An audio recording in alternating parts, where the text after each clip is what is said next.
fellow wanderers of Middle-earth. Tonight we begin a new chronicle from the deep archives of the elder days. We turn our gaze to Legolas, son of Thranduil, elf of the Woodland Realm, who walked Middle-earth for ages uncounted before the War of the Ring called him from shadow into legend. This is the story of an immortal who watched forests darken and friends fade, a warrior of Mirkwood who joined the Fellowship of the Ring, and an elf who chose friendship with a dwarf over the long loneliness of his kind. So settle close to the fire, let the outside world fade away, and journey with me into this chronicle of immortal watching and mortal friendship, of ancient forest and final sailing. If these tales stir something in your heart, please like and subscribe to join our fellowship of story lovers, and drop a comment below telling me where in our wide world you're listening from tonight, for every voice makes our circle stronger. In the elder days before the shadow came to Greenwood, the great Thranduil ruled the Woodland Realm in halls carved deep beneath the forest floor. The trees grew tall in those years, and the leaves whispered songs older than memory. Starlight fell through the canopy, and the forest paths wound through beauty that would endure for ages. Or so the elves believed then. Legolas was born into that golden time. His mother's name is lost to us now, for the histories keep their silence, and even the elves speak little of what grieves them most. But she gave him life beneath the green boughs, and he grew strong in the ancient wood. The trees knew his step before he could speak, and the deer came to his call before he understood what calling meant. He learned to walk on moss without sound, and to climb the great oaks that rose like pillars toward the sky. Thranduil taught him the old songs and the names of stars. And the prince of the Woodland Realm grew tall and fair, as elves measure such things. His hair caught gold from the sun that filtered through the leaves, and his eyes held the grey-green of deep forest after rain. The bow came to his hand as naturally as breathing. Thranduil set him to practice among the beech groves, and the young prince's arrows flew true before his first century ended. He learned to shoot running and to loose arrows in darkness guided by sound alone. For the elves of the wood trusted their ears as much as their eyes. The forest itself became his teacher, and every tree a lesson in patience. Those were the golden years before the world's breaking, before the shadow crept north from the south. Legolas knew only beauty then, and the slow turning of seasons that meant nothing to immortal hearts. Spring returned again and again, each time the same, each time eternal. The greenwood spread wide and welcoming under the sun and moon, and the elves who dwelt there thought themselves safe forever in the embrace of ancient trees. But forever is a word that means different things to elves and to the world itself, and the world changes even when immortals wish it would not. The young prince walked the forest paths and learnt the ways of his people, unaware that darkness was already stirring in the south.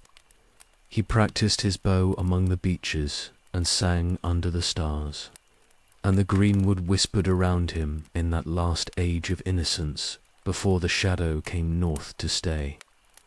Thranduil watched his son grow and saw in him the strength of the Sindar who had dwelt in the great greenwood since the elder days. The prince would need that strength sooner than any of them knew, for the darkness was patient and it was coming north with slow and certain steps. But for now there was only the forest and the stars, the bow and the song, and a young elf learning what it meant to be of the woodland kind. The greenwood stood tall and the realm was at peace, and Legolas walked beneath green leaves that would not stay green forever. The shadow was already rising in the south, finding its fortress, gathering its strength. But that darkness had not yet touched the Woodland Realm, and the prince knew only light and the endless beauty of trees that had stood since the world was young.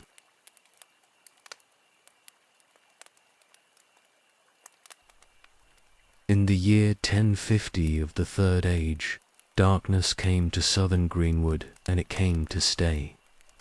Men called it the Necromancer then, for they did not know its true name, and the elves who suspected would not speak it aloud. It took the hill of Amanlank for its own, and raised a fortress there in the forest's heart. Dol Guldur, the elves named that place, the Hill of Sorcery, and they felt the shadow spreading through the trees like sickness through a healthy body. The forest began to change. The southern reaches grew dark first, and the trees there twisted into shapes that caught at clothing and scratched at skin. Spiders came creeping down from the mountains of Mirkwood, creatures larger than any spider ought to be, and they wove webs between the trunks that gleamed like steel in the failing light. The deer fled north, and the songbirds fell silent. And where their voices had filled the canopy, there came instead the chittering of things that loved darkness better than day.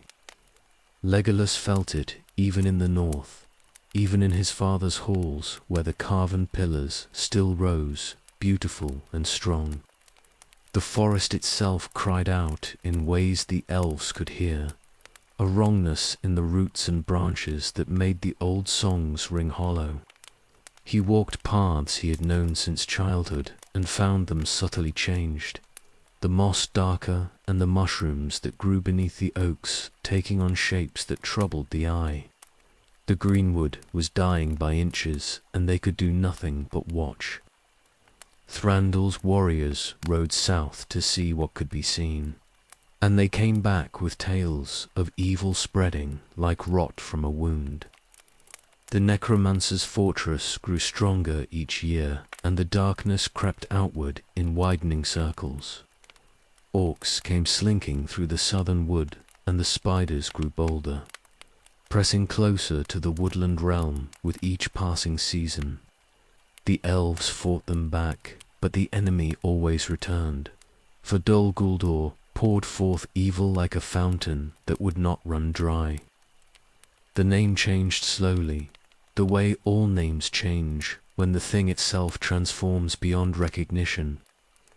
Greenwood the Great became Mirkwood the Tangled, and then just Mirkwood, the dark forest, the perilous wood. Travellers who had once walked its paths singing now hurried through in fearful groups, weapons ready and eyes searching the shadows. The elf road through the forest's heart became the only safe passage, and even that grew dangerous in the dark hours, for the spiders cared nothing for roads or the folk who had made them. Legolas grew into his full strength in those darkening years. He learned to fight spiders in the gloom beneath the canopy where their webs turned the sunlight to ghostly grey. His arrows found their marks in darkness, and he moved through the corrupted forest like a shadow himself, silent and deadly. The bow of his youth became a weapon of war, and the songs he had learned in golden days turned into dirges, for trees that died standing, poisoned from root to crown. The Woodland Realm fortified itself against the growing shadow. Thranduil's halls went deeper into the earth, and the gates grew stronger, barred against enemies that came in greater numbers with each turning of the seasons.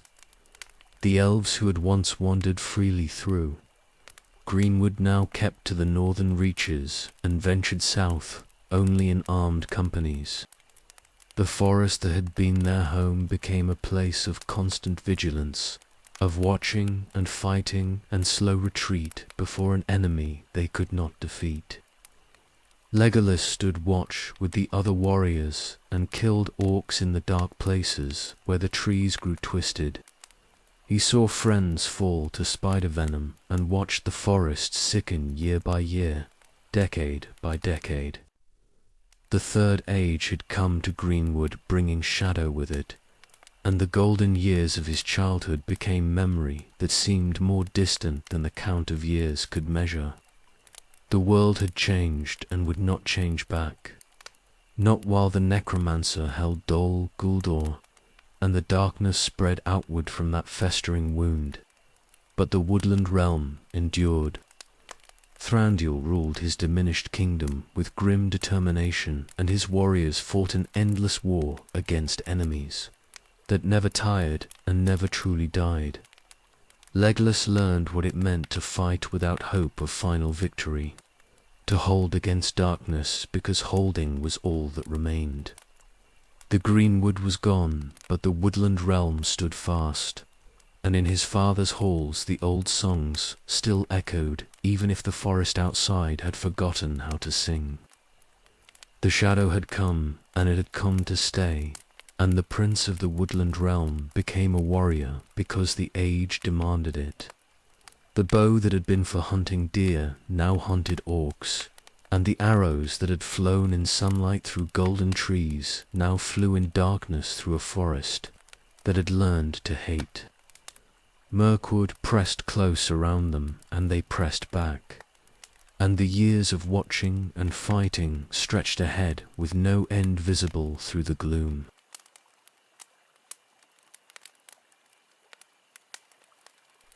The centuries passed in Mirkwood, and they passed in blood.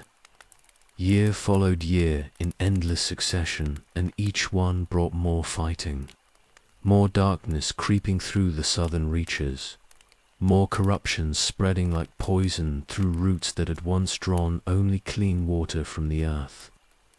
Legolas grew from youth to full manhood in those years, if manhood is the right word for an immortal who counts ages where men count decades. The bow became an extension of his arm, and the knife at his belt wore smooth from use. And he learned to kill without hesitation, because hesitation meant death even for the Eldar. The spiders multiplied in the dark places. They grew larger with each generation, and their venom grew more potent. A burning poison that could fell even an elf if the fangs struck true. Legolas hunted them through the twisted southern wood where the trees had forgotten their names, and the paths led only to ambush and web-tangled death. He learned their movements and their habits, learned where they nested and how they hunted, and his arrows found them in the darkness where their eyes gleamed like pale stars in a sky that promised only malice. The orcs came in greater numbers as the years turned.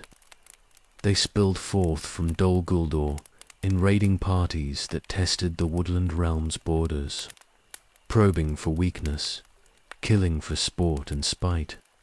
Legolas fought them in running battles through the forest, and in desperate stands where the elves formed shield walls against enemies that cared nothing for their own lives.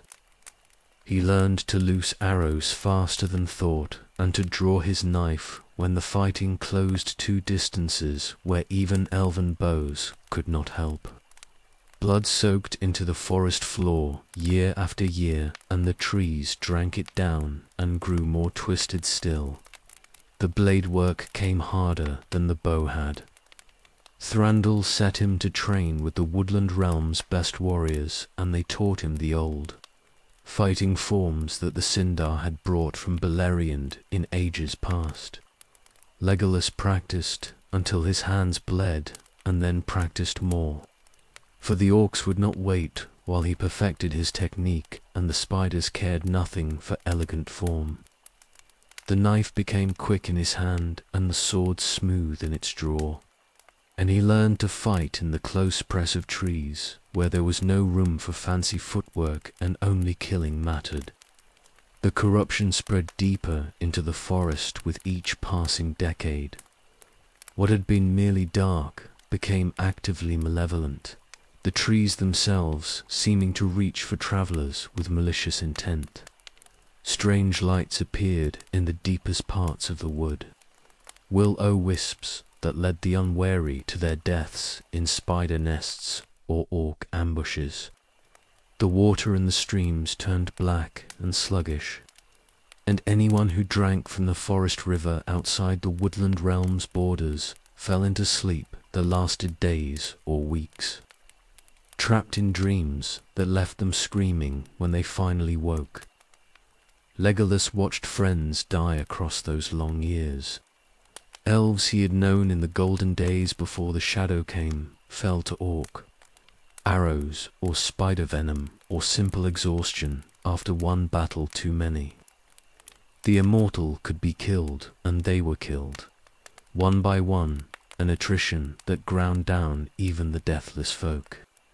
Each loss cut deep, for the elves remembered everything, and their dead walked through their memories with perfect clarity.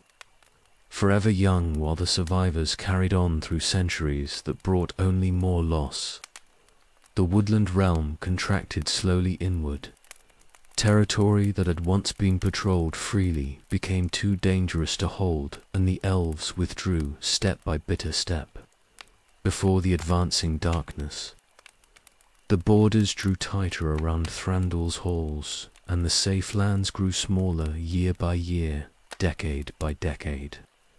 What had been a kingdom became a besieged fortress, and what had been a people walking free in their ancestral forest became warriors manning a perimeter that never stopped needing defense. Legolas learned what immortality meant in those grinding centuries. It meant watching the world sicken and being powerless to heal it. It meant fighting enemies that would outlast any mortal kingdom because the power behind them was older and stronger and more patient than any force the free peoples could muster. It meant losing friends and knowing that their absence would ache forever, that there would be no forgetting and no dulling of grief for hearts that remembered everything with perfect clarity. The deathless lived long enough to see all their hopes proven false and all their certainties ground to dust, and they kept fighting anyway because what else remained?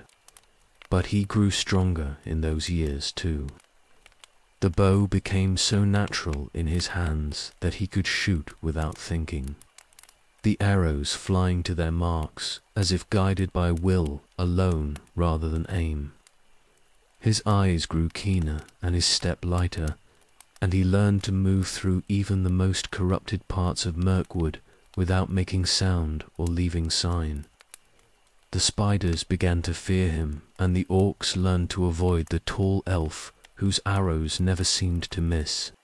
He became one of Thranduil's best warriors because the age demanded excellence, and those who could not meet that demand did not survive to grow old, even among the deathless. The years rolled on like a dark river that would not cease its flowing. 100, 200, 500. 900 years of fighting and watching and holding against the shadow that never tired and never retreated for long. Legolas grew into the fullness of his power in those centuries and learned what it cost to be of the Eldar in an age when the Eldar were losing their long war. Mirkwood pressed close and evil things crawled through it, and the prince of the Woodland Realm stood watch through it all with bow in hand and arrows at his belt. The darkness had come to stay, and he had grown strong in its shadow, and the centuries taught him that strength was not enough, but all they had regardless. The forest died slowly, and they could not save it, so they held what remained and killed what came against them. And the Third Age ground forward through its long years with no promise of light ahead.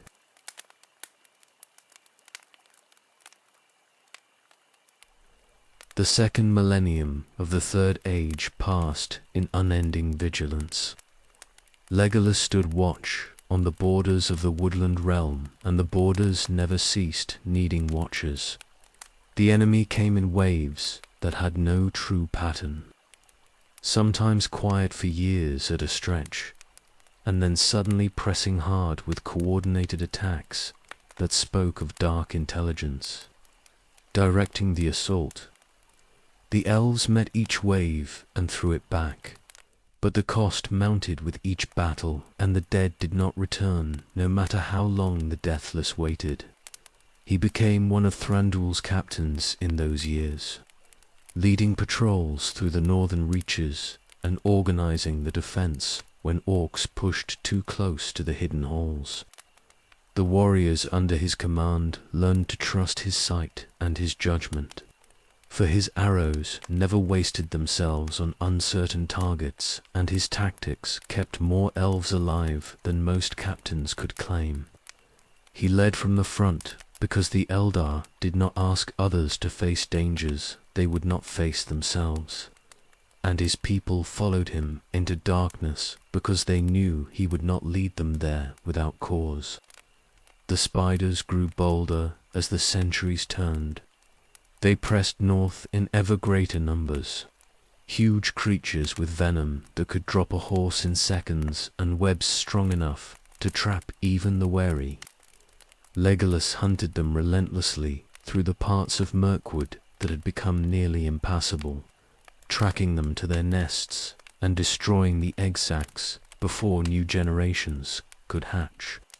The work was grim and endless and necessary, for if the spiders were left unchecked, they would swarm over everything, and even Thranduil's halls would not stand against them.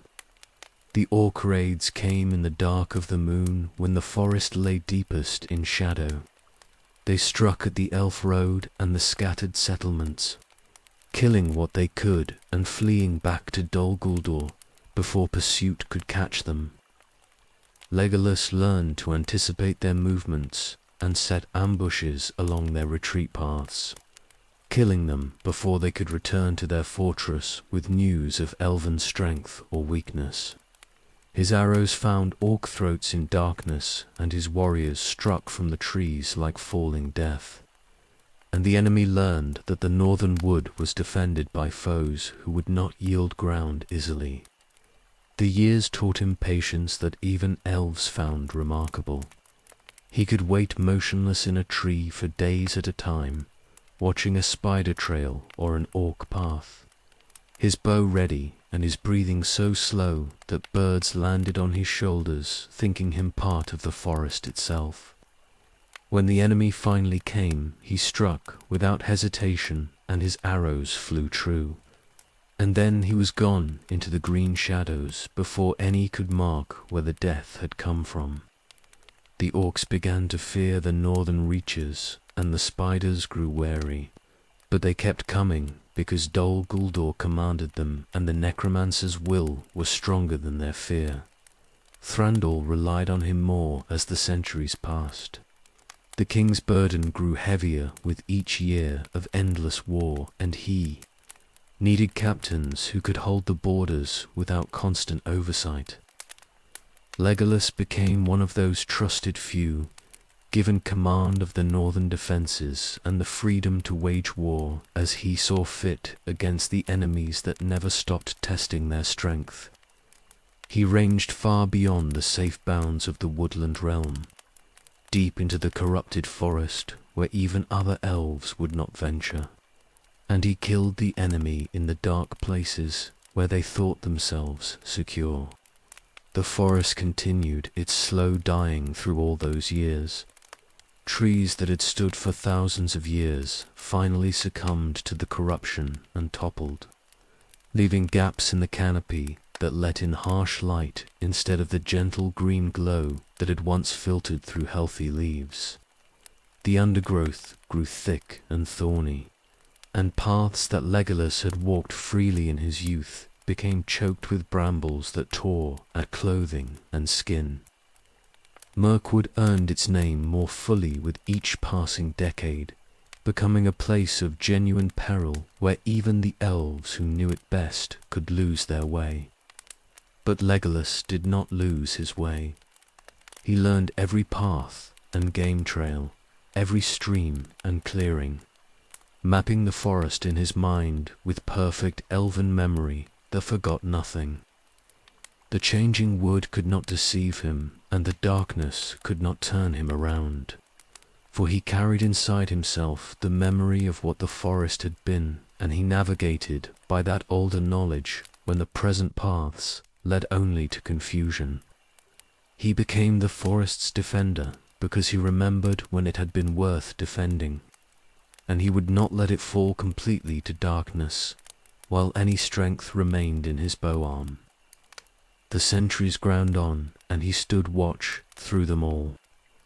2,000 became 3,000, and 3,000 approached 4, and Legolas, son of Thranduil, grew into the fullness of his power as a warrior and captain.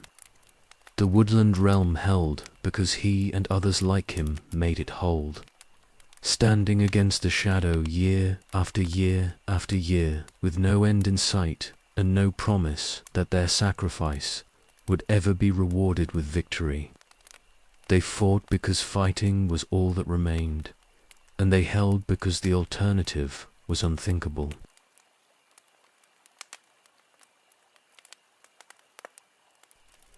In the year 2941 of the Third Age, the White Council finally moved against Dol Guldur.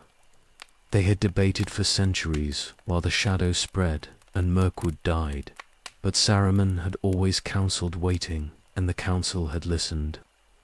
Now at last, Gandalf's urgency overcame the White Wizard's caution, and the wise gathered their strength for war. Legolas felt it in the forest when the assault began. The darkness recoiled like something struck a mortal blow, and the trees seemed to straighten slightly, as if a great weight had lifted from their branches. The spiders fled south in confused swarms, and the orcs scattered without the dark will that had always driven them forward. Something fundamental had changed in Mirkwood, and even the elves who had fought there for centuries could feel the difference in the very air. Word came north that the Necromancer had fled. Dol Guldur stood empty, and the fortress that had poisoned the forest for nearly 2,000 years no longer poured forth evil into the surrounding wood. The White Council had driven out the shadow, and Middle-earth could breathe easier, or so it seemed in those first hopeful days after the battle. The forest responded with startling swiftness. New growth appeared in places that had been barren for generations, and the streams began to run clearer. The oppressive weight that had hung over Mirkwood like a physical presence lifted enough that travellers could walk the southern roads without feeling eyes watching from every shadow. Birds returned to areas they had abandoned centuries before, and their songs sounded strange to elven ears that had heard only silence or the chittering of spiders for so long. Legolas ranged farther south than he had dared in decades. The corruption remained, but it felt dormant now, sleeping rather than actively malevolent. He walked through groves where orcs had nested and found them empty except for the bones of their victims. The spiders still lurked in the deepest places, but they were fewer and more fearful, and they fled his approach rather than setting ambushes along his path. The elves reclaimed territory they had abandoned generations before. Patrols ventured into the southern reaches and found the enemy scattered and weak. Settlements that had been destroyed in the dark years were rebuilt, and Thranduil's kingdom expanded outward for the first time in living memory. The forest might be saved after all, and the long war might finally be ending.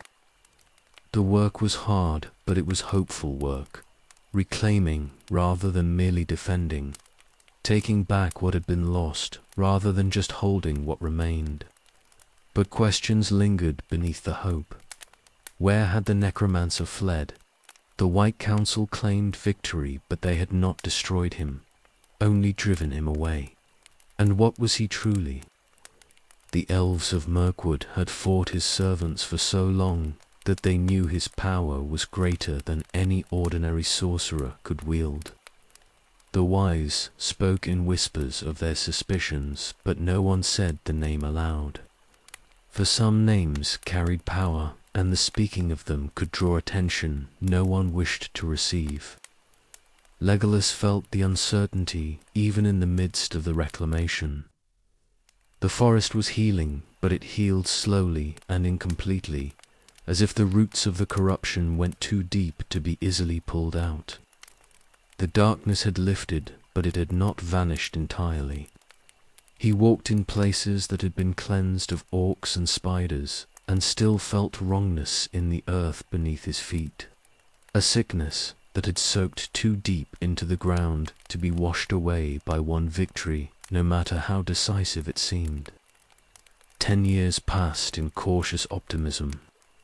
The Woodland Realm grew stronger, and the forest grew cleaner, and the enemy seemed truly broken at last. Thranduil ruled over lands more extensive than any he had commanded since the early centuries of the Third Age.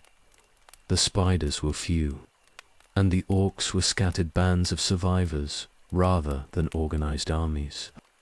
Peace seemed possible for the first time in 2,000 years. Legolas stood watch in those years, but the watching felt different. He guarded against enemies that might return rather than enemies that pressed constantly at the borders. His patrols ranged far and found little, and his arrows stayed in their quiver more often than not. The forest was not what it had been before the shadow came, but it was better than it had been. And perhaps that was all anyone could hope for in the Third Age. But he did not relax his vigilance entirely. Something in him could not fully believe that the victory was real and lasting. The Necromancer had fled, but he had not been destroyed, and Legolas knew enough of evil to understand that it did not surrender easily. The darkness had lifted, but it might return, and when it did, the Woodland Realm would need to be ready. The forest healed, and the people hoped, and Legolas kept his bow strung, for he had learned in 2,000 years of war that peace was fragile and darkness was patient. The White Council had struck, and the shadow had retreated. But the war might not be over, no matter how much everyone wished to believe it was.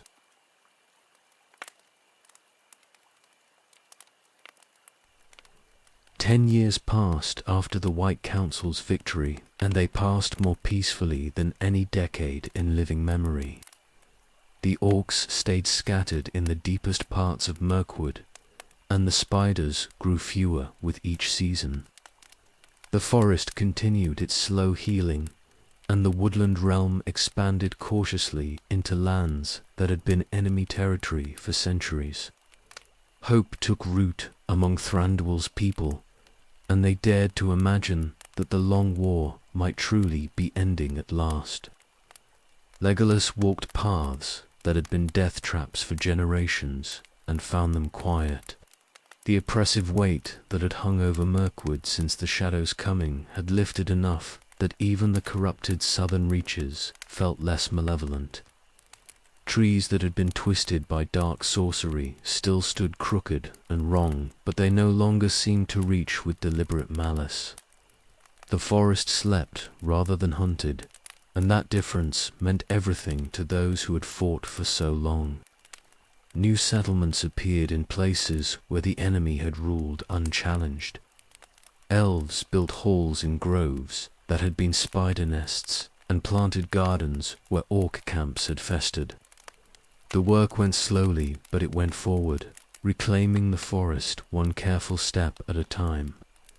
Thranduil sent builders and farmers south alongside the warriors, and they made good land out of what had been waste.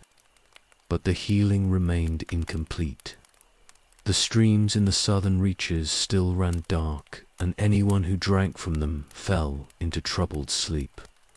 The deepest parts of the forest stayed impenetrable and hostile, the corruption too deep in the roots to be easily cleansed.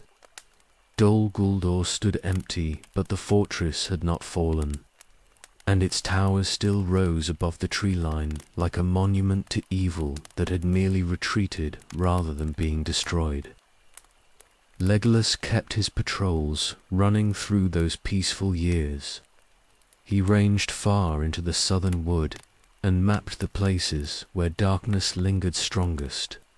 His warriors found remnants of the enemy scattered throughout Mirkwood, hiding in caves and deep thickets, and they hunted them methodically. The work never truly ended, even in peacetime, for evil had soaked too deep into the forest to be rooted out in a single decade, no matter how thorough the cleansing. Questions haunted the wise throughout those years. Where had the Necromancer fled when the White Council drove him from Dol Guldur? The Council claimed victory, but they admitted they had not destroyed him, only forced his retreat. And what was he that he could survive assault by the greatest powers remaining in Middle-earth? The elves of Mirkwood had fought his servants for 2,000 years, and they knew that power of that magnitude did not simply vanish into nothing. Gandalf came to Mirkwood more than once in those years. The Grey Pilgrim walked the southern reaches with Legolas as his guide, and they spoke of the shadow that had fled and where it might have gone. The wizard was troubled in ways he would not fully explain, but his concern was evident to any who knew him. He suspected something that he would not say aloud, and his suspicion cast shadows over the decade's fragile peace. Thranduil grew more hopeful as the years passed, but Legolas could not match his father's optimism. The prince had spent too many centuries fighting to believe that one victory could end a war that had lasted to millennia. He walked through the healing forest and felt wrongness still present beneath the surface, as if the sickness had gone dormant rather than dying. The shadow had retreated, but he could not convince himself it was truly gone. The Woodland Realm prospered in those years, regardless of lingering doubts. Trade increased along the Elf Road, and travellers came through Mirkwood in numbers not seen since before the Necromancer's arrival. The kingdom's borders expanded, and its population grew as elves returned from refuges in the west. Thranduil's halls rang with music that had been absent through the long, dark years, and the people remembered what it felt like to live without constant fear. Legolas fought less and ranged more, exploring the forest in all its slow recovery. He walked through groves that had been cleansed of evil and saw new growth struggling up through soil that had been poisoned for generations. Young trees sprouted among the old and corrupt, reaching for light, and perhaps in time they would replace what the shadow had destroyed. The forest might never be greenwood again, but it could be something better than Mirkwood had become. But beneath the hope ran a current of unease that would not quiet. The peace felt temporary to those who had lived through 2,000 years of war. The shadow had retreated before, briefly, only to return stronger than ever. What guarantee did they have that this time would be different? The Necromancer had fled, but he had not been destroyed, and evil of that magnitude did not surrender its ambitions easily. Legolas stood watch through those 10 years, and the watching felt strange without constant enemy pressure. He guarded against threats that might return rather than threats pressing at the gates. And the difference should have been welcome, but it left him restless. 2,000 years of war had shaped him into a warrior who knew only fighting. And peace sat uneasily on shoulders trained to bear the weight of endless vigilance. The decade passed, and the forest healed, and the people hoped, but the prince of the Woodland Realm kept his bow strung and his arrows sharp. The wise spoke in whispers of their concerns, and Gandalf's visits grew more troubled. And somewhere beyond the borders of Mirkwood, the Necromancer who had fled was planning his return. The shadow had not been destroyed, only driven away, and driven things eventually come back. The peace was real, but it was fragile, built on a victory that had not truly been a victory at all. The White Council had won a battle, but the war continued whether anyone wanted to acknowledge it or not. 10 years of respite was more than the Woodland Realm had known in 2 millennia. But respite was not the same as peace, and everyone who had fought the Long War knew the difference, even if they tried to forget.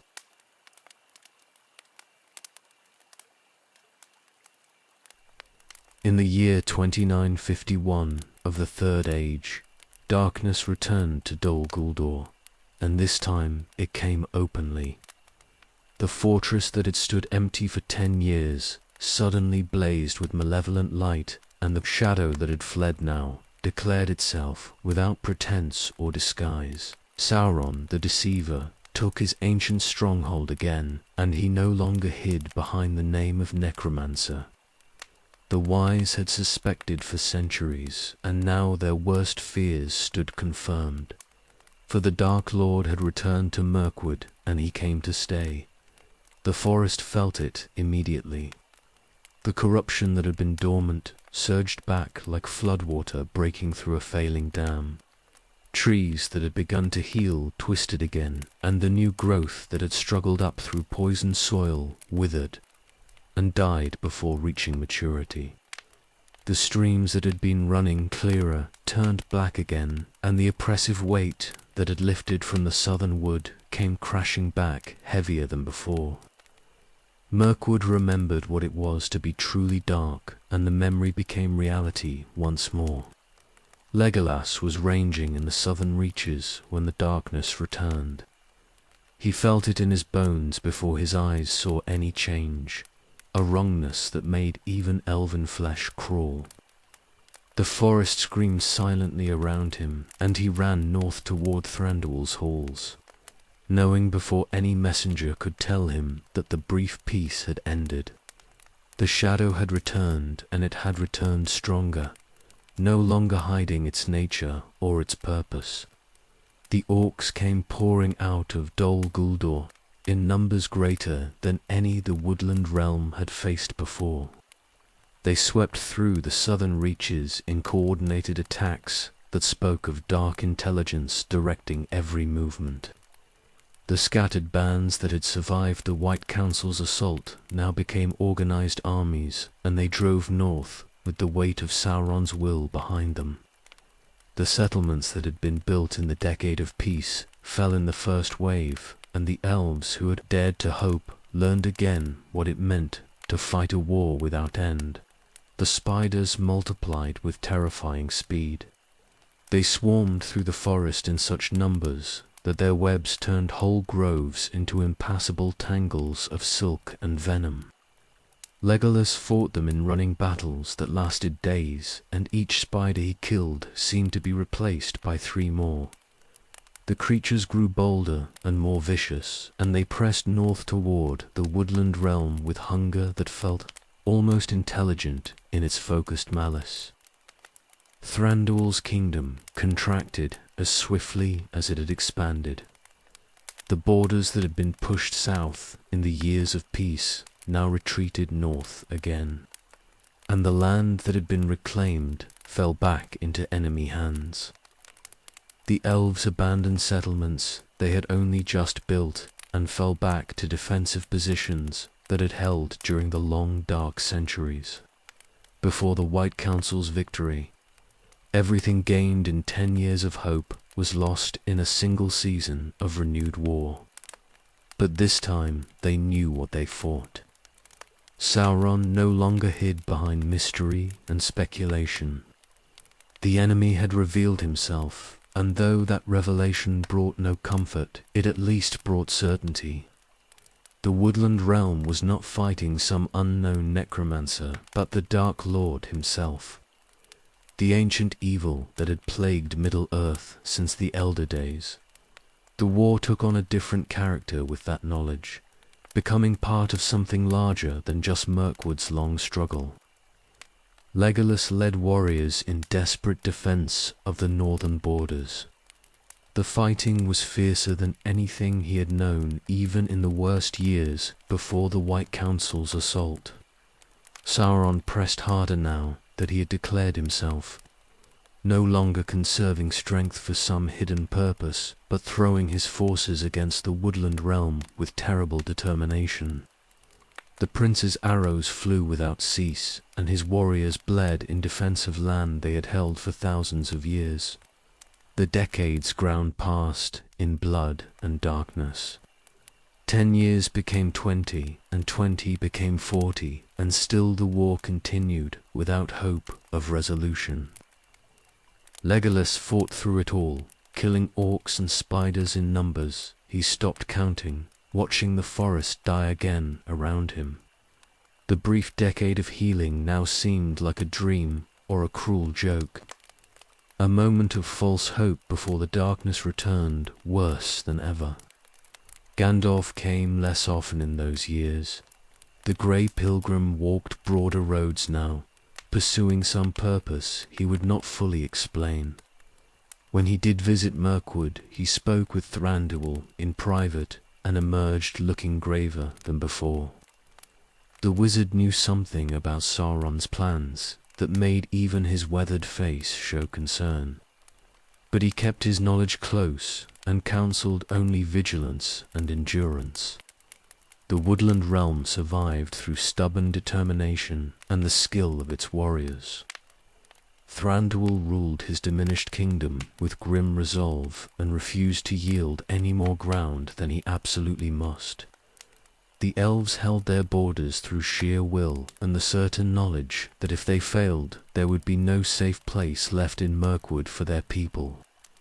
They fought because fighting was all that remained between them and destruction. Legolas grew harder in those 67 years of renewed war. The hope he had barely allowed himself in the peaceful decade died completely, and he became again what he had been before. A warrior who expected nothing but endless battle and measured victory by how much ground they did not lose, rather than how much they gained. The peace had been an illusion, and he would not let himself be deceived by illusions again. The forest sank deeper into corruption as the years passed. By the time 3 decades had gone by, Mirkwood was darker than it had been even before the White Council's assault. Sauron was stronger now and more open in his malice. No longer hiding his fortress, but using it as a weapon to project his power throughout the surrounding wood. The trees twisted into shapes that caught at travelers, and the paths themselves seemed to shift to lead the unwary into ambush and death. Friends fell in those long years, more elves lost to a war that would not end. Legolas watched warriors he had known for centuries die to orc arrows or spider venom, and each loss cut as deep as the first. The deathless died, and the survivors carried on. And the Third Age ground forward through decades that brought nothing but more fighting and more loss. By the year 3017, 66 years after Sauron's return, the Woodland Realm held only what it had held before the false peace. Everything gained had been lost, and the war had returned to the grinding stalemate that could last for centuries more. Legolas stood watch on borders that never ceased needing watchers, and he killed enemies that never stopped coming. And somewhere in Dol Guldur, Sauron gathered his strength for whatever darkness was coming next.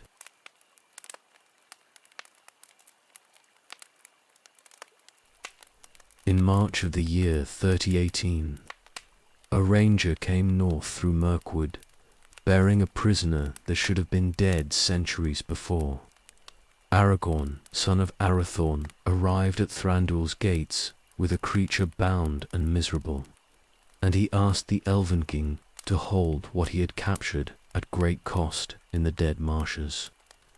The prisoner was called Gollum, and he had once been something like a hobbit, but the years and something else had twisted him into a shape that barely seemed alive at all. Thranduil agreed to the guardianship, though he liked nothing about it. The creature was wretched beyond measure, and his presence in the clean halls of the Woodland Realm felt like bringing sickness into a place that had remained wholesome despite the forest's corruption. But Aragorn spoke with the authority of Gandalf behind his words, and the matter concerned things larger than Mirkwood's comfort.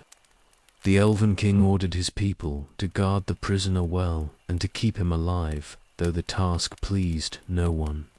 Legolas saw Gollum soon after the rangers brought him to the stronghold. The creature was kept in chambers deep in the earth, where he could not see the sky or feel the wind, for the elves would not risk his escape. He crouched in the corner of his cell and hissed at any who approached, but there was no strength in him for fighting. The long hunt had broken something in whatever spirit remained, and he seemed more pitiful than dangerous, despite the warnings. Aragorn had given, but the pity did not last long for any who spent time near the prisoner. Gollum was hateful in ways that went beyond his wretched appearance. He spat curses at his guards and wept for things he would not name, and his voice when he spoke carried malice that made even elven skin crawl. Something had corrupted him far beyond the normal hurts that the world inflicted on the living, and that corruption leaked from him like poison from a wound that would not heal. The guards rotated regularly because none could stand long duty near the prisoner. Legolas took his turns in the rotation as the other captains did, for Thranduil would not ask his people to bear burdens he and his captains would not share. The prince stood watch outside Gollum's cell and listened to the creature's mutterings, half of which made no sense, and the other half of which hinted at things better left unknown. Gollum spoke to himself in two voices, arguing and agreeing and disagreeing again in conversations that twisted back on themselves like snakes eating their own tails. He talked of his precious and his birthday present and things stolen by thieves, and beneath the seemingly mad rambling ran currents of genuine anguish. Whatever he had lost had been more than just some object, and the loss had hollowed him out and left something dark and hungry where his heart should have been. The prisoner asked sometimes about the outside world, whether the sun still shone and whether the moon was full or dark. The elves answered him little and kept their distance, for there was cunning in Gollum despite his wretched state. He watched his guards with eyes that glittered in the dim light, and he measured them constantly, looking for weakness or opportunity. Aragorn had warned that the creature was more dangerous than he appeared, and the warning proved sound the longer he remained in captivity. Legolas spoke with the ranger before Aragorn departed south again. They talked of the prisoner and what he represented, and Aragorn said things that troubled the elven prince deeply. Gollum had possessed something of terrible importance for centuries before losing it, and that thing now moved in the world again beyond their finding. The creature knew more than he would say, and his capture had been necessary to learn what could be learned. But the knowledge gained brought no comfort to anyone who heard it. The prisoner stayed and spring turned to summer in the world above his cell. The Woodland Realm went about its business, and the war against Dol Guldur continued as it had for decades.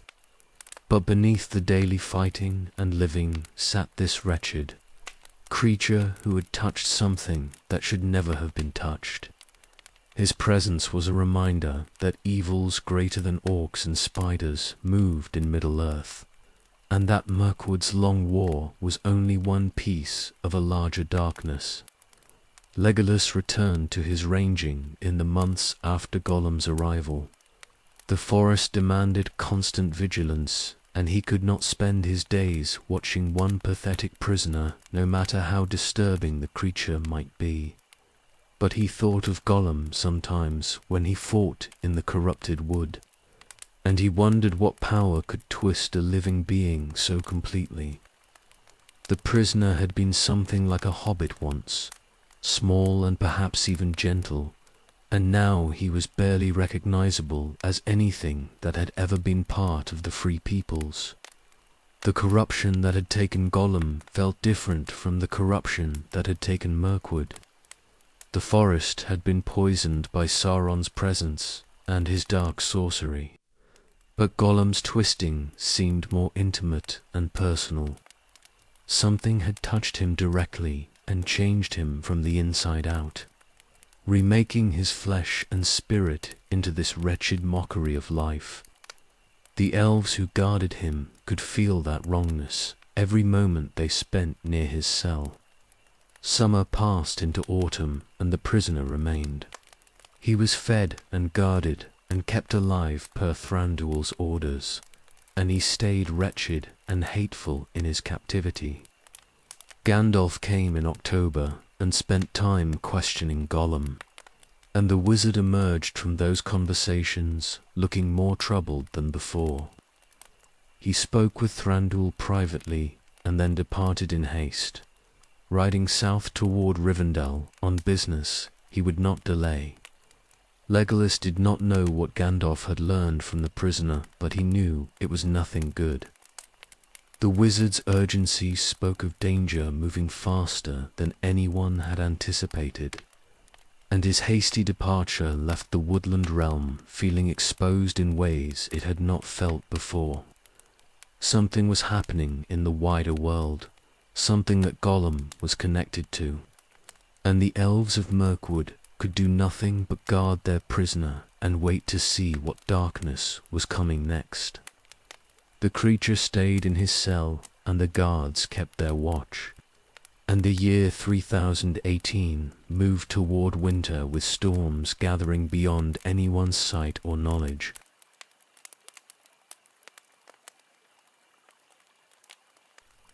The orcs came in June, when the moon was dark and the forest lay deepest in shadow.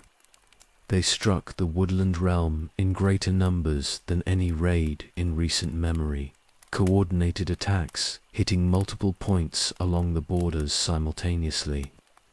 Legolas was on the northern perimeter when the assault began, and he killed orcs in the darkness, while messengers ran to wake the stronghold.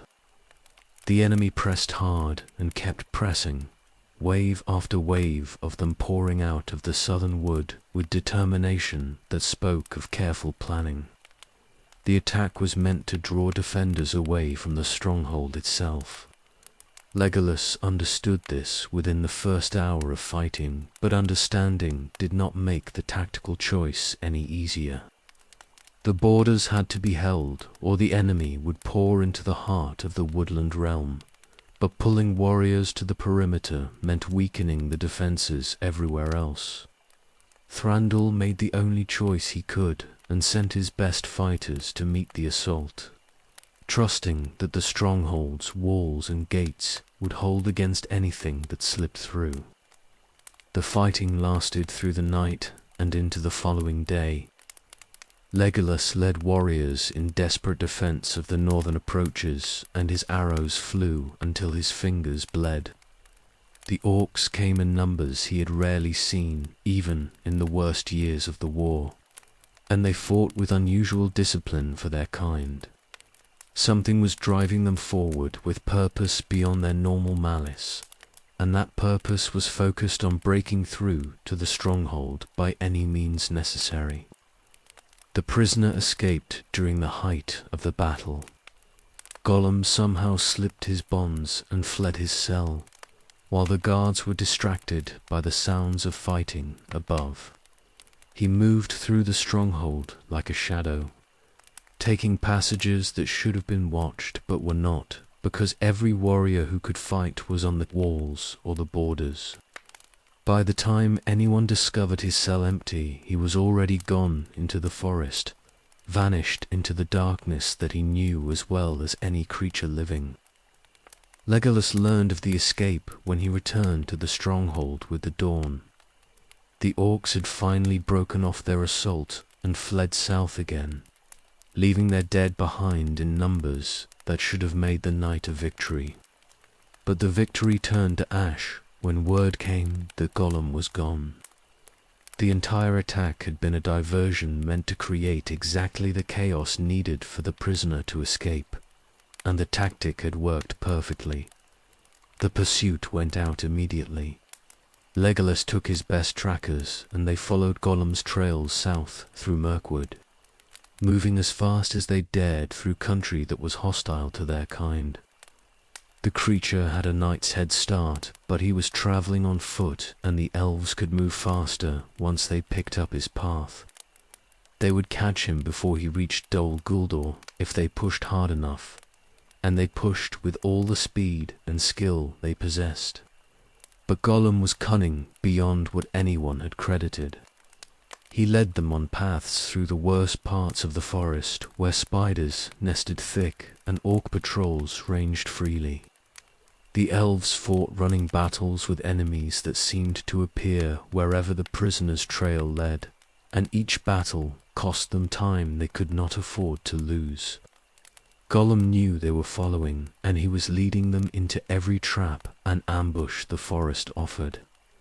They lost his trail in the deep south, where the corruption was strongest and the trees grew so twisted that even elven eyes could not track clearly. Legolas searched for 3 days through country that was more enemy territory than neutral ground, but Gollum had vanished as completely as smoke dispersed by wind.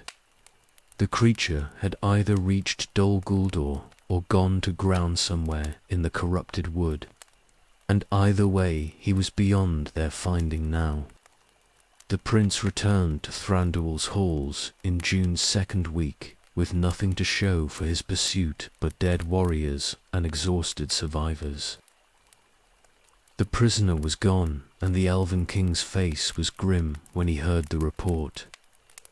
Gollum's escape was a failure that would echo far beyond Mirkwood. For Gandalf had trusted them to hold the creature, and they had failed that trust through no fault but the enemy's cunning and their own necessary choices in battle. Thranduil and Legolas spoke long into the night about what must be done. The prisoner's escape had to be reported to those who had trusted the Woodland Realm with his keeping. Gandalf needed to know, and so did Elrond in Rivendell. For Gollum's knowledge was too dangerous to remain in enemy hands without warning being given. Someone had to carry word south, and that someone had to be trustworthy beyond question. Legolas volunteered before his father could suggest it. The failure sat heavy on his shoulders, even though the escape had not been his fault directly. He had been fighting on the borders when Gollum fled, and no one could have done differently without abandoning the defense entirely. But the prince felt the weight of the failure regardless, and carrying word to Rivendell was the only penance available to him for a mistake that was not quite his, but felt like his nonetheless. Thranduil agreed after some resistance. He did not like sending his son on such a journey, but he knew Legolas was right for the task. The prince could travel swiftly and fight his way through any trouble he met, and he could speak with authority about what had happened and why. The message needed to be delivered by someone who had been there and who understood the full implications of the prisoner's escape. Legolas prepared to depart within 2 days. He would travel light and fast through Mirkwood, and then south through lands that were peaceful compared to his home forest. The journey would take months, but that could not be helped, and every day of delay was another day that Gollum remained free with his dangerous knowledge. The message had to be delivered, even if the delivery came late, for silence would be worse than tardy warning. He left the Woodland Realm in late June with his bow and his knives and provisions for the long road ahead. The forest closed around him as it had 10,000 times before, but this time he was leaving it behind for the first time in centuries. The journey south stretched before him unknown and uncertain. and at its end waited councils that would decide matters far larger than Mirkwood's endless war. Gollum had escaped, and the failure was complete. And now someone had to tell the wise what that failure might mean for all of Middle-earth.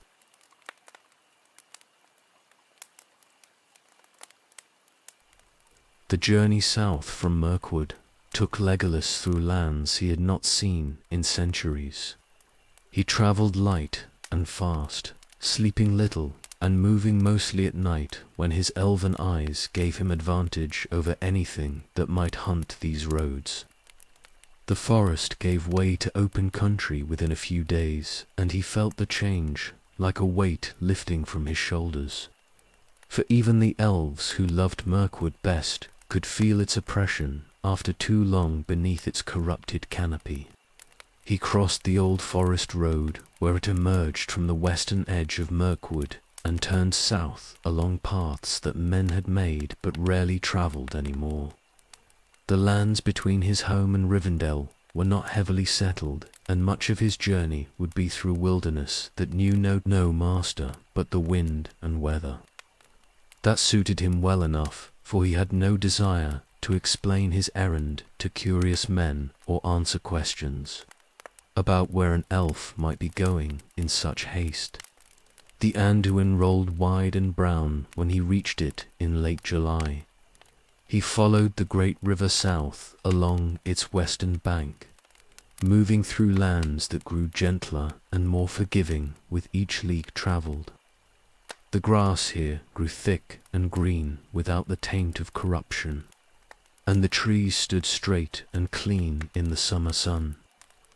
It was strange to walk in country where the forest did not feel like an enemy waiting to strike, and Legolas found himself relaxing slightly despite the urgency of his errand, but he did not relax entirely. The world was not safe even this far from Mirkwood's darkness, and a lone traveller made tempting prey for bandits or worse things that still prowled the wild. He kept his bow strung and his senses alert, and he avoided the few settlements he passed rather than risk delay or entanglement with local troubles that were not his concern. The summer heat pressed down as July became August. Legolas travelled through it without much discomfort, for the Eldar did not suffer from weather the way men did.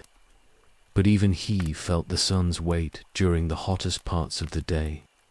He rested during those hours in whatever shade he could find, and moved again when the afternoon began its slow decline toward evening. The journey stretched longer than he had hoped, and he pushed himself harder to make up the time. He passed the Woodland Fields in August's second week, and felt a chill despite the summer warmth. Men had died here in great numbers in ages past, and their passing had left a mark on the land that even elves could sense. Legolas did not linger in that haunted country, but pressed on south as quickly as the marshy ground allowed, glad when the fields fell behind and the land grew more wholesome again. The journey gave him time to think about what he would say when he reached Rivendell. The message itself was simple enough, but the implications were not, and he needed to make Elrond understand just how dangerous Gollum's escape might prove. The creature knew things about Sauron's plans that no one else knew, and now he was free, either in the Dark Lord's hands or wandering loose somewhere in Middle-earth. Neither possibility offered any comfort. He crossed the Heitigla at the high pass in early September. The mountains rose cold and forbidding even in late summer, and the path through them was treacherous with loose stone and sudden drops. Legolas moved carefully through the heights, trusting his elven balance on slopes that would have daunted most travellers. The pass took 3 days to traverse, and he was glad when it lay behind him and the land began its long descent toward the valley where Rivendell waited. The country west of the mountains was fairer than anything east of the Heitigla. Green hills rolled away toward the horizon, and streams ran clear and cold from the mountain heights. Legolas felt the difference immediately, for this was elven country still. Lands where the power of the three rings touched the earth and kept it wholesome despite the shadow's growing strength. The air itself tasted cleaner, and the sunlight fell without the weight that pressed down on lands closer to Mordor. He turned south along the foothills and followed ancient paths that the elves had walked for thousands of years. The signs of Rivendell's influence grew stronger with each day travelled. Subtle touches that marked the land as cared for and defended. Legolas felt some of his urgency ease slightly, for he was in friendly territory now, and the worst of his journey lay behind him.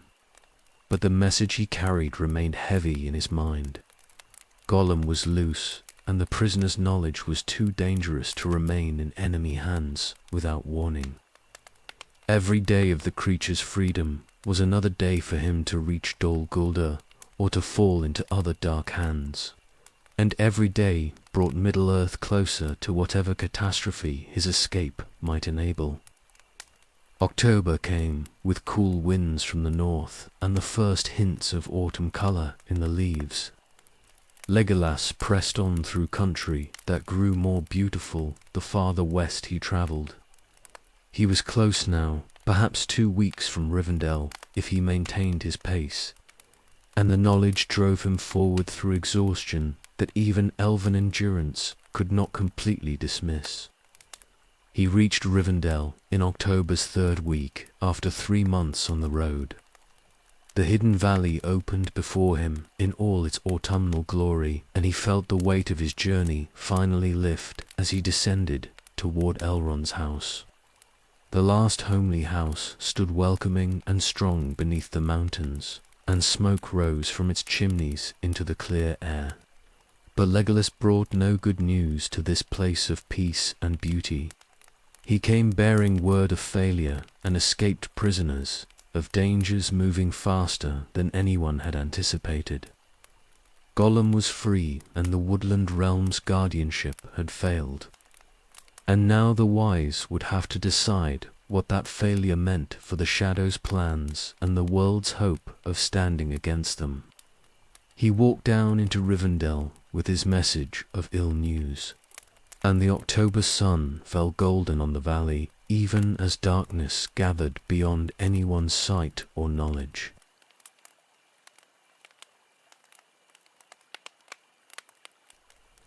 Elrond received Legolas with courtesy that could not fully mask his concern. The Lord of Rivendell listened to the tale of Gollum's escape, and his face grew grave as the telling progressed. He asked careful questions about the prisoner and the attack that had enabled the escape. And when Legolas finished speaking, the Elf Lord sat silent for a long moment before responding. The failure was not blamed on the Woodland Realm, but Elrond made clear that the consequences might be severe, for Gollum knew things that Sauron would pay dearly to learn. Gandalf was already in Rivendell when Legolas arrived. The wizard had come seeking knowledge in Elrond's archives, and he had found more than he sought. Answers to questions that raised worse questions in turn. He spoke with Legolas privately about the prisoner and what Gollum had told him before the escape, and the wizard's words were troubling beyond measure. The creature had possessed something of terrible power for centuries, and that thing now moved in the world again, and all of Middle-earth might hang on what was done about it in the days ahead. Other guests arrived at Rivendell in the days that followed. Boromir, son of Denethor, came from Gondor, bearing news of that realm's troubles and seeking counsel from Elrond about dreams that had troubled both him and his brother. Dwarves came from Erebor with tidings of the lonely mountain and warnings about dark emissaries who had come, seeking news of a thing they would not name. Elrond called a council to meet all these threads together, for it was clear that events were moving faster than anyone had anticipated, and decisions had to be made. Aragorn arrived barely a week before the council date, bringing with him 4 hobbits who had fled the Shire bearing a burden they did not fully understand. Legolas saw them from a distance, small folk who looked utterly out of place in Rivendell's ancient halls.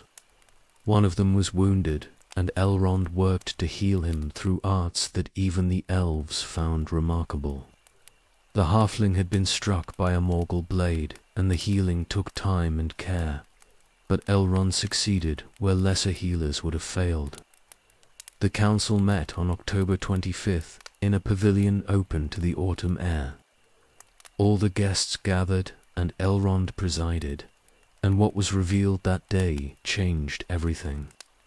The halfling Frodo bore the One Ring, the master ring that Sauron had forged in the fires of Mount Doom to rule all the other rings of power. Isildur had cut it from the Dark Lord's hand at the end of the Second Age, but had failed to destroy it, and it had survived hidden for 3,000 years, until Gollum found it in the depths beneath the mountains.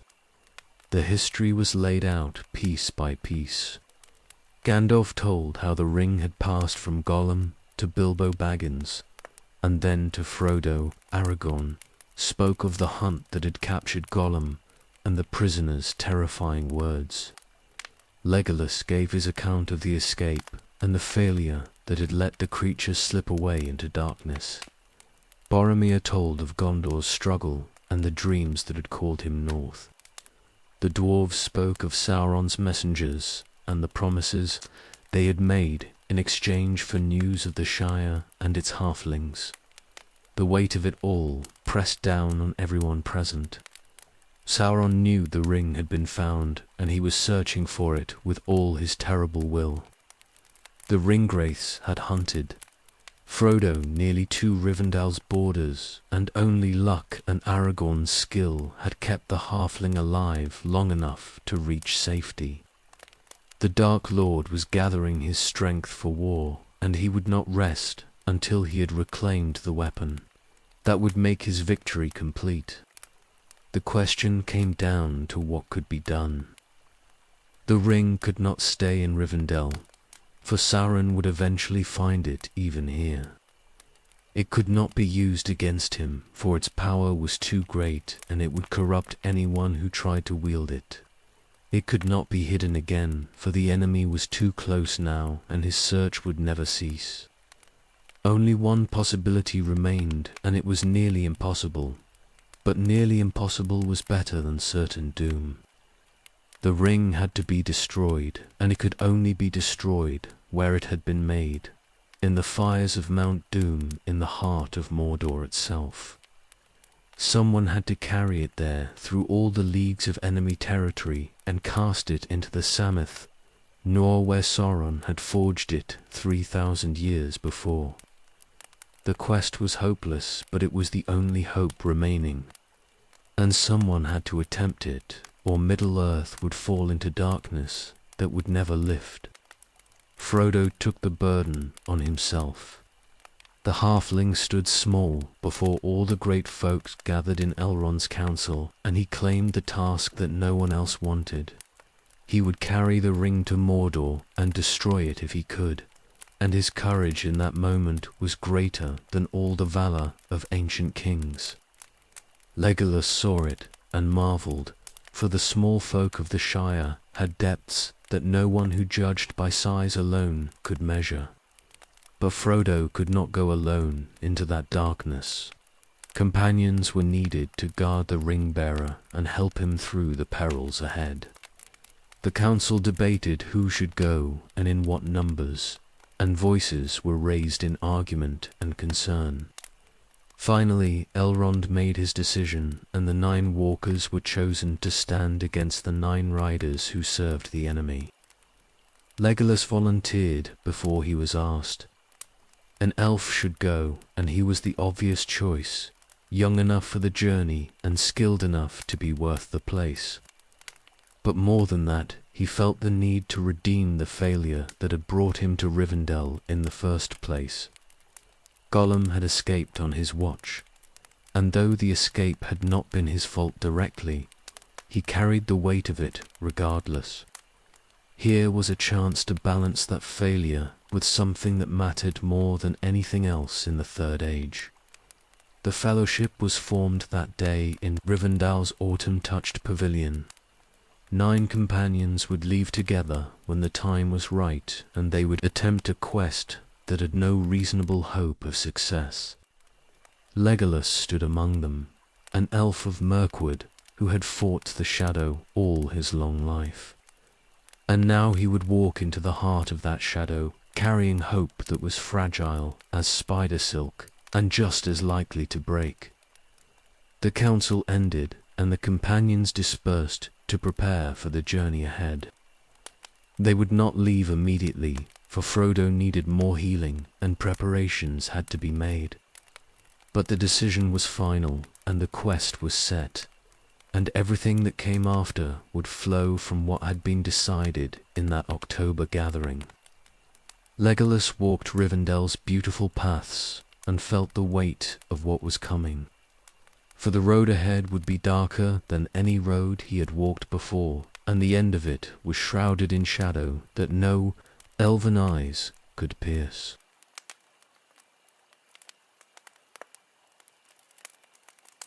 The Fellowship prepared through November and into December, while autumn gave way to winter in the valley. Elrond counselled the companions about the roads ahead, and Gandalf studied maps and ancient lore, seeking the safest paths through enemy country.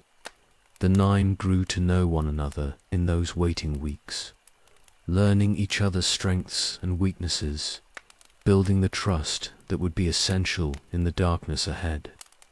Legolas spent the time ranging through the lands around Rivendell and testing his bow in the clean air.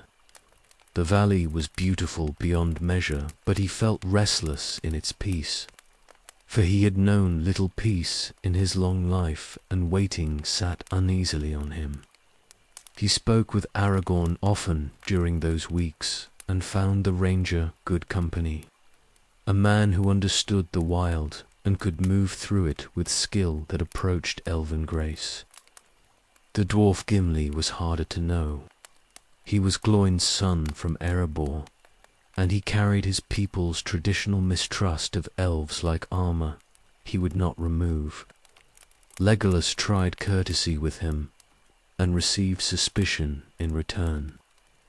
And after a few attempts at conversation, both of them retreated to cold politeness that satisfied neither, but at least avoided open conflict. The old grudges between their peoples ran deep, and would not be overcome quickly if they could be overcome at all. The hobbits were a revelation.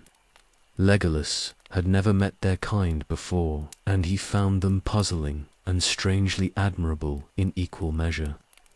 They were small and soft by the measure of warriors, yet they faced the quest ahead with courage that many larger folk would have failed to match. Frodo especially impressed him, for the ring-bearer carried a burden that would have broken most men, and he carried it with quiet determination that never wavered. December wore on toward its end, and finally Elrond declared the time had come. They would leave on the 25th, departing at dusk, when the winter stars were just appearing in the darkening sky. The choice of departure time was deliberate, for the enemy's servants hunted by day and night both, and dusk offered the best chance of slipping away from the valley unseen. The day itself passed in final preparations. Weapons were checked, and provisions were packed, and the companions gathered what they would need for a journey that might last months if they survived it at all. Bill, the pony, was loaded with supplies, and Sam fussed over him like a mother with a child. The others made their own preparations more quietly, each lost in thoughts about what lay ahead.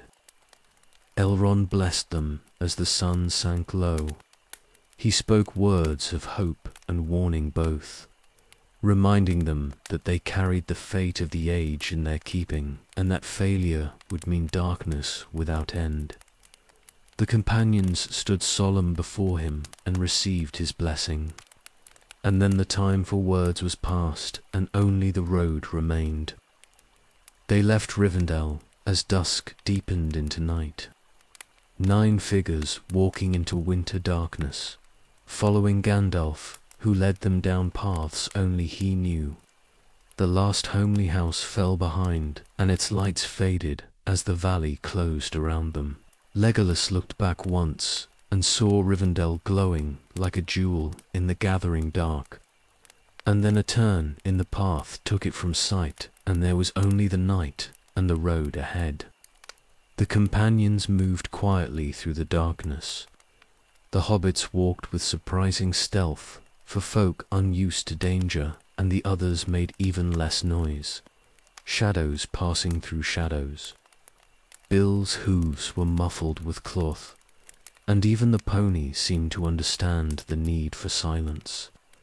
They were leaving safety behind and entering country where enemies might be anywhere, and caution began from the first step. Legolas felt the weight of the quest settle fully on his shoulders as Rivendell disappeared behind them. The council and the preparation had been one thing, but this was another. The actual setting forth into darkness with no certainty of return. They were 9 against the gathered might of Mordor, and they carried hope that was fragile as glass and just as likely to shatter under pressure. But they walked forward regardless. Frodo bore the ring, and the rest of them bore him, supporting the ring-bearer through whatever trials awaited. The fellowship had been formed, and now it was tested by the simple act of beginning, of taking the first steps on a road that would lead to triumph or disaster with nothing in between. The night closed around them, and the stars came out cold and clear above.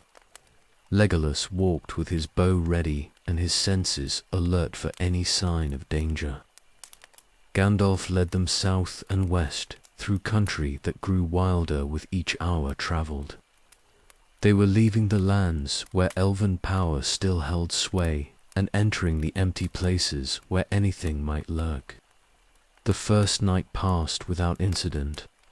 They walked through darkness and made camp before dawn in a sheltered hollow where they could rest unseen.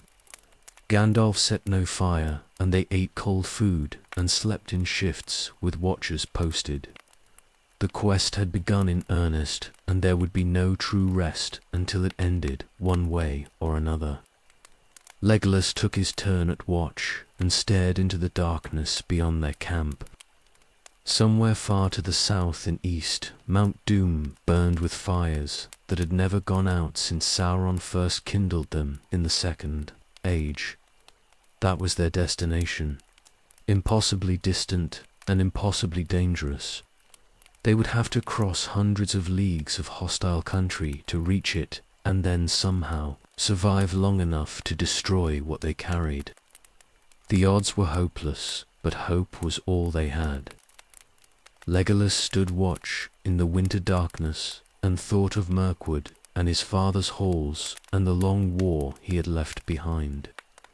That war would be won or lost based on what this fellowship accomplished. And the Prince of the Woodland Realm had given his oath to see the quest through to whatever end awaited. The road stretched ahead unknown and probably fatal, but they would walk it regardless, because no other choice remained. Dawn came grey and cold, and they rose to walk again. 9 companions heading south through winter lands with the fate of the world in their keeping.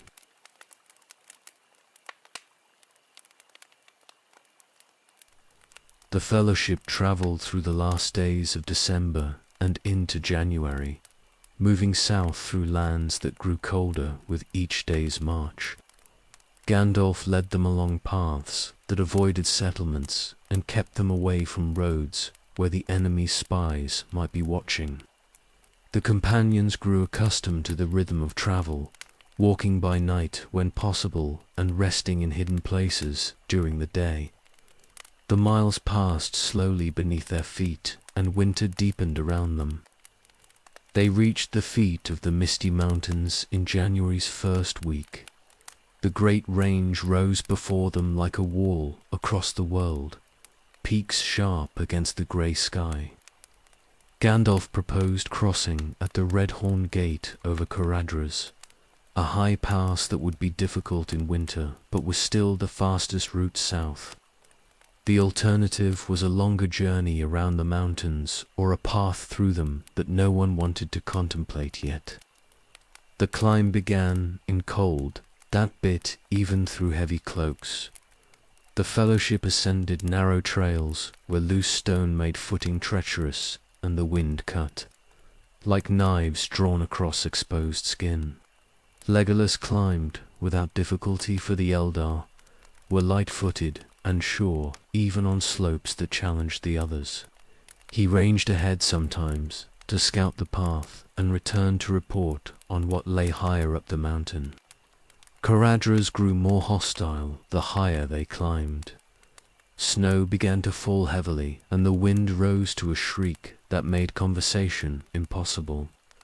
The path grew steeper and more dangerous with each 100 feet gained.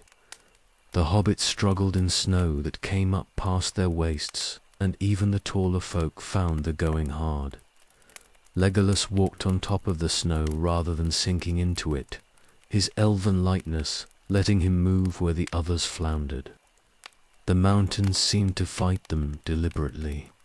The storm intensified beyond what natural weather should produce, and the snow fell so thick that seeing more than a few feet ahead became impossible. Rocks came tumbling down from above, as if thrown rather than simply falling loose. The Fellowship pressed on because turning back on the narrow trail was nearly as dangerous as going forward, but each step became a battle against wind and snow and stone. Legolas felt the mountain's malice, but it affected him less than it did the others. He could see farther through the blizzard than anyone else, and the cold did not bite him as deeply. He helped Gandalf break trail through the worst drifts, and he caught Frodo when the hobbits stumbled, keeping the ring-bearer from tumbling down the slope.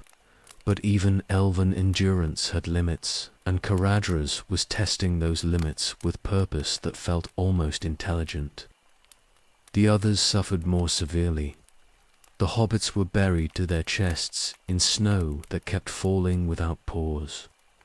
Boromir and Aragorn struggled to keep moving through drifts that pulled at their legs like hands trying to drag them down. Even Gandalf's strength was being worn away by the mountain's relentless assault. They could not go forward much farther, and everyone knew it, but admitting defeat meant a retreat that might be as deadly as the advance. Gandalf finally called the halt. They could not reach the pass in these conditions, and trying to push forward would only get someone killed. The mountain had rejected them, and they had no choice but to accept that rejection and find another way. The wizard's voice was grim when he gave the order to turn back, for he knew what the alternative route would likely be. The descent was nearly as bad as the climb had been. The Fellowship retraced their path down Caradhras, while the storm continued to rage around them. Legolas again helped where he could, steadying companions who lost their footing and scouting ahead to find the safest route down. They reached the lower slopes by nightfall and made camp in a place where the wind was less fierce and the snow fell less heavily. The council that night was brief and grim. They could not cross the mountains here, and going around would take weeks they might not have. That left only one option that Gandalf had hoped to avoid. The mines of Moria ran under the mountains and would bring them out on the southern side, but that road was dangerous in ways that snow and wind were not. The dwarves who had built those halls were long gone, and what remained in the darkness was uncertain and probably hostile. Gimli spoke for trying the minds. Moria had been his people's greatest kingdom, and he held hope that some remnant of that glory might remain. But his voice carried uncertainty beneath the hope, for even the dwarves knew that Balin's attempt to reclaim Moria had ended in silence and likely death. No word had come from the colony in many years, and that silence spoke loudly to anyone willing to hear it. Legolas did not want to go underground. The elves loved the stars and the growing things, and they endured caves and tunnels only when necessity demanded it. Moria was more than just caves. It was the deep earth itself, miles of darkness beneath the weight of mountains. The thought of entering that place made his spirit recoil in ways that Caradhras' storm never had. But no other choice remained. They could not cross the mountains, and they could not turn back. Gandalf knew the way through Moria, and believed they could survive it if fortune favored them even slightly. The Fellowship would attempt the Dwarf Road and hope that the darkness beneath the mountains was less deadly than the alternatives. The decision was made, and there was no more to say. They would rest and then make for the western door of Moria, and what they found there would determine whether the quest continued or ended in the dark beneath the earth. Legolas looked up at the stars one last time before sleeping, and wondered if he would see them again. For the road ahead led into darkness that even elven eyes could not penetrate, and there was no certainty of emerging on the other side.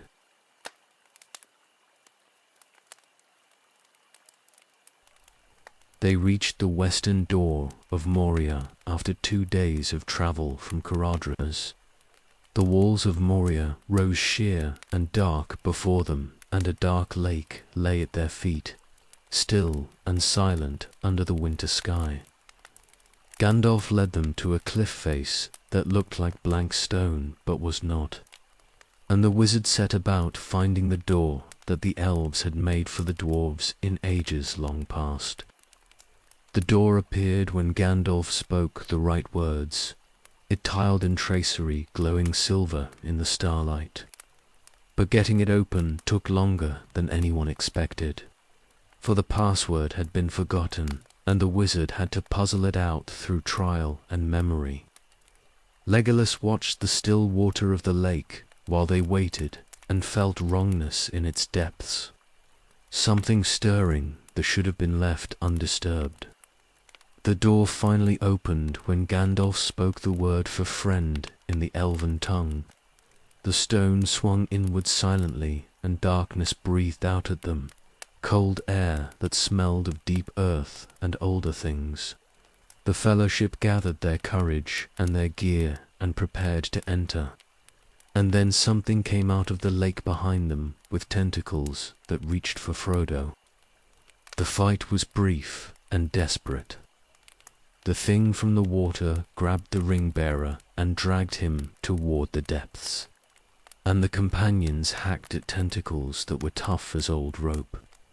They freed Frodo and fled into Moria, with the creature pursuing them to the very threshold. The doors slammed shut behind them, and rocks came tumbling down, sealing the entrance completely. There would be no retreat the way they had come, and the only path now led forward into darkness. Gandalf lit his staff, and the light pushed back the gloom enough to see. They stood in a great entrance hall with pillars rising into shadow above and passages leading away in multiple directions. The stone was carved with skill that took the breath away, ancient dwarf work from the days when Moria had been the greatest kingdom under the mountains. But dust lay thick on everything, and silence pressed down like a physical weight. They walked into the deeps, following Gandalf, who knew the way from travels made centuries before. The passages were vast beyond imagining, halls that could swallow cathedrals and leave room to spare. Legolas moved through them with growing unease, for the elves were not meant for places like this, where stone pressed close on every side and no growing thing could survive. The beauty of the carving could not overcome his people's natural aversion to the deep earth, but even he could recognize the majesty of what the dwarves had built here. The pillars were carved with skill that matched anything the elves had achieved, and the vast chambers spoke of ambition and craft that had endured through ages. This had been a place of glory once, filled with the sound of hammers and voices, light blazing from crystals and forges. Now only silence remained, and the dust of years beyond counting. They climbed stairs and crossed bridges in the darkness. Gandalf led them higher into the mountain, seeking the eastern door and the way out. The path was long and winding, and the wizard admitted more than once that his memory was uncertain. For Moria was a maze that could confuse even those who had walked it before. Hours passed in the dark, and still they climbed through halls that seemed to have no end. They found Balin's tomb in the chamber of Mzabal. The dwarf lord had tried to reclaim Moria 30 years before, and here was proof of his failure. A stone slab carved with his name and his fate. Gimli wept when he read it, for Balin had been kin and friend both. The others stood silent while the dwarf mourned, and the weight of old sorrow pressed down on them all. Gandalf found a book near the tomb, a record kept by the doomed colony. The wizard read from it in the dim light, and the tale it told was grim. The dwarves had held Moria for 5 years before the enemy came in numbers too great to withstand. The final entries spoke of drums in the deep and death approaching, and then the writing ended in a scroll that told everything about how the scribe had died. The drums started while Gandalf was still reading. Deep, booming sounds echoed through the halls from below, and with them came the sound of feet, hundreds or thousands of them. The enemy knew the Fellowship was in Moria, and they were coming in force. The companions barricaded the chamber's door and prepared to make a stand, for there was nowhere to run and no time to flee even if there had been. The attack came in a rush of orcs and something worse behind them. The creatures poured through the door when it finally broke, and the Fellowship fought in desperate defense of the chamber. Legolas shot arrow after arrow into the press of bodies, and his bow sang its deadly song. The fight lasted until something large approached from deeper in the mines, something that made even the orcs fall back in fear. Gandalf ordered a retreat, and they fled the chamber with the enemy pursuing close behind. The wizard led them through passages at a dead run, seeking the bridge of Khazad-dûm that he knew was near.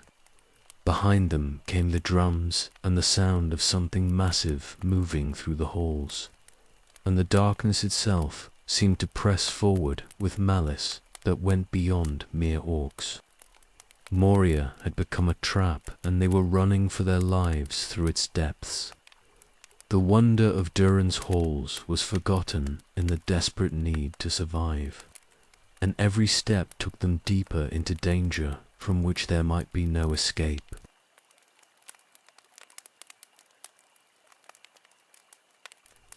The Fellowship ran through the darkness with death pursuing close behind.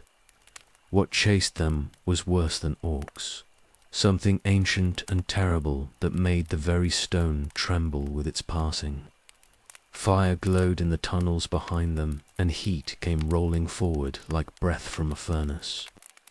Gandalf drove them onward with urgency that bordered on panic, and the wizard's fear was more frightening than the enemy itself. They descended stairs carved into the mountain's heart, and crossed halls where the ceiling vanished into shadow far above. The drums kept beating, and the sound of pursuit never faltered. Orcs followed in the wake of the greater thing, emboldened by whatever power commanded them. Arrows whistled past in the darkness, and Legolas shot back without breaking stride. His arrows finding targets he could barely see. The company burst into a vast chamber with a deep chasm splitting it from side to side. A narrow bridge of stone spanned the gap, ancient dwarf work that arched delicately across the abyss. Gandalf made for it without hesitation, and the others followed. But the enemy was too close now, and there would be no easy escape. The thing behind them was coming fast, and fire bloomed in the tunnels they had just left. Legolas reached the bridge and turned to cover the others as they crossed. The hobbits ran across first, with Sam practically carrying Frodo in his haste. Boromir came next with Gimli, and then Aragorn helping the last of them. The prince stood with arrow nocked and watched the chamber's far end, where darkness was giving way to fire that should not exist in any natural form. The Balrog emerged from the tunnel, and Legolas felt his heart clench with ancient fear. It was a thing out of the elder days, a demon of the ancient world that should have perished with Morgoth's fall. Fire wreathed it, and shadow cloaked it, and it stood taller than the great pillars of Moria's halls. Its whip cracked like thunder, and its sword burned with flame that hurt to look upon. This was what had slain Bolin's colony and driven the dwarves from their ancestral home, and now it had come for the Fellowship. Gandalf stood on the bridge's centre and would not move. The wizard raised his staff, and his voice rang out in the vast chamber. Words of power that made the stone beneath their feet shudder. He challenged the Balrog and forbade its passage, and for a moment the demon hesitated, as if recognizing something in the small figure that barred its way. The Balrog came forward anyway. It stepped onto the bridge, and the stone groaned under its weight. Fire licked around its feet, and its shadow reached ahead like grasping hands. Gandalf struck the bridge with his staff, and spoke words that cracked like breaking mountains, and the ancient stone finally surrendered to the strain. The bridge collapsed beneath the Balrog, and the demon fell into the abyss with a roar that shook dust from the ceiling high above. But its whip lashed out even as it dropped, and the thong caught Gandalf's ankles and dragged him backward. The wizard stumbled and caught himself at the bridge's edge for one brief moment, and then he was gone into the dark with the Balrog still falling below him. Legolas saw it happen and could not move. The world seemed to stop in that instant when Gandalf fell, everything frozen in the moment of loss. Then Aragorn was pulling at him and shouting, and the orcs were coming again from behind. The Fellowship ran for the eastern door with grief choking them all, but they could not stop to mourn because stopping meant death. They burst out of Moria into daylight that felt like knives after the darkness below. The sun blazed down, and clean air rushed into lungs that had breathed only stone dust for too long. The eastern door stood open behind them, and stairs descended toward the valley below, and the Fellowship fled down them with orcs still pursuing from the halls. The enemy did not follow far. Sunlight drove the orcs back into Moria, and they vanished into the mountain's shadow, leaving only their arrows as a final threat. The company staggered away from the stairs and kept moving until they reached the tree, line where cover would protect them from any archers still watching from above. Only then did they stop, and only then did the full weight of loss crash down on them all. Legolas stood among the trees and stared back at the mountain that had taken Gandalf. The wizard was gone, fallen into darkness with the Balrog, and the Fellowship had lost its guide and leader. The quest should have ended there with Gandalf's fall, for how could they continue without him? But they had to continue because the ring still needed destroying, and there was no turning back now, even if they wanted to. The grief was terrible and silent.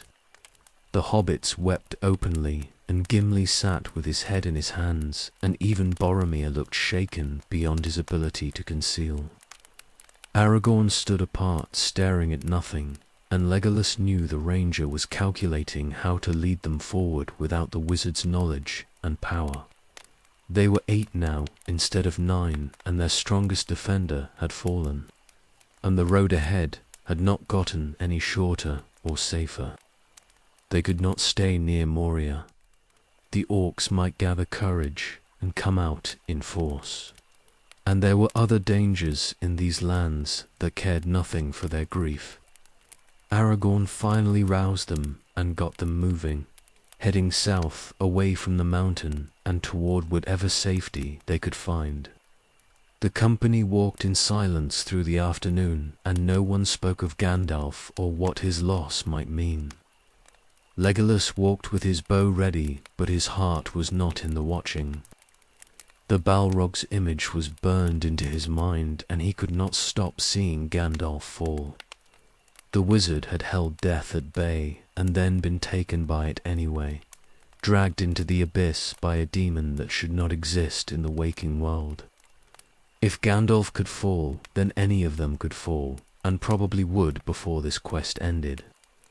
Night came, and they made camp in a hollow where they could hide from watching eyes.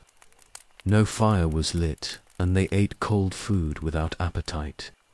The hobbits huddled together for comfort, and the others sat apart with their own thoughts.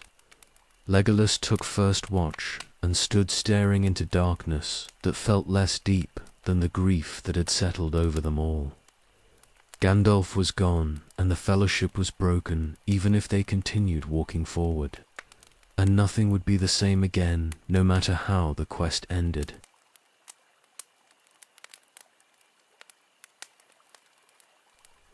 They fled south from Moria, through country that was wild but not actively hostile. Aragorn led them now, and the ranger drove them hard for 3 days before allowing real rest. The grief was still raw, and walking helped push it down far enough that they could function, though none of them would ever fully recover from Gandalf's fall.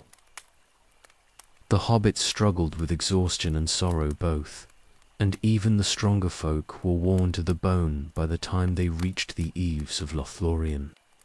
The golden wood appeared suddenly after they crossed a small stream.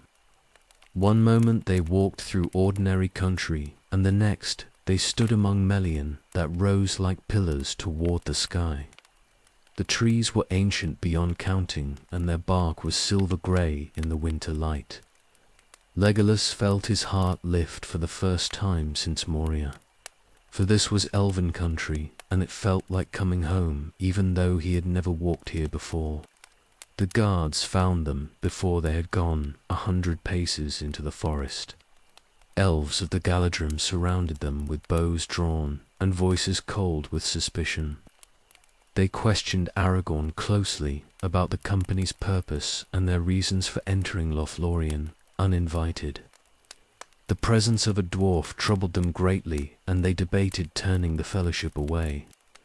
But finally they agreed to bring the companions to Kara's Galadon, where their lord and lady could judge what should be done. The Galadriel led them deeper into the wood, and the grief that had weighed on them since Gandalf's fall began to lift slightly. The forest itself seemed to push back the sorrow, not erasing it, but making it bearable in ways it had not been before. The Melian rose beautiful around them, and golden leaves still clung to some branches despite the winter season. Light filtered down through the canopy, soft and clean, and the very air tasted of growing things and ancient peace. They climbed into the trees at nightfall and slept on flets built high among the branches. The platforms were wide and secure, and the elves brought them food and water. Legolas stood at the flet's edge, long into the night, staring out over the forest while the others slept. The golden wood stretched away in all directions, and its beauty was like balm on wounds that had seemed too deep to heal. This was what Mirkwood had been before the shadow came, and seeing it reminded him of what his own forest had lost. Galadriel came to them the next day, and her presence was like light made visible. She was the mightiest of the Eldar remaining in Middle-earth, and her power shone from her like sun through crystal. The Lady of the Golden Wood welcomed them despite their griefs and their failures, and she offered sanctuary in Lothlórien for as long as they needed it. Her words were gentle, but her eyes saw everything, measuring each companion and understanding more than any words could tell. The Fellowship stayed in Kara's Galadan, while January passed into February. They rested among the Malayan and let the forest work its healing on spirits that had been battered nearly to breaking.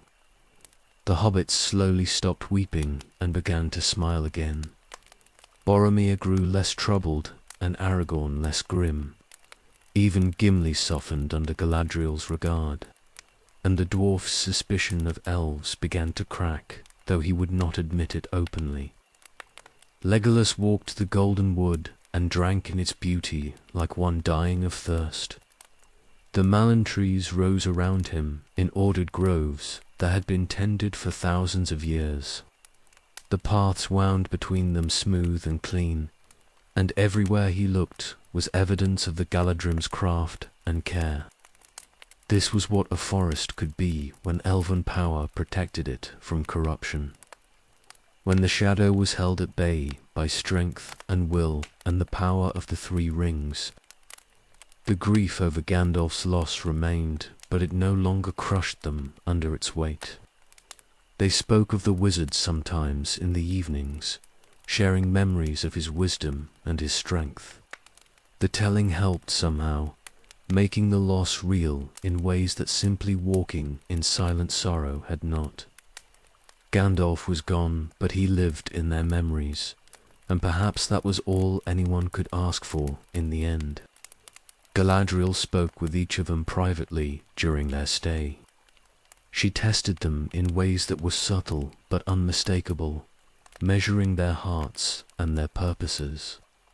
Legolas stood before her and felt her gaze pierce through to his deepest self, seeing things he had hidden even from himself.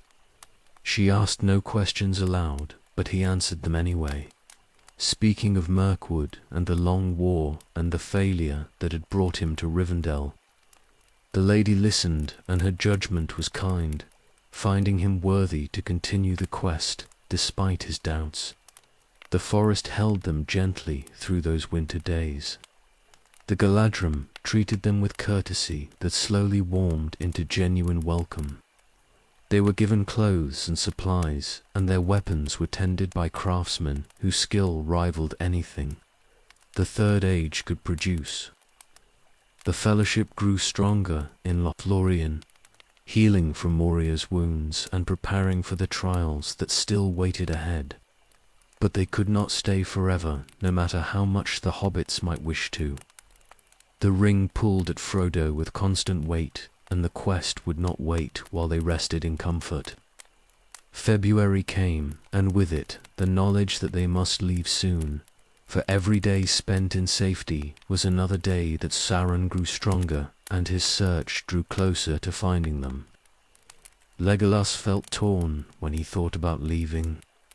The Golden Wood had given him something he had not known he needed, a reminder that beauty could still exist in the world, and that the shadow had not consumed everything worth defending.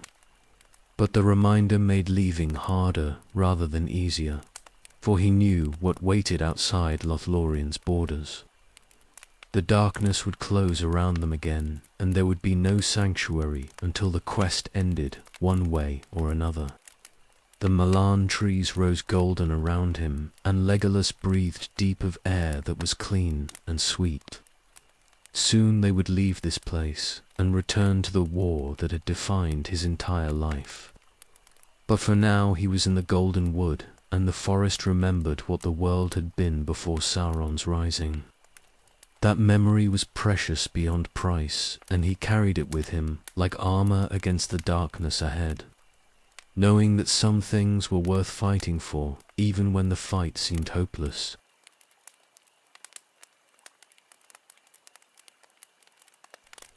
The time came in mid-February when the Fellowship could delay no longer. The ring pulled at Frodo with increasing urgency, and Aragorn knew they had tarried as long as they dared. Galadriel summoned them to her garden on the evening before their departure, and there she gave each companion a gift chosen with care that spoke of deep understanding and ancient foresight. Legolas received a bow made by the Galadrim, strung with elf hair and carved from wood that sang when drawn. The weapon was lighter than his own bow, but more powerful, and arrows loosed from it would fly truer and strike harder than any he had shot before. The lady told him the bow would not fail him in the trials ahead, and her words carried weight that went beyond simple promise. He accepted the gift with gratitude that went too deep for words, for this was craft from the elder days given to a prince of the Woodland Realm who had never walked the Golden Wood before. The others received gifts suited to their natures and needs. Sam was given earth from Galadriel's garden and a seed that might grow into something precious if planted in the right soil. Frodo received the light of Irendel's star captured in crystal, a star glass that would shine in dark places when all other lights failed. Aragorn was given a sheath for his sword and the knowledge that Arwen still waited for him. Each gift was perfect for its recipient, and each carried blessings that would matter in the darkness ahead. They departed at dawn with boats provided by the elves. 3 grey vessels sat waiting at the water's edge, loaded with provisions and equipped with ropes and paddles.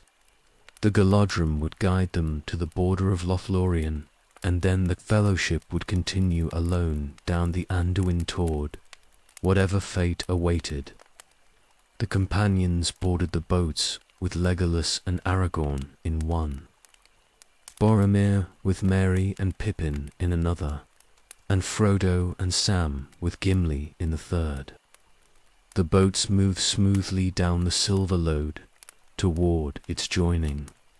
With the great river, elven rowers propelled them with skill that made the journey seem effortless. The forest passed on either side, still wrapped in its timeless beauty, and the companions looked back often at what they were leaving behind. The Golden Wood had been sanctuary and healing both, and departing felt like leaving home even for those who had never called Lothlórien home before. They reached the great river by midday and turned south into its current. The Anduin ran wide and strong here, flowing out of the north with power that had carved these banks for ages beyond counting. The Galadrim turned back at the border of their realm, and the Fellowship was alone again. 3 boats on a great river heading into country that grew more dangerous with every league travelled. The river carried them swiftly, and the boats rode its current with grace that ordinary craft could never match. Legolas handled the tiller in his vessel and found the work came naturally, for elven boats responded to touch and will both.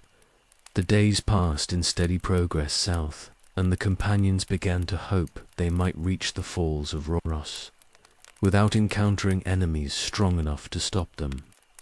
But leaving Lothlórien meant leaving the protection of Galadriel's power. The ring's weight pressed harder on Frodo, now that the lady's strength no longer shielded him from its influence. The hobbit grew more silent with each day travelled, and his burden showed in his face and posture. The others watched him with growing concern, but there was nothing they could do except continue forward and hope he could endure until the quest ended.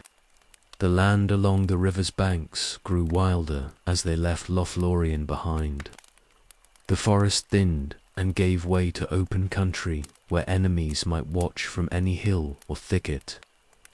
Legolas kept his new bow close at hand and scanned the shores constantly for signs of danger. His elven eyes could see farther than any of the others, and he served as scout and guard both while the boats moved south. The nights were cold when they camped on the river's banks. They pulled the boats ashore and made fires small enough to avoid drawing attention. Aragorn set watches, and they rotated through them, sleeping in shifts that never felt long enough. The easy rest of Lothlórien was behind them now, and the reality of the quest had returned in full measure. Legolas thought often of Galadriel's words when she had given him the bow. She had spoken of trials ahead, and the weapon had been chosen specifically to help him face those trials. The lady could see futures that remained hidden from others, and her gifts were never random or thoughtless. Whatever waited ahead would require the bow's strength and his own, and he would need every advantage that Galadrim's craft could provide. The new bow felt right in his hands, in ways his old weapon never had. It was perfectly balanced, and the strings sang when drawn, and arrows flew from it like birds released into flight. He practiced with it during the days on the river, shooting at targets on shore while the boats drifted past. The weapon never failed him, and each shot found its mark exactly where he aimed. February wore toward its end, and the river carried them steadily south. The golden wood was far behind now, and ahead lay the falls of Rhoros, and the choices that would determine the Fellowship's fate. Legolas could feel the future pressing close, like storm clouds gathering on the horizon.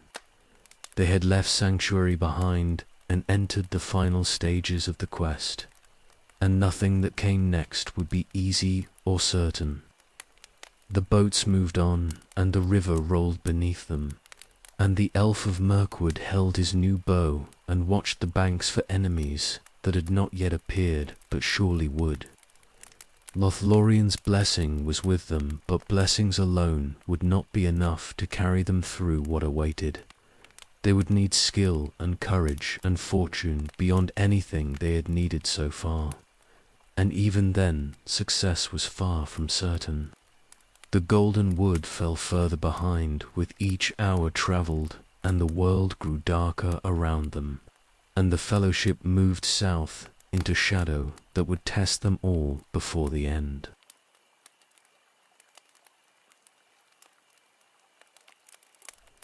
The days on the Anduin blurred together in a rhythm of paddling and drifting and watching. The river carried them south through country that grew less friendly with each league travelled. Legolas kept his eyes on the eastern bank where Mirkwood's corrupted eaves pressed close to the water's edge, and he felt the weight of his home forest's darkness even from this distance. The current was strong, and they made good progress when the wind favoured them. The boats moved swiftly through water that was brown and cold with winter runoff from the mountains. Sometimes they passed the mouths of tributary streams, and sometimes they glided by islands where old willows grew thick and tangled. But the easy travel could not last. Legolas began to feel eyes watching from the eastern shore, though he could never catch sight of what watched.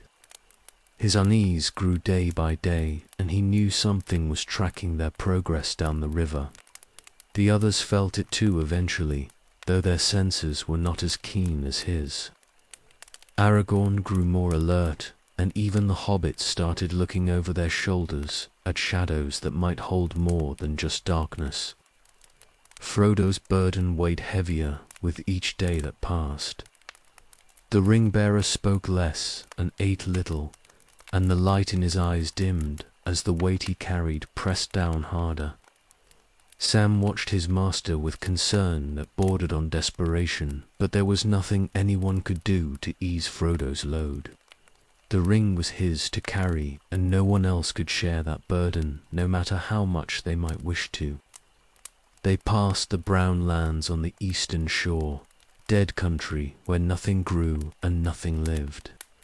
The desolation stretched for leagues, and the very sight of it was dispiriting. This was what Sauron's power could do when left unchecked, turning living land into waste that would remain barren for ages. Legolas looked at those dead hills and thought of Mirkwood's slow corruption, and he wondered if his home would look like this eventually if the ring was not destroyed. The Emyn Muil appeared ahead, a confusion of rocky hills and gullies that flanked the river on both sides. The land grew rougher and the current faster as they approached the falls that Aragorn said lay somewhere ahead. They would have to leave the river soon and make a choice about which road to take, for the boats could not pass Rorros, and beyond the falls the way split between east and west. But something else found them before they reached that decision point. Legolas spotted a dark shape flying high above, circling in the sky like a hunting bird, but far too large to be any natural creature. He called warning, and the boats pulled close to the western shore, where overhanging trees might provide some cover. The shape passed overhead and continued south, but its presence was a reminder that the enemy's eyes were everywhere, and their passage down the river had not gone unnoticed. The nights grew colder as February ended. They camped on islands when they could find them, preferring the isolation to camping on either shore where enemies might approach unseen. The watches grew longer and more tense. Legolas took his turns staring into darkness and listening for sounds that should not be there, his new bow always ready. Boromir grew troubled as they drew closer to the falls. The man from Gondor spoke less and seemed lost in thoughts he would not share. He watched Frodo with an intensity that made Legolas uncomfortable, though he could not say exactly why. Something was working on Boromir's mind, some pressure or temptation that was bending him in directions that might prove dangerous. Aragorn noticed it too, and the ranger kept himself close to Frodo when Boromir was near. The boats moved on, and the river rolled beneath them, and Amon Hen appeared ahead on the western shore. The hill rose tall and solitary above the water, crowned with ruins from the ancient kingdom of Gondor. This was where they would have to stop and make their choice. East toward Mordor and the direct route to Mount Doom, or west toward Minas Tirith and Gondor's aid. Legolas felt the weight of the coming decision, even though it was not his to make. Frodo would choose their path, and the rest of them would follow, but the choice itself would determine everything that came after. The quest hung balanced on a knife's edge, and any wrong move could tip them into disaster. The eastern shore pressed close and dark. Somewhere beyond it lay Mordor and the fires of Mount Doom. But between here and there was country that no friend of the Free Peoples could cross without being hunted every step. The western shore offered a different path with different perils. Neither choice was good, but one had to be made. They pulled the boats toward the western bank as Amon Hen loomed larger ahead. The fellowship would land soon and rest, and then decisions would be made that could not be unmade. Legolas checked his bow and counted his arrows, preparing for whatever came next. The river journey was ending, and the final test was beginning, and nothing would ever be the same again after the choices made on this shore. The water lapped against the boats, and the current pulled them steadily south. and the elf of Mirkwood watched the banks with eyes that saw farther than most, but still could not see what was coming.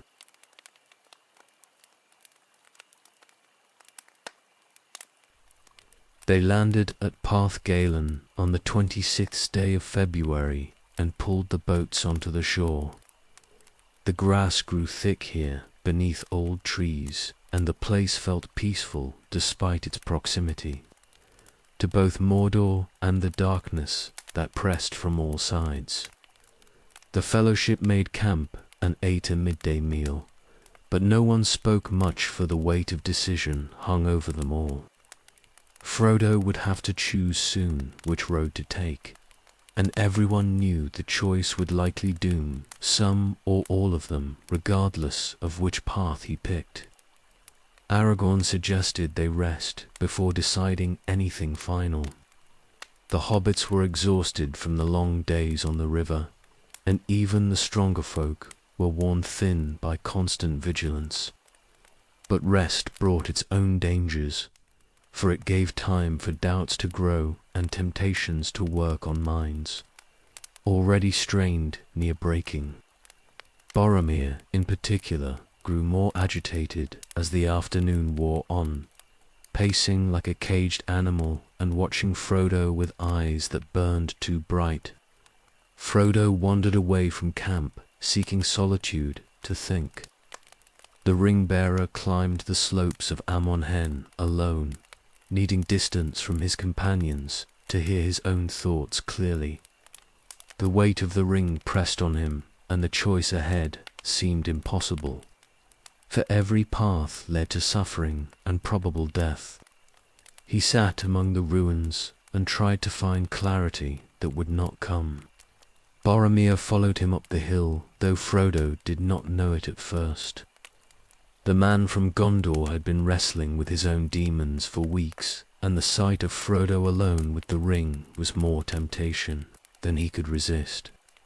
He came upon the hobbit in the ruins and began speaking of Gondor's need and the weapon that could save his people if only someone strong enough would wield it. His words grew more desperate and his arguments more insistent, and finally he reached for the ring itself. Frodo fled. He put on the ring and vanished from sight, and Boromir lunged at empty air where the hobbit had been standing moments before. The man stumbled and fell among the ruins, and in that moment of failure something broke inside him. The madness that had been building for weeks shattered like glass, and he saw clearly what he had nearly done. He wept for his failure and his weakness, calling after Frodo to come back and forgive him. But the ring-bearer was gone and would not return. Legolas heard Boromir's cries from the camp below and knew immediately that something had gone terribly wrong. The fellowship scrambled up the hill to find the man of Gondor alone among the ruins, devastated by what he had tried to do. Aragorn questioned him sharply, and Boromir confessed his attack on Frodo, his voice broken with shame. The ranger sent the company scattering to search for the hobbit, but Legolas knew with cold certainty that Frodo would not be found if he did not wish to be. The orcs came while they were still searching. A great band of Uruk-hai poured out of the forest with speed that caught the scattered fellowship unprepared. The creatures were larger and stronger than normal orcs, bred for war by Saruman in Isengard, and they came with purpose that spoke of clear orders. They were not here to kill everyone, but to capture the hobbits, and they drove straight for Merry and Pippin, who had wandered too far from the others.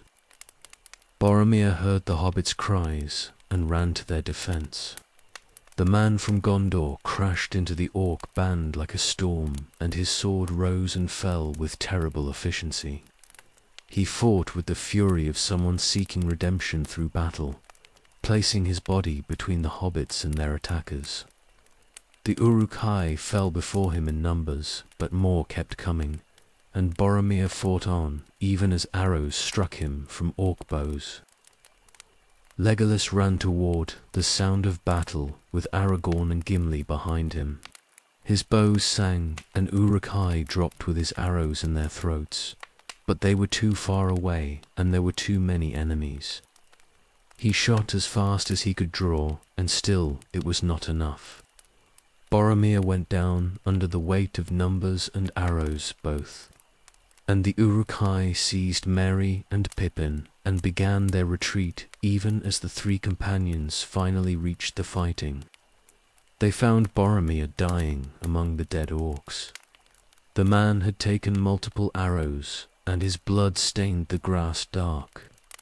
Aragorn knelt beside him, and Boromir spoke his final words, confessing his failure and begging forgiveness for trying to take the ring. The ranger gave him that forgiveness freely, and Boromir died with his honor restored, having defended the hobbits to his last breath. His redemption was complete, though it had cost him everything. The fellowship was broken beyond repair. Frodo was gone, fled across the river with Sam, who had somehow followed him unseen. Merry and Pippin were taken by the Uruk-hai and already being carried away at speeds that ordinary orcs could never match. Boromir was dead and Gandalf was dead, and the quest seemed to have failed completely on this blood-soaked shore. But Aragorn did not hesitate. He looked at the trail the Uruk-hai had left and made his choice in an instant. They would follow the hobbits and rescue them if possible, trusting Frodo to continue the quest alone. The ring-bearer had chosen his path by fleeing, and they would respect that choice even if it meant abandoning the original mission. 3 hunters would pursue the Uruk-hai across Rohan and hope that speed and skill could overcome the enemy's head start. Legolas agreed without question. Merry and Pippin were his companions and his friends, and he would not abandon them to orc captivity and probable torture. The quest was Frodo's burden now, and Sam's, and the 3 who remained would do what they could to save the hobbits who had been taken. It was not what they had planned, but plans meant nothing when everything had gone so terribly wrong so quickly. They buried Boromir with his sword and shield and set him in one of the boats. The funeral was brief, for they had no time to spare, but they gave him what honor they could before sending the boat over the falls. Then they turned to the trail and began the pursuit. 3 against 100 or more, with no certainty of success and every likelihood of failure. The fellowship had broken, but they would not give up, and the hunt across Rohan was beginning with blood already spilled and more surely to come.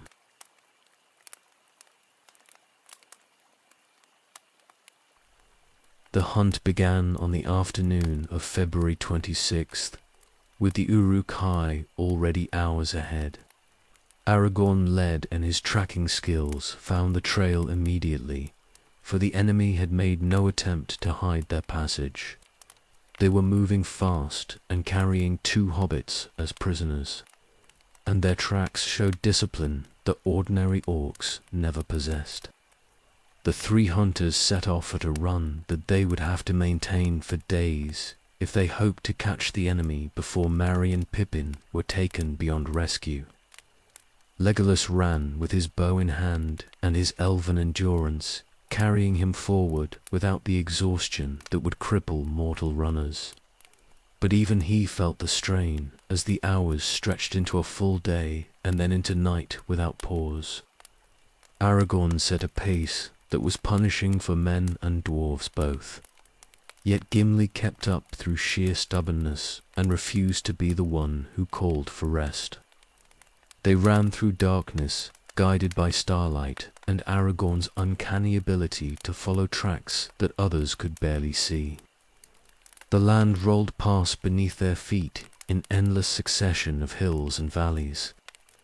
They were in Rohan now, the Horse Lord's realm, and the grasslands stretched away toward horizons that seemed to retreat as fast as they advanced. The Uruk-hai's trail led straight west, toward Isengard and Saruman's fortress, confirmation that the attack had been planned and orchestrated by the fallen wizard. The enemy knew exactly where they were going, and they were not stopping for anything. The first night passed without rest.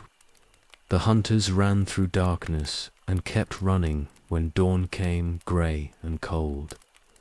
Their legs burned and their lungs ached, but they did not slow, because slowing meant the hobbits would be taken beyond reach. Aragorn calculated distances and speeds allowed, measuring their progress against the enemies and finding their numbers discouraging.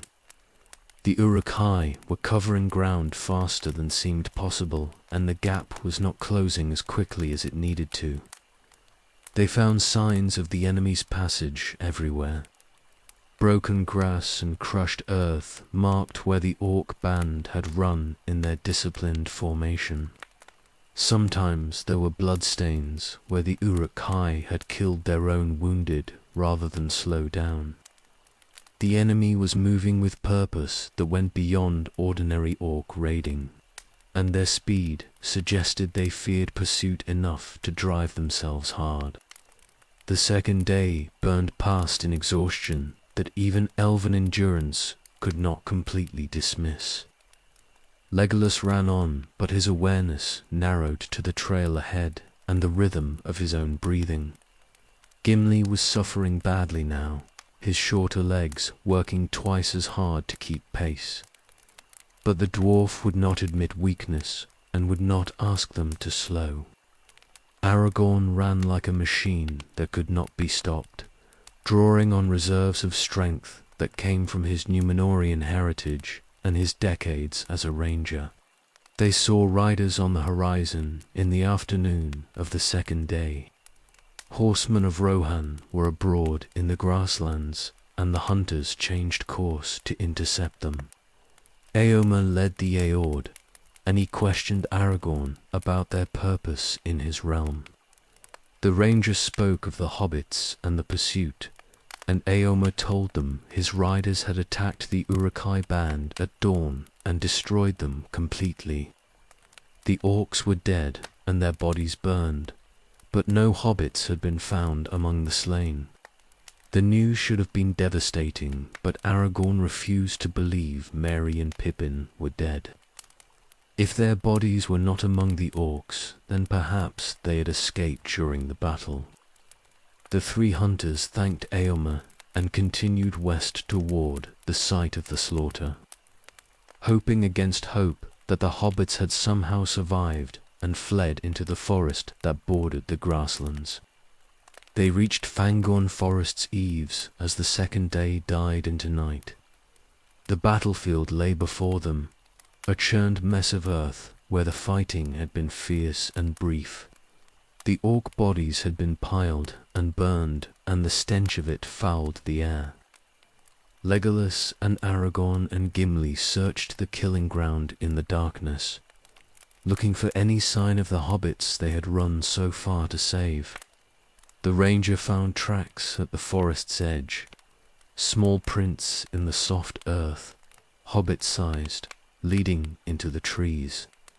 Merry and Pippin had escaped the battle and fled into Fangorn, and now the hunters had to follow them into a wood that had an evil reputation even among those who did not believe in old legends. But there was no choice to be made, because the hobbits were their friends, and the pursuit could not end until they were found. They entered Fangorn as the night deepened around them. The ancient forest closed over their heads like a roof, and the darkness beneath the trees was nearly absolute. They moved carefully now, instead of running, for the wood was treacherous and hostile to intruders. Strange sounds echoed through the trees, and the air itself felt thick with presences that watched but did not reveal themselves. Legolas felt the forest's age pressing down on him like physical weight. These trees were older than Mirkwood's eldest, and they had opinions about the small folk who walked beneath their branches. The wood was not evil in the way Mirkwood had become evil, but it was not friendly either. It simply was, ancient and vast and utterly indifferent to the concerns of the younger races. They had run for 3 days, covering 135 leagues, and now they stood in Fangorn Forest, having found the hobbits' trail, but not the hobbits themselves. The pursuit had brought them this far through exhaustion and determination, but what happened next was uncertain. The forest waited, and the darkness pressed close, and somewhere ahead Merry and Pippin were lost in the ancient wood with the 3 hunters, searching for them by starlight that barely penetrated the canopy above.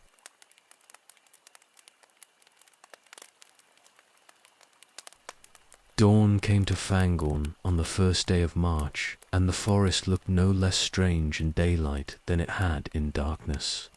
The trees were massive, beyond anything Legolas had seen even in the ancient parts of Mirkwood, and their branches moved sometimes when there was no wind.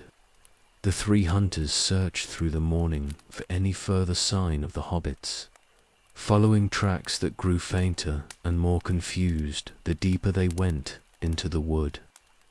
They found evidence that Merry and Pippin had been there, but the trail grew muddled and strange. Other tracks appeared that made no sense, huge footprints that looked almost like tree roots pressed into the earth.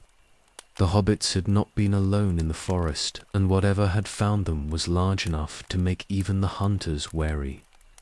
Aragorn studied the marks and admitted he could not explain them, which troubled Legolas more than the ranger probably intended. The white figure appeared at midday without warning. One moment they were searching alone through the trees, and the next an old man stood before them, wrapped in white robes. Legolas raised his bow and Gimli hefted his axe, for they had reason to fear white wizards after Saruman's betrayal. The figure stood silent and still, and power radiated from him like heat from a forge. But then light flashed, and the companions staggered back. And when their vision cleared, the old man was revealed as someone they had never expected to see again. Gandalf stood before them, alive and transformed, clad in white instead of grey. The wizard who had fallen in Moria had returned from death itself, sent back by powers greater than any in Middle-earth to complete his task. His face was the same but changed, older and stronger and terrible in ways the Grey Pilgrim had never been. The reunion was beyond words. Legolas felt joy and disbelief warring in his chest, for the dead did not return in the waking world, and yet here was Gandalf standing solid and real. The wizard spoke of his fall and his battle with the Balrog in depths beneath the mountain. He told of pursuit through tunnels older than Moria itself, and combat that had taken them to the peak of Zirixeagle, where the demon had finally fallen. Gandalf had died there on the mountaintop and been sent back clothed in greater authority. Gandalf the White now instead of grey. He brought news of the hobbits that eased hearts that had been sick with worry. Merry and Pippin were safe with the Ents of Fangorn, the tree shepherds who were older than the forest itself.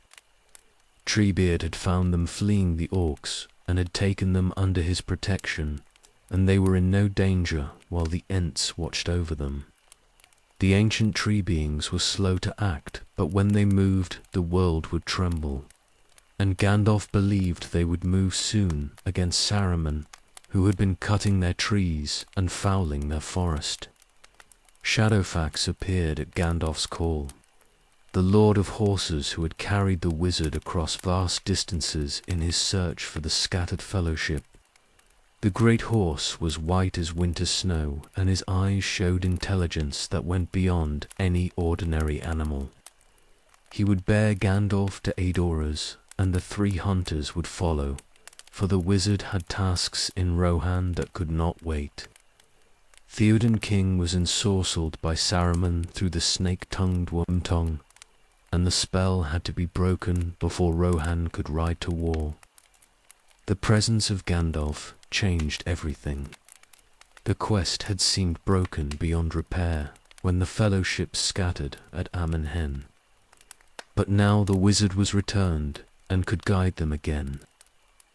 He spoke of threads coming together and patterns becoming clear, and his confidence was infectious even for those who had run themselves to exhaustion chasing enemies across leagues of grassland. They left Fangorn with the wizard leading on Shadowfax, and the 3 hunters following on foot.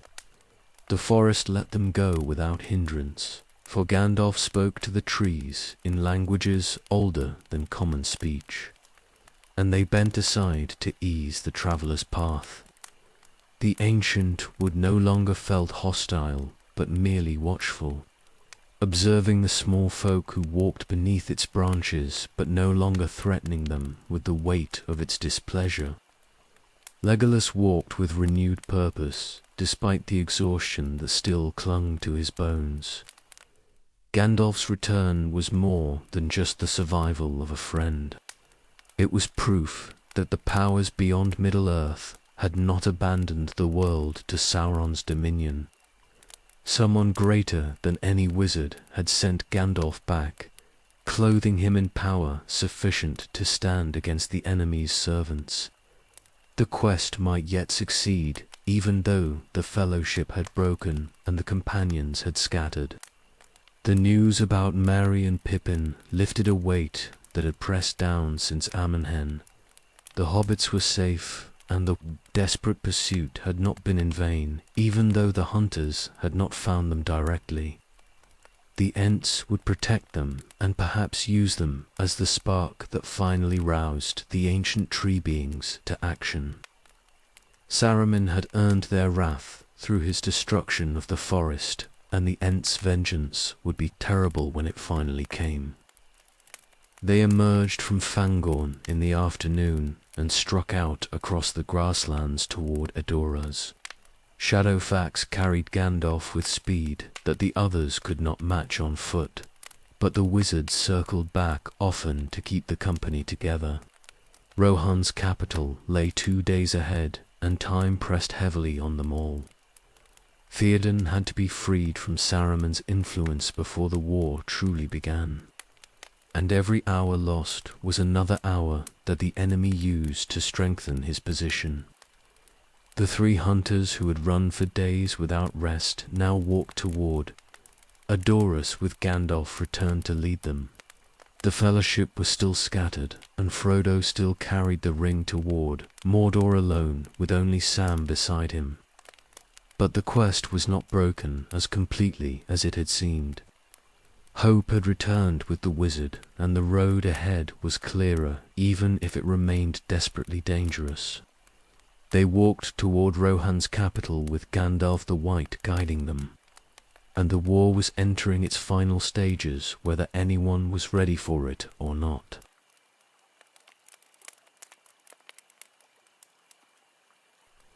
They reached Edoras on the 2nd day of March, with the sun climbing toward noon. The city rose on its hill above the grasslands, and Meduse the Golden Hall crowned the summit with its roof catching light like flame. This was the seat of Rohan's kings, built by Eor the Young when he brought his people south from distant lands. The walls were strong and the gates were guarded, but the place had an air of decline about it that troubled Legolas, even from a distance. The guards at the gate were suspicious of strangers appearing with a wizard at their head. They questioned Aragorn closely and looked with open hostility at Gimli, for dwarves were not loved in Rohan, and armed ones less so. But Gandalf spoke with authority that could not be denied, and finally they were allowed to pass, though the guards insisted they surrender their weapons before entering the Golden Hall itself. The wizard kept his staff through a combination of deception and the guards' unwillingness to look too closely at what appeared to be an old man's walking stick. They climbed the hill through streets that were quiet when they should have been bustling. The people of Edoras moved like folk carrying burdens too heavy to bear, and they looked away when the strangers passed. Something was wrong in this city beyond the normal troubles of war, and the wrongness emanated from the Golden Hall like sickness spreading from a wound. Medusald's doors stood open, but the hall beyond was dim despite the bright day outside.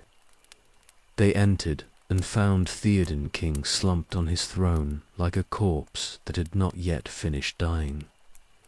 The monarch's face was grey, and his hands trembled where they gripped the armrests.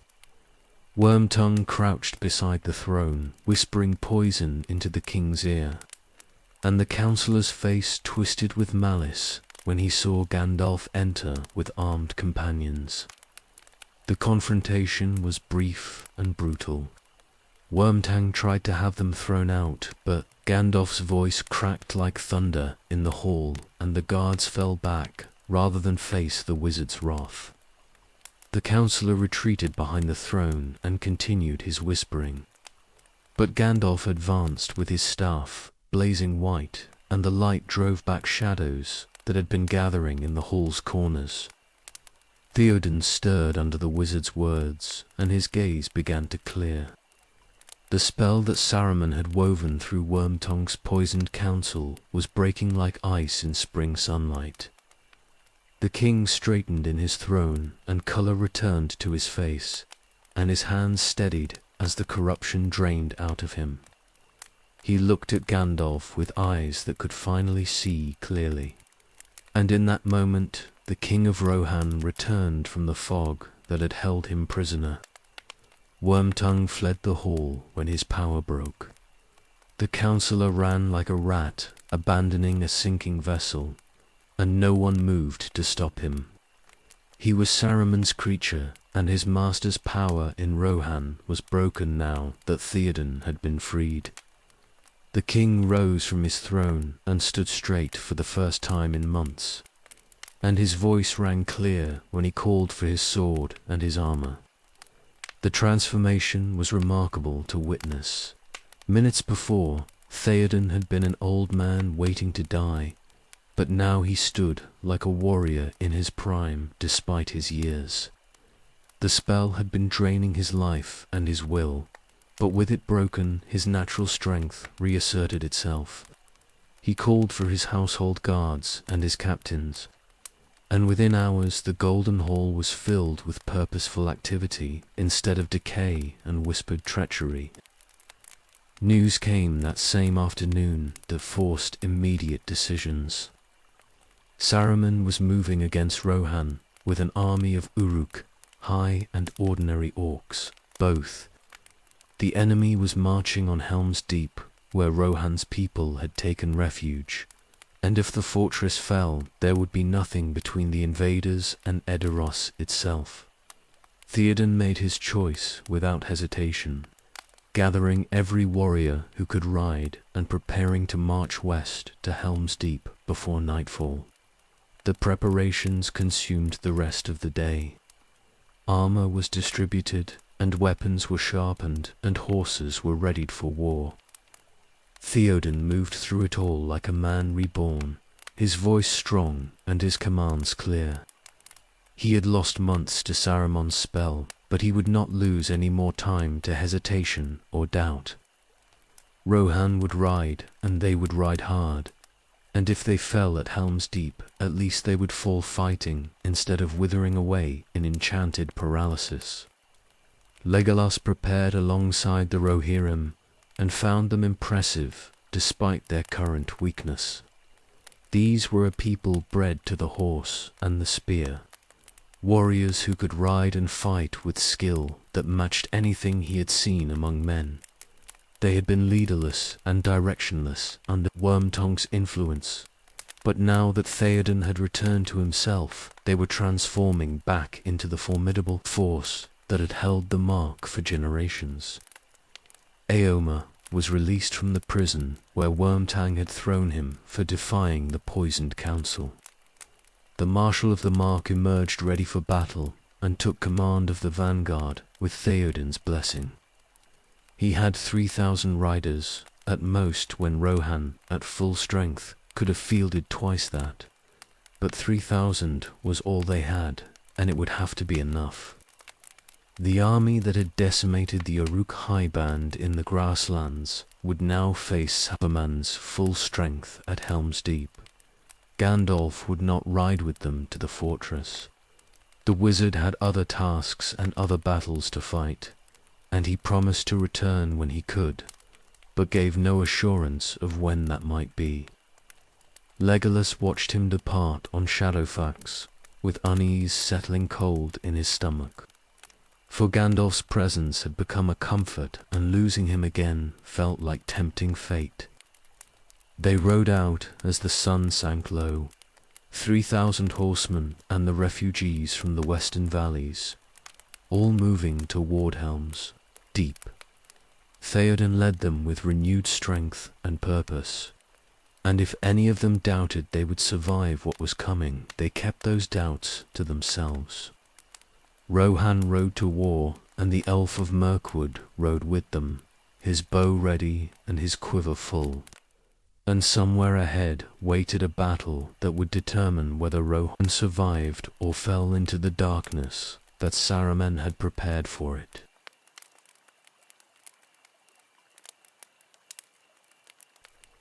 They reached Helm's Deep on the 3rd day of March, with the enemy already visible on the plains behind them. The fortress sat in a valley carved by the deeping stream, its walls built into the mountain itself. The Hornburg rose at the valley's mouth, an ancient stronghold that had never fallen to assault. Theoden led his people through the gates, and the riders dismounted to man the walls, for there would be no mounted fighting in the defense that was coming. The refugees from the western valleys crowded into the caves behind the fortress, where they would be safe from the battle. Women and children and old folk disappeared into the glittering caves that ran deep into the mountain, and the sound of their passage echoed in the evening air. The warriors stayed above and prepared the defences, checking weapons and armor and positioning themselves along the deeping wall. Legolas stood with Aragorn and Gimli on the wall and watched the enemy approach. The Uruk-hai came in thousands, a black tide flowing across the grasslands toward the fortress. They carried ladders and ropes and torches, and they marched in formation that spoke of discipline no ordinary orcs possessed. Saruman had bred them for this war, and now they were coming to finish what their master had begun. The defences were strong, but the numbers were terrifying. 3,000 Rohirrim defended the walls against an army that looked to be 3 or 4 times that size. The deeping wall stretched from the Hornburg to the cliffs, and it was not high enough or thick enough to hold against determined assault by such numbers. They would have to fight hard and hold every inch, and even then victory seemed unlikely without help that might not come. Night fell, and the Uruk-hai attacked immediately. They rushed the walls with ladders, and the defenders met them with spears and arrows and rocks hurled from above. Legolas shot into the packed masses below, and every arrow found its mark, but there were always more enemies climbing to replace those who fell. The battle became a desperate grind of killing and dying with no pause for breath or thought. The fighting was fiercer than anything Legolas had known, even in Mirkwood's worst years. The Uruk-hai were stronger than normal orcs, and they felt less fear, climbing over their own dead to reach the defenders. They fought with savage efficiency, and they did not break or retreat when pushed back. The walls became slick with blood, and the defenders fought until their arms burned and their voices went hoarse from shouting. Rain began to fall in torrents, turning the battlefield to mud and making footing treacherous on the walls. The downpour did nothing to slow the assault, and the Uruk-hai kept coming through the storm with relentless determination. Legolas shot through the rain, and his Galadriel bow never failed him. But even elven accuracy could not thin the enemy fast enough to matter against such overwhelming numbers. The Uruk-hai brought explosives to the deeping wall and blew a hole in the ancient stonework. The blast shook the fortress, and smoke billowed through the breach where the wall had stood moments before. Enemies poured through the gap, and the defenders fell back in desperate fighting to contain the breakthrough. The battle was being lost by inches, and there seemed no way to prevent the eventual collapse. The Odin called retreat to the Hornburg itself when the wall could no longer be held. The Rohirrim fell back, fighting every step, and barred themselves in the fortress. But everyone knew this was only delaying the inevitable. The enemy surrounded them completely, and the gates would not hold much longer under the battering they were receiving. Dawn was coming, but it would bring no relief unless help arrived before the gates finally failed. Aragorn and Theoden led a final desperate charge as dawn broke grey in the east. They burst from the gates with every rider who could still mount, and they crashed into the Uruk-hai with the fury of men who had nothing left to lose.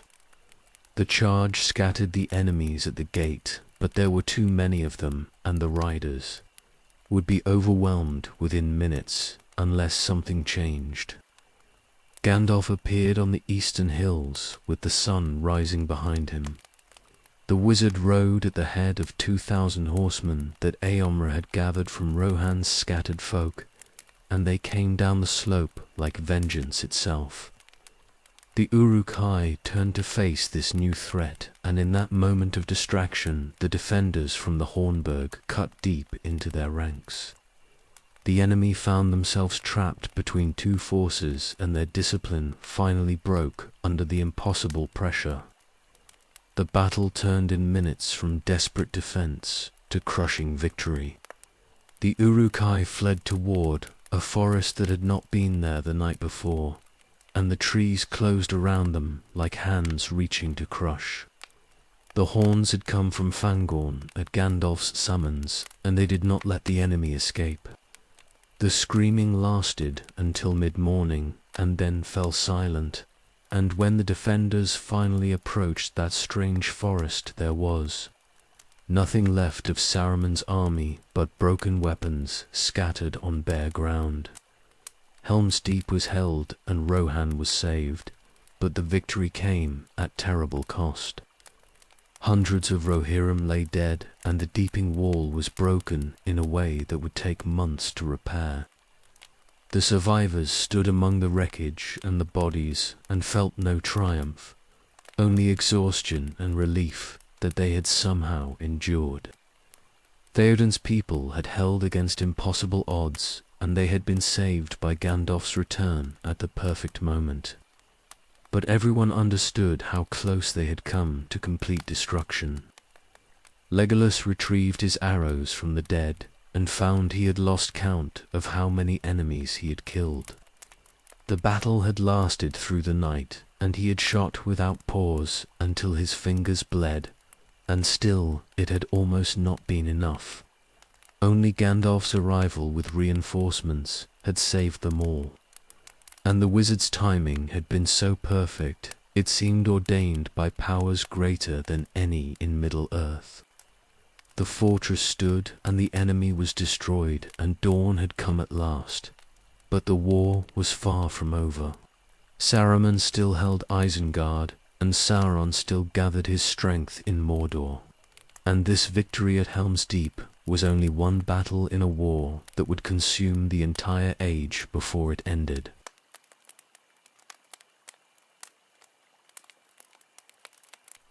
The company rode for Isengard on the 5th day of March, with Gandalf leading and Theoden bringing an escort of Rohirrim behind. The wizard wanted to confront Saruman in his stronghold, and the king of Rohan wanted to see with his own eyes what had become of the traitor who had tried to destroy his people. They rode through country that showed signs of war, burned steadings and ruined fields. But the enemy was gone now, and the land could begin its slow healing. They heard the water before they saw it. A great rushing sound came from ahead like a river in flood. And when they crested the final ridge, Isengard lay before them, transformed beyond recognition. The valley that had held Saruman's fortress was now a lake, and only Orthank's black tower rose above the water like a spike driven into drowned earth. The Ents had broken the dams and diverted the river Isen, and they had drowned Saruman's war machine beneath tons of rushing water that still swirled and eddied around the tower's base. The destruction was complete and methodical. The forges were silent beneath the water, and the armories were flooded beyond use. The great gates that had stood impregnable were torn from their hinges and lay half submerged in the lake. Saruman's orcs had drowned or fled, and those who had escaped the water had met the Ents in the forest, where ancient rage had given them no mercy. The fortress that had threatened all of Rohan was reduced to a tower standing alone in the middle of a lake. Merry and Pippin sat on what remained of the gates, smoking pipeweed and looking remarkably pleased with themselves for hobbits who had been captured by Uruk, less than a week before. They greeted the company cheerfully and offered food from Saruman's stores, which the Ents had permitted them to raid. The two hobbits looked well fed and rested despite their ordeal, and their reunion with Aragorn and Legolas and Gimli was joyful even amid the ruins of the fallen fortress. The hobbits told of their time with Treebeard and how the Enthe had taken them to the Entmoot, where the tree shepherds debated what to do about Saruman. The debate had lasted days, because Ents did not make decisions quickly, but once they had decided to act, their vengeance was swift and total. They had marched on Isengard with all their strength, and they had torn down everything Saruman had built. And the wizard who had betrayed them was now trapped in his tower, with no army and no escape. Gandalf approached Orthanc and called up to Saruman, who appeared on the tower's pinnacle. The fallen wizard was diminished, but still dangerous. His voice smooth and persuasive as he tried to talk his way out of the trap he had made for himself. He spoke of mistakes and misunderstandings, claiming he had been working against Sauron all along through methods others could not comprehend. His words were crafted to sow doubt and division, offering different things to different listeners in hopes of finding someone he could turn. But Gandalf was beyond Saruman's reach now, and the wizard's honeyed words found no purchase.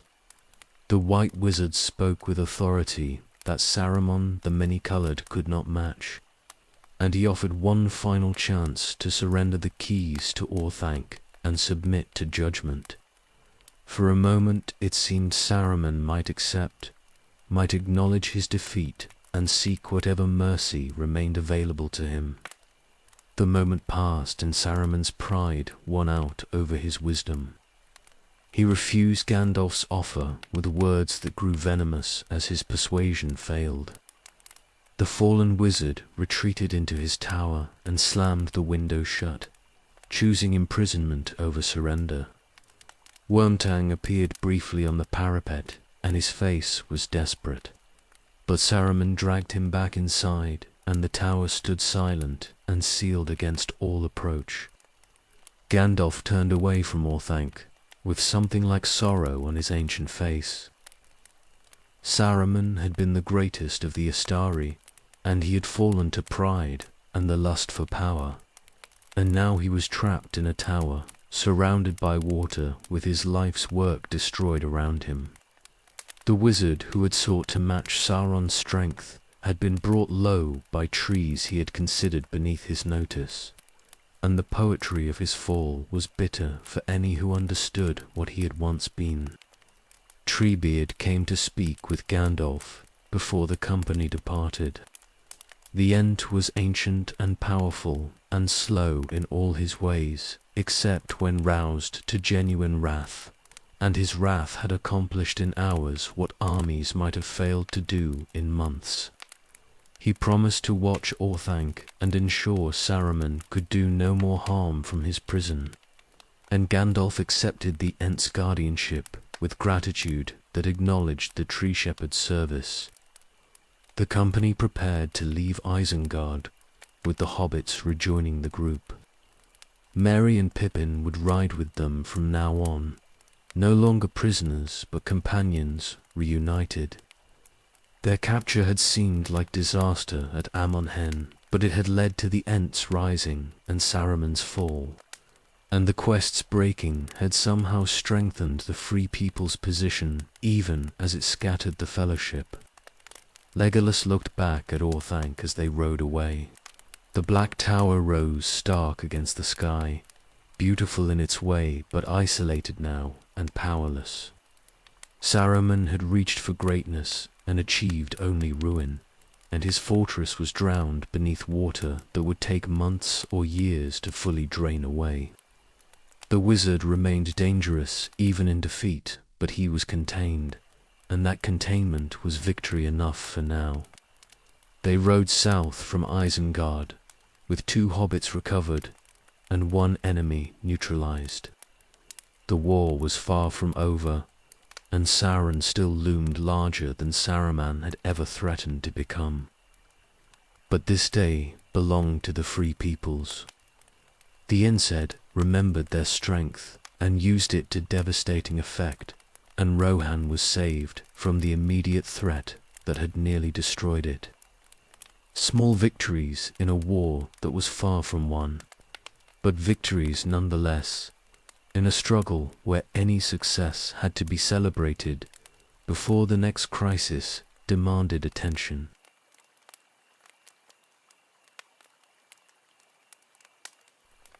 Aragorn made his choice in the days after Isengard fell, and the choice was one that few would follow. He had looked into the Palantir and challenged Sauron directly, showing the Dark Lord that Isildur's heir still lived, and the line of kings was not broken.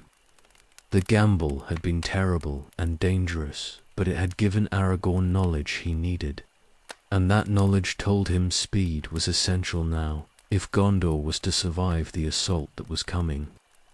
The ranger would take the paths of the dead beneath the White Mountains. An ancient road ran there, built in ages past, but it had been closed for thousands of years since the Oathbreakers had fled there in shame. The dead still walked those halls, cursed to remain until the heir of Isildur called them to fulfill the oath they had broken. Aragorn believed he could command them and use them to reach Gondor faster than any living army could march. The decision split the company, and it was meant to. Gandalf would ride for Minas Tirith, with Pippin behind him on Shadowfax. Theoden would gather Rohan's full strength and march east to Gondor's aid, bringing 6,000 riders if he could muster them in time. Merry would ride with the Rohirrim, since the king had grown fond of the hobbit and would not leave him behind. The others would go their own ways, according to the tasks that called them. Aragorn took only Legolas and Gimli with him to the Dark Door. 3 companions would attempt the paths where an army could not follow, for the dead feared nothing that lived except the heir who could release them from their curse.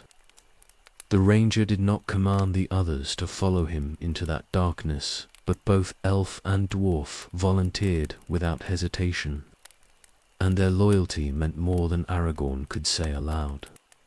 They rode hard for Dunharrow, where the entrance to the paths waited in the mountain side. The journey took days through country that was emptying as refugees fled before Sauron's advancing armies. The roads were clogged with folk heading for whatever safety they could find. and the sight of so many displaced and terrified reminded Legolas of Rohan's refugees fleeing to Helm's Deep. The war was spreading like fire, and soon there would be no safe places left anywhere. They reached Dunharrow on the 8th day of March, and climbed to the high refuge where Rohan's folk gathered in times of great danger. The Grey Company was there, 30 rangers who had ridden out of the north at Galadriel's summons. They had come to follow Aragorn wherever he led, and their presence was reassurance that the Dunedain still watched over the world, even in its darkest hour. Elladan and Elrohir were among them, Elrond's sons, and their greeting to Legolas was warm despite the grim purpose that had brought them south. The dark door waited in the cliff face, a black opening that breathed cold air like the mouth of something dead. No living person had entered there in an age, and those who had tried had not returned. The folk of Rohan would not go near it even in daylight, and they looked at Aragorn with pity and horror when they learned what he intended. The ranger gathered his companions, and the Grey Company prepared to follow. Though Legolas could see fear even in the eyes of men who had faced death 100 times before. They entered the dark door in the afternoon with torches lit against the darkness that pressed from all sides. The path descended immediately into the mountain's heart, and the air grew cold in ways that had nothing to do with temperature. This was the chill of the grave and the touch of death. And even Legolas, who did not fear ordinary darkness, felt his spirit recoil from the wrongness that saturated these halls. The dead appeared within the first hour of descent. They were shadows that moved at the edge of torchlight, shapes that suggested men but were not truly solid. Green light burned in what might have been eyes, and voices whispered in the dark, speaking words that were almost understandable. The rangers pressed close together, and their hands gripped their weapons, though steel, would be useless against enemies who had no flesh to cut. Aragorn faced them without visible fear, and called them to account. He spoke as the heir of Isildur, the king whose ancestor they had failed in his hour of need. They had sworn oaths to fight when summoned, and then had fled to the mountains when the summons came. 3,000 years they had lingered in these halls, unable to rest and unable to leave, bound by the curse of their own oath-breaking. Now the heir had come, and the time had arrived to fulfill what they had sworn, or remain damned forever. The dead gathered in greater numbers, and their voices rose in a sound like wind through empty halls. They had waited so long, and despaired of ever being released from their curse. Aragorn offered them what they had craved for millennia, the chance to fulfill their oath and earn rest at last. He would lead them to war, and they would fight under his command. And when the battle was won, their oath would be satisfied, and they could pass beyond the circles of the world. The dead followed. The shadows fell in behind the living, and they marched together deeper into the mountain, seeking the path that would bring them out on the southern side. The journey would take days through darkness that never lifted, and cold that bit deeper than winter frost. But the dead were bound to Aragorn now, and they would follow where he led, and their strength would be needed before the war was over. Legolas walked in that haunted darkness, and felt every step as a violation of the natural order. The dead should not linger, and the living should not walk in halls that belonged to them. But necessity drove them forward, and Aragorn's will held them together. 3 companions and 30 rangers, and an army of the damned, all marching toward whatever end awaited them in the light that none of them could see yet.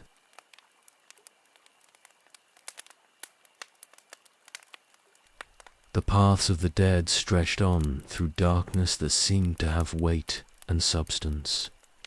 Hours became meaningless in the eternal night beneath the mountain, and the only measure of time was the ache in legs that climbed and descended endless stairs carved into living rock. The torches burned, but their light pushed back the gloom only a few feet. And beyond that small circle pressed shadows that were more than just absence of light. The dead marched with them in greater numbers now. The shadows gathered thick around the living, and their presence was cold enough to frost breath despite the torch's warmth. They made no sound when they moved, and left no tracks where they passed. But their numbers were vast, and they filled the passages with the weight of thousands who could not rest. Legolas felt them pressing close, and his spirit recoiled from contact with things that should not exist in the waking world. The Rangers held together through discipline and trust in Aragorn's leadership. These were hard men who had faced death often and did not frighten easily, but the paths tested them in ways that normal danger could not. This was not an enemy that could be fought, or a hardship that could be endured through strength. The dead were wrongness made manifest, and walking among them was like walking through a graveyard where all the corpses had risen and followed close behind. Aragorn led them onward with certainty that never wavered. The ranger knew the way somehow, though he had never walked these halls before, and he took them deeper through passages that branched and rejoined in patterns that would have confused anyone else. His authority over the dead was absolute, and they followed him without question. Bound by oaths older than Gondor itself, and the desperate need for release that had driven them mad across 3,000 years. The journey stretched into a second day, though day meant nothing in the perpetual darkness. They stopped to rest because the living needed rest even when the dead did not. And they huddled close together, sharing warmth that the torches could not provide. No one spoke much during those halts, for speech felt like violation in the silence that pressed down from all sides. They ate cold food without appetite and rose again to continue, because stopping for long meant risking paralysis from fear. Gimli suffered worst of all. The dwarf was brave beyond question, but his people were creatures of stone and earth, and this darkness beneath the mountain was corruption of everything dwarves held sacred. He walked in the center of the group and kept his eyes on Aragorn's back ahead, refusing to look at the shadows that crowded close on either side. His breathing was harsh, and his hands gripped his axe so tight his knuckles showed white. But he kept walking because turning back was not in his nature. Legolas found the paths harder to bear than anything he had experienced in all his long life. The Eldar loved the stars and growing things, and they were not meant for places where neither existed. The weight of stone above pressed down on him like physical burden, and the presence of the dead scraped against his spirit like glass drawn across bare nerves. He walked because Aragorn needed him, and because leaving was not possible now. But every step was agony in ways that had nothing to do with the body. The passages began to slope upward after what felt like an eternity, but was probably only hours. The air changed subtly, growing less stale and less heavy with the presence of the damned. Aragorn pressed forward with renewed urgency, and the dead followed faster now, sensing perhaps that release was finally approaching after millennia of waiting. The company climbed stairs that seemed to rise forever, toward something that might be an exit, or might be just another chamber in the endless darkness. Light appeared ahead, grey and dim, but unmistakably real. The living rushed toward it like drowning men toward air, and they stumbled out of the dark door on the southern side of the mountains into dawn that was breaking cold and clean. The 9th day of March was beginning, and they had survived the paths of the dead. And the simple fact of being alive in daylight felt like victory enough for that moment. The dead emerged behind them, shadows flowing out of the mountain like smoke. But in daylight they were more substantial, grey figures that held the shapes of men and horses both. The host that followed Aragorn numbered in thousands, and they filled the valley with their presence. An army that had waited 3,000 years for this moment. They had come through the mountain, and now they stood ready to fulfill the oath that had damned them. Aragorn did not release them yet. The oath would be satisfied when they had fought the battle he required of them, and that battle waited leagues to the south, where Gondor struggled against Sauron's armies. The dead would march with the living now in daylight, and together they would race toward the war that was already consuming the lands along the great river. The company stood in the morning light and felt the horror of the paths slowly drain away. They had survived what few had ever attempted, and none had accomplished in an age of the world. The dead were theirs to command, and Aragorn had proven himself beyond any doubt as the heir of Isildur. 3 companions and 30 rangers, and an army of the damned, all standing together in the dawn, with leagues still to travel and battles still to fight before any oaths were satisfied or any rest was earned.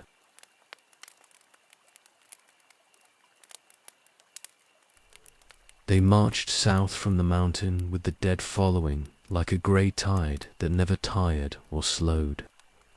The living set the pace, and the dead matched it without effort, moving with unnatural swiftness that covered leagues faster than any mortal army could manage.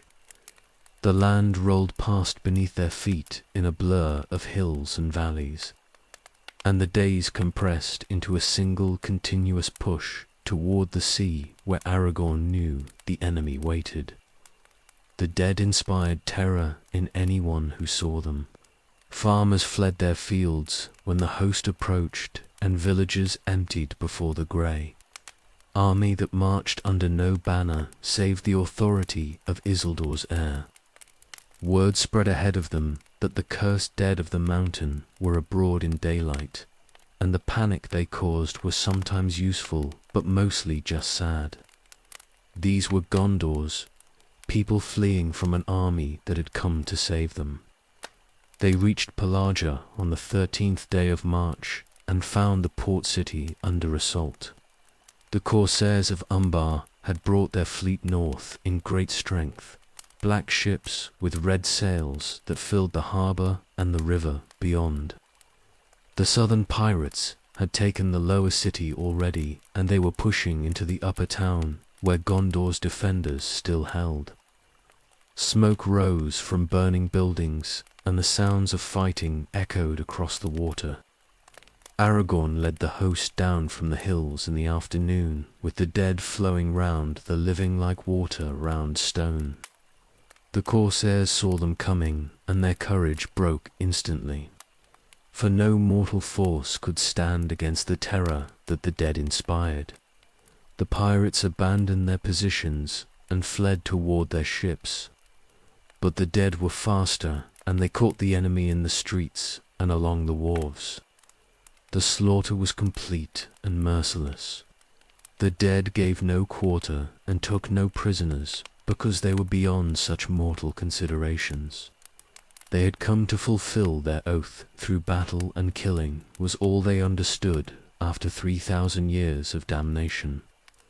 The corsairs fell in hundreds and then thousands as the grey host swept through, Pelargia like a wave that could not be stopped or reasoned with. Legolas fought alongside the dead, though his arrows seemed almost unnecessary amid their terrible efficiency. The corsairs who saw the grey warriors coming simply dropped their weapons and ran, and those who stood to fight died within seconds of spectral blades that cut through armour like it was cloth.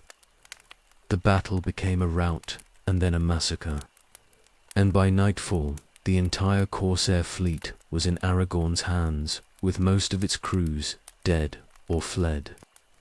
The captured ships filled the harbour, 50 or more of the black vessels that had brought invasion north. Their holds were full of supplies meant to sustain the Corsair army during its occupation of Gondor's southern provinces. And those supplies now belonged to Aragorn and the force he was gathering. But more valuable than the supplies were the ships themselves, for they could carry an army north much faster than any march over land. Aragorn called the dead to him that night and spoke the words that released them from their curse. They had fulfilled their oath through battle, and the debt was paid in blood, spilled, and enemies destroyed. The dead could pass now beyond the circles of the world and find whatever rest awaited them.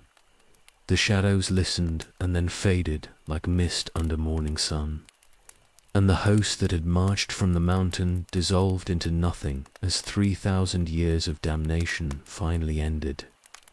The grey company stood alone with the living survivors of Pelargia, and the sudden absence of the dead was shocking after days of their constant presence. The rangers had grown accustomed to marching with the damned, and the silence left behind felt empty in ways that ordinary quiet never did. But the dead were free now, and their service was complete, and Aragorn had fulfilled his promise to them as completely as they had fulfilled their oath to him. The work began immediately to prepare the captured fleet for sailing. Gondor's defenders in Pelargia included sailors who knew how to handle the black ships, and they set about loading supplies and making ready to cast off. Aragorn intended to sail north as soon as possible, bringing an army that Sauron would not expect to the battle that was already raging at Minas Tirith. Speed was essential now if they were to arrive while Gondor still stood. They worked through the night and into the following day. The ships were loaded with every warrior who could be gathered from Pelargia and the surrounding country, men who would join the battle at Minas Tirith if they could get there in time. Legolas helped with the preparations, though ships were foreign to him and the sea was something he had never learnt to love. But necessity drove them all, and personal preferences meant nothing against the urgency of what was coming. The fleet sailed on the 14th day of March, with the wind favouring them and the current of the Anduin carrying them north. 50 black ships with red sails turned to the service of Gondor's king, bearing an army that Sauron's forces would not see coming until it was too late. Aragorn stood at the lead ship's prow and watched the river ahead, and his face was set with determination that allowed no doubt or hesitation. Legolas stood near the rail and watched the banks slide past. The river was wide here and the current was strong, and they were making good time toward the battle that would determine everything. Somewhere ahead, Gandalf and Pippin waited in Minas Tirith, and Theoden was bringing Rohan's riders east as fast as horses could carry them. The Free Peoples were gathering their strength for the war's decisive battle, and this fleet of captured ships was bringing reinforcements that might mean the difference between victory and defeat. The black ships sailed north through day and night, and the wind held fair, and the elf of Mirkwood stood watch on a vessel he had never expected to board. The sea air was strange to his forest-bred senses, but the urgency was familiar enough. They were racing toward battle, and lives depended on their speed, and Legolas would do whatever was needed, no matter how foreign the setting felt.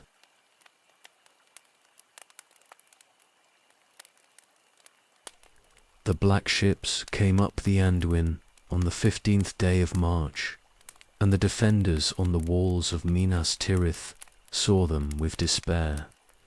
The Corsair fleet was arriving to join Sauron's assault, and Gondor's last hope seemed to be dying before their eyes.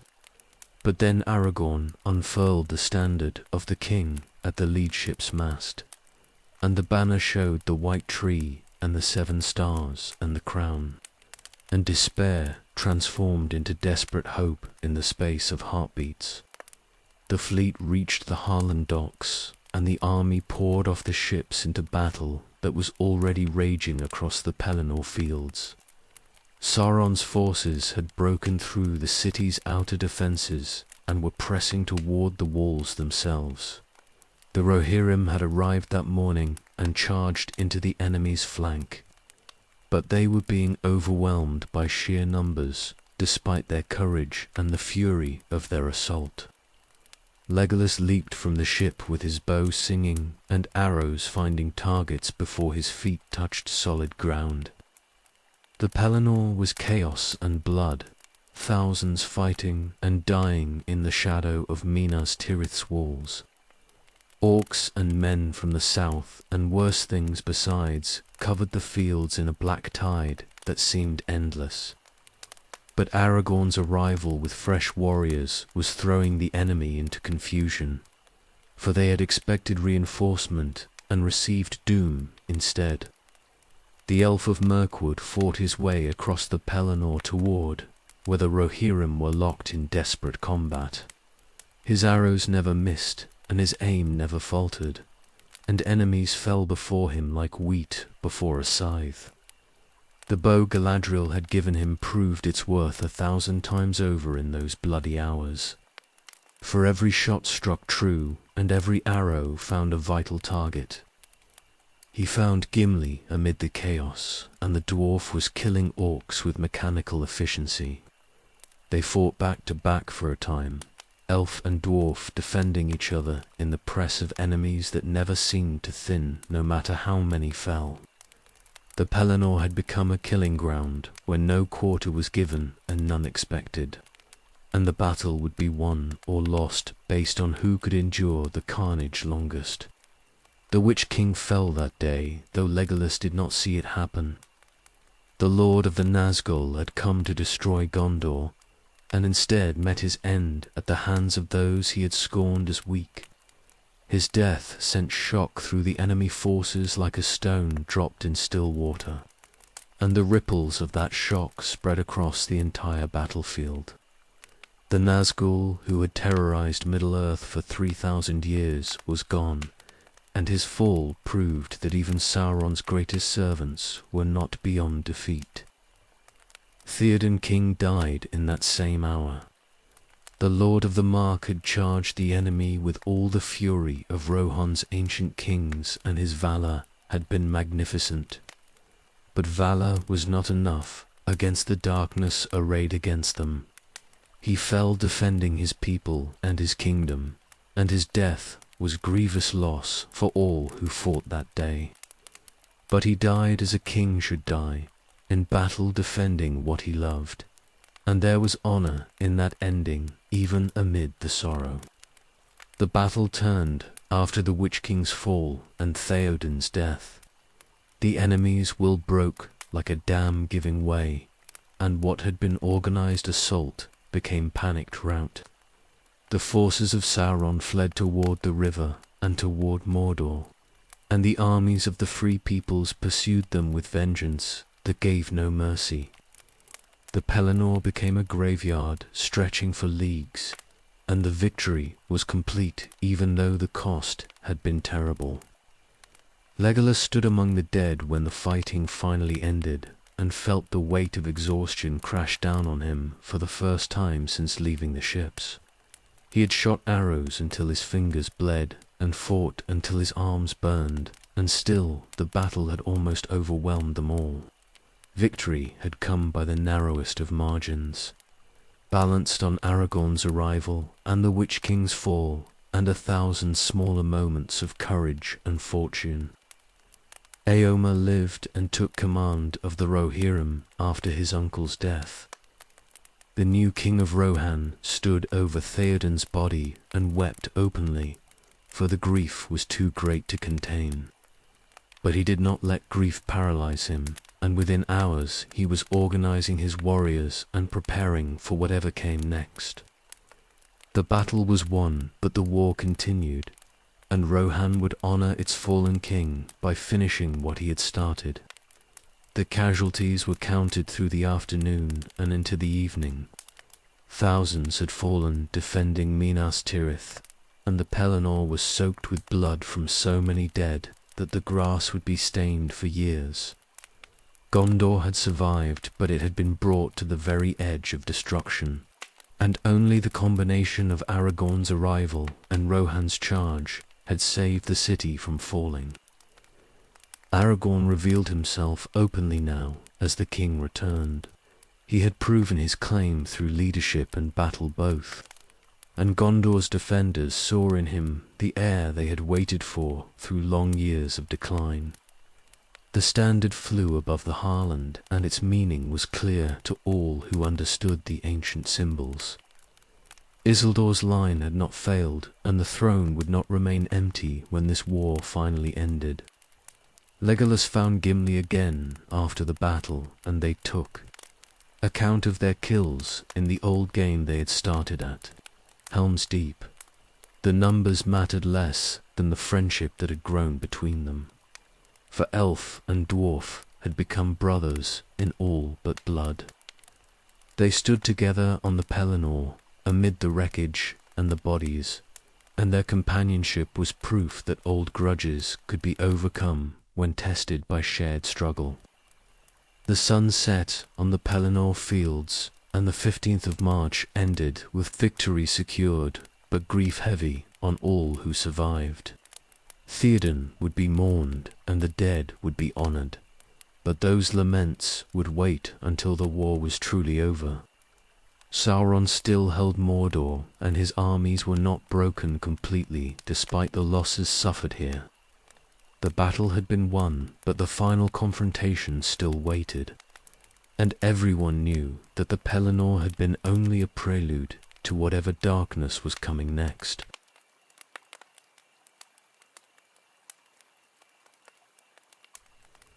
Aragorn went to the Houses of Healing on the 16th day of March, when the dead had been counted and the wounded gathered. The heir of Isildur came not as a warrior, but as a healer, and he brought with him the ancient knowledge of the Dunedain and the Athilus plant that grew wild in the northern lands. The folk of Gondor had forgotten the old lore, but they would remember it again after this day. For the king's hands were the hands of a healer, and that gift would prove his claim as surely as any sword or crown. The wounded lay in rows in the great chambers, men and Rohirrim both suffering from hurts that ordinary healing could not reach. Some had been struck by weapons of the enemy that carried poisons beyond any apothecary's skill to cure. Others had been touched by the black breath of the Nazgul and lay in fever dreams that would not break. The healers did what they could, but many would die despite their efforts, for some wounds went too deep for mortal medicine to heal. Faramir lay nearest to death, struck by a poisoned arrow and touched by the black breath. Both Denethor's son had led the retreat from Osgiliath with desperate courage, and his injuries were the price of that valor. He burned with fever that would not break, and his breathing was shallow and labored. The healers had given him up for lost, but Aragorn came to his bedside with Athilus in his hands and ancient words on his lips. The ranger crushed the leaves in steaming water, and the scent that rose was like memory of clean forests and sunlight through green leaves. He spoke words in the ancient tongue and laid his hands on Faramir's brow, and the fever broke like clouds parting before wind.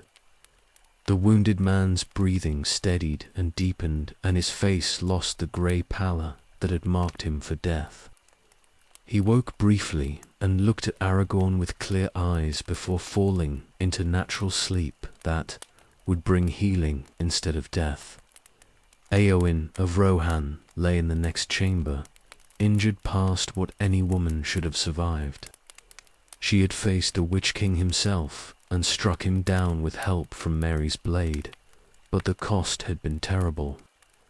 Her sword arm was broken, and the black breath had touched her as it had touched Faramir, and she lay as close to death as anyone could lie while still breathing.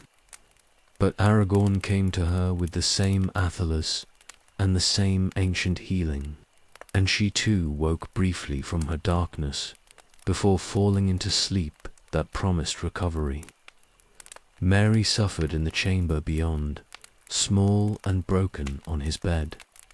The hobbit had struck the Witch King from behind, and his blade had enabled Éowyn's killing blow.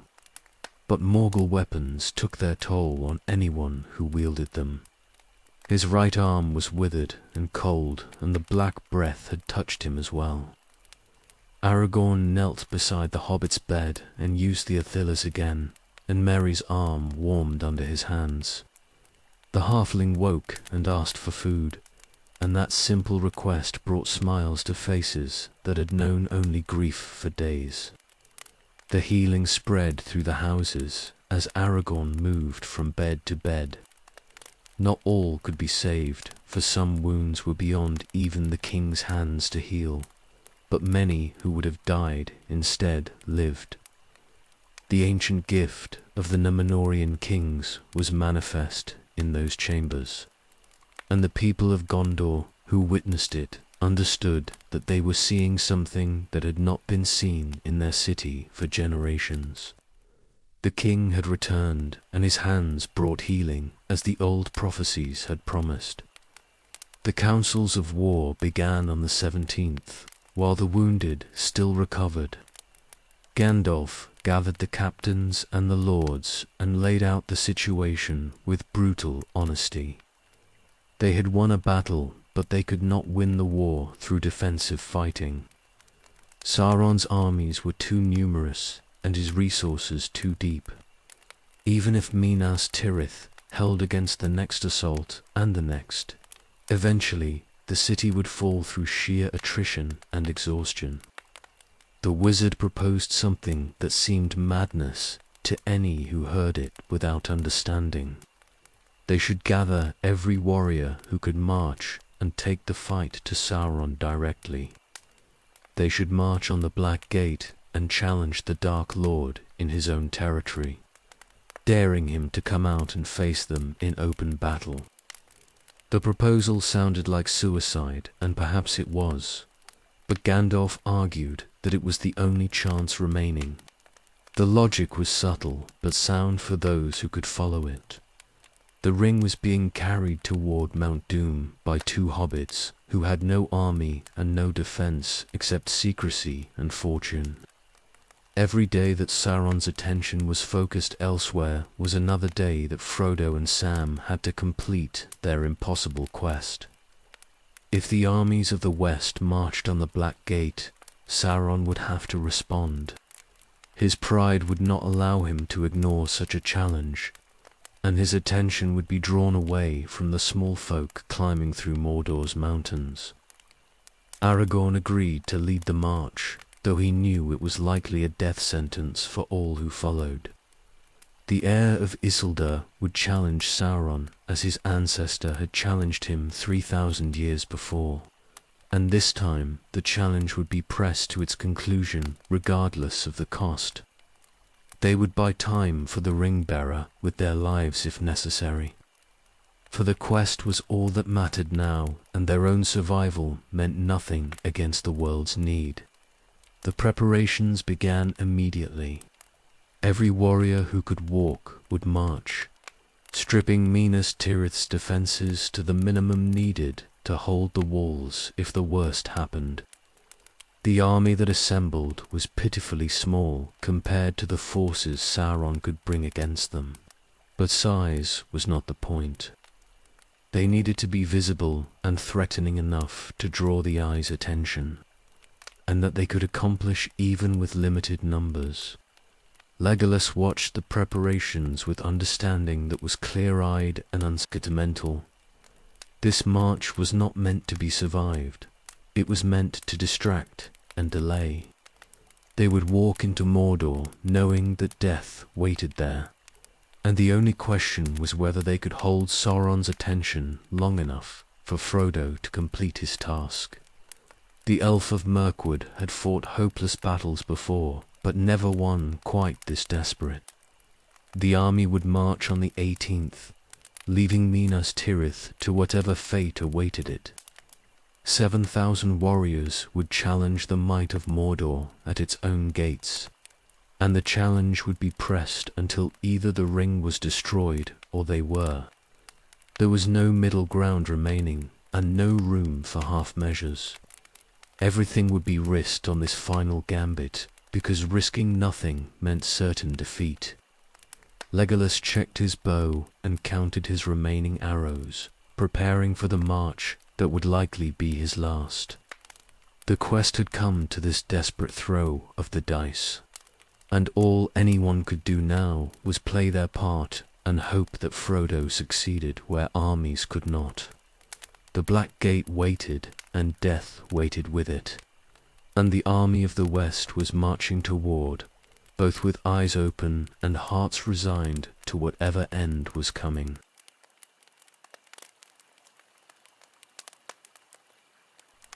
The army marched north from Minas Tirith on the 18th day of March, 7,000 warriors against the gathered might of Mordor.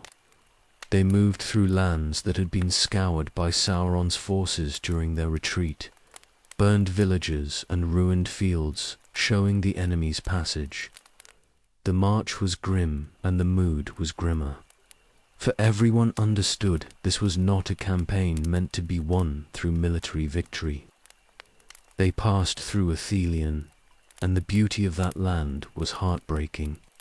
The forests and streams should have been peaceful, but the war had reached even here, and the scars showed everywhere. Faramir's rangers had held this country against Sauron's encroachment for years, but now it was being abandoned as the army marched toward the confrontation that would decide everything. The dead marshes lay to their north, and Mordor's mountains rose black on the horizon ahead. The army crossed into enemy territory without opposition for the first days, and the lack of resistance was more unnerving than attacks would have been. Sauron knew they were coming, and he was letting them approach, drawing them deeper into the trap before springing it closed. The Black Gate appeared on the 25th day of March, vast doors of iron set in towers that dwarfed anything men had built. The Morannon had stood closed since Sauron's return to power, and behind it gathered armies that outnumbered the approaching force by tens of thousands. The ground before the gate was barren and black, and the reek of Mordor rolled over them like smoke from a forge that burned poisonous fuel. Aragorn rode forward with heralds and called challenge to Sauron. The heir of Isildur demanded the Dark Lord come forth and answer for his crimes against the free peoples. The words rang in the dead air and echoed from the iron gates, and for long moments there was only silence in response. The gates opened slightly, and the mouth of Sauron emerged, a servant so old and so corrupted that his name had been forgotten even by himself. He rode a massive black horse, and his face was hidden behind a steel mask, and his voice when he spoke carried mockery and malice both. He brought tokens that were meant to break the army's spirit, small items that suggested the ring-bearer had been captured and the quest had failed. But Gandalf took the tokens and refused the lie. The wizard knew Sauron's deception and would not let it succeed, and he spoke words that gave the army heart even in that black place. Aragorn reinforced Gandalf's defiance and pressed the challenge, demanding Sauron face them in battle or acknowledge himself a coward who hid behind walls while others fought. The mouth of Sauron retreated behind the gates, and they heard trumpets blowing inside. The iron doors swung wide, and armies poured forth in numbers that defied counting. Orcs and trolls and men from the south came in waves that seemed to have no end, and they surrounded the pitifully small force that had dared to challenge their master at his own threshold. The battle began with the army of the west forming a desperate circle, shields locked and spears presented to every direction. The enemy came at them from all sides, and the fighting was brutal from the first clash. Legolas shot arrows into the packed masses, and every shot killed, but it made no difference against such overwhelming numbers. For every enemy that fell, 10 more pressed forward to take their place. Aragorn fought in the front ranks, with his sword drawing blood with every stroke. The king's presence steadied the warriors around him, and they held their ground against charges that should have broken them instantly. But courage alone could not overcome such terrible odds, and the circle began to contract as warriors fell and gaps appeared in the shield wall. Legolas saw friends die in those desperate moments. Men he had marched beside and fought alongside fell to orc blades and troll clubs, and there was nothing he could do except kill the enemies who came next. His arrows ran low, and he drew his knives when the bow was no longer sufficient, and he fought in the press where elven grace was the only thing keeping him alive from one heartbeat to the next. The battle was being lost by inches. The circle contracted further, and warriors fell faster than the gaps could be filled.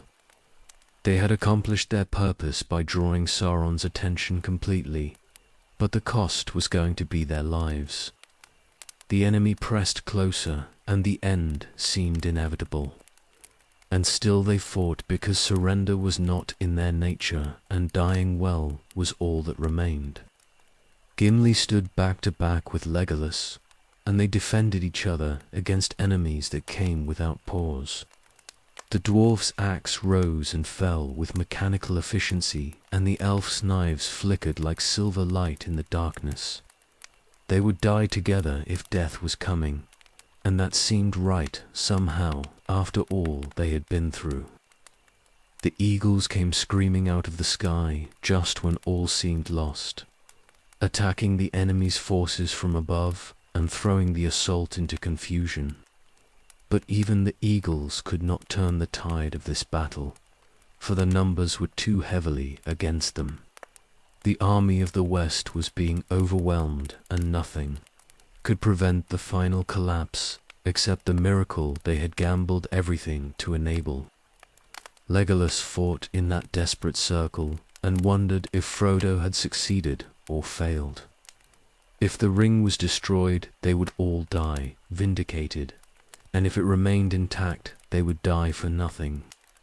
There was no way to know, and no time to wonder. For the enemy pressed close, and killing was all that mattered in these final moments. The Black Gate loomed behind the surrounding armies, and Mordor's mountains rose dark against the sky, and the elf of Mirkwood fought on, because fighting was all that remained.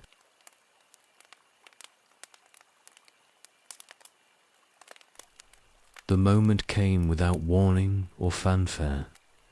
Legolas was fighting in the desperate circle when suddenly every orc and troll around them froze, as if struck by invisible lightning. The enemy's assault faltered mid-swing, and the creatures looked east toward. Mordor with expressions that might have been fear on faces, not twisted beyond recognition. Something had changed in the world, and even the mindless servants of the Dark Lord could feel it. The ground trembled beneath their feet. A great rumbling came from the east, where Mount Doom rose against the sky, and the sound grew louder with each passing second. The mountain was erupting, or collapsing, or both, and smoke and flame billowed up in a column that reached toward the heavens. The ring had been destroyed in Orodruin's fires, and Sauron's power was failing, unraveling like rope cut at the center. The Dark Tower fell. Barad-dûr had stood for thousands of years, raised by sorcery and the ring's power, and now that power was gone. The black fortress collapsed in on itself, with a roar that shook the earth for miles around. Stone that should have been eternal crumbled to dust, and the tower that had dominated the horizon vanished as if it had never existed. The Dark Lord's physical seat of power was gone, and his will was dissolving with it. The enemy's armies broke completely. Orcs fled screaming in all directions with no thought except escape from the wrath that was consuming their master. Trolls stood confused and then fell to fighting each other or simply collapsed where they stood. The men from the south threw down their weapons and begged for mercy or tried to flee back toward their distant homelands. Everything that Sauron had built through fear and domination was coming apart in minutes. The Black Gate itself began to crack and fall. The iron doors that had stood impregnable were tearing loose from their moorings as the towers that held them shook and crumbled. Legolas watched in awe as the Morannon collapsed into rubble, and with it fell the last symbol of Sauron's power in the north. The way into Mordor stood open, but there was nothing left inside worth conquering. Gandalf stood on a small rise, and his face showed relief, so profound it was almost pain. The wizard had gambled everything on this moment, and the gamble had succeeded beyond what anyone had dared hope. Frodo had reached the fire, and the ring was destroyed. And all of Middle-earth was saved by the courage of two small hobbits who had carried hope through darkness that would have crushed stronger folk. The quest was complete, and the Third Age was ending in fire and falling towers. The army of the West stood stunned amid the chaos of the enemy's dissolution. They had expected to die here, and instead they were witnessing victory that seemed impossible even as it happened before their eyes. Warriors embraced each other and wept openly, for the relief was too great to contain. They had held long enough, and the miracle had come, and now they would live to see the world that came after. But Gandalf's relief transformed to urgency in the space of heartbeats. Frodo and Sam were somewhere in Mordor, and they needed rescue before the land consumed them in its death throes. The wizard called for the eagles and Gwaihir. The Windlord came with his brothers, great birds who could fly faster than any horse could run. Gandalf mounted Gwaihir, and they flew east toward Mount Doom while the earth continued its trembling, and the sky filled with smoke and fire. Legolas watched them go and felt exhaustion crash over him like a wave. The battle was over and the war was won, and his body finally acknowledged what it had been denying for hours. He sat down among the dead and the dying and let his bow rest across his knees. His arrows were gone, and his knives were notched and dulled from use, and he was too tired to care about either. Aragorn moved through the survivors, organizing them and seeing to the wounded. The king's work was not finished just because the enemy had fallen, for there were still warriors who needed healing in order that needed restoring. But his face showed joy beneath the exhaustion, and he embraced those he met with warmth that had been absent during the desperate march north. The Shire folk were saved if Gandalf reached them in time. Legolas thought of Frodo and Sam climbing through Mordor, carrying a burden no one should have had to bear, and he hoped desperately that they had survived the ring's destruction. They deserved to see the world they had saved, and to know that their sacrifice had not been in vain. The armies of the West began the long process of gathering their dead and treating their wounded. The Pelennor had been terrible, but this battle before the Black Gate had been worse in its intensity, if not its duration. They had lost hundreds in the final desperate stand, and those fallen would be honored when there was time for proper grief. But for now, the survivors simply sat and breathed and tried to understand that they had lived through what should have killed them all. Mount Doom continued to burn in the distance, and the smoke rose high enough to darken the sun. Mordor was tearing itself apart as Sauron's power failed and the sorcery that had sustained it collapsed. The land would be uninhabitable for years or generations, but that no longer mattered because the enemy was defeated and would not return. Legolas sat among the wreckage of the battle and watched the smoke rise from Orodruin's peak. The ring was gone, and Sauron was gone with it, and the shadow that had hung over his entire life had lifted at last. Mirkwood would heal now that Dol Guldur stood empty and its master was destroyed. The long war that had defined him since before he could remember was finally over, and the future that had seemed impossible was suddenly real and present. The eagles returned bearing the ring-bearers. Frodo and Sam were alive and unconscious, burned and exhausted beyond measure but breathing. Gandalf had reached them in time, and they would survive to see the world their courage had saved. Legolas felt tears on his face when he saw them and made no effort to hide them. For this was joy beyond words, and grief for what the hobbits had endured, and relief that it was finally over. The war was won, and the shadow was lifted, and the Third Age was ending in fire and hope both. The army of the West stood victorious before the ruins of the Black Gate, and the world was saved by the smallest and the bravest who had walked into darkness and never given up. Legolas sat in the aftermath and let himself feel the weight of it all, and for the first time in thousands of years of fighting, he allowed himself to believe that peace might actually last.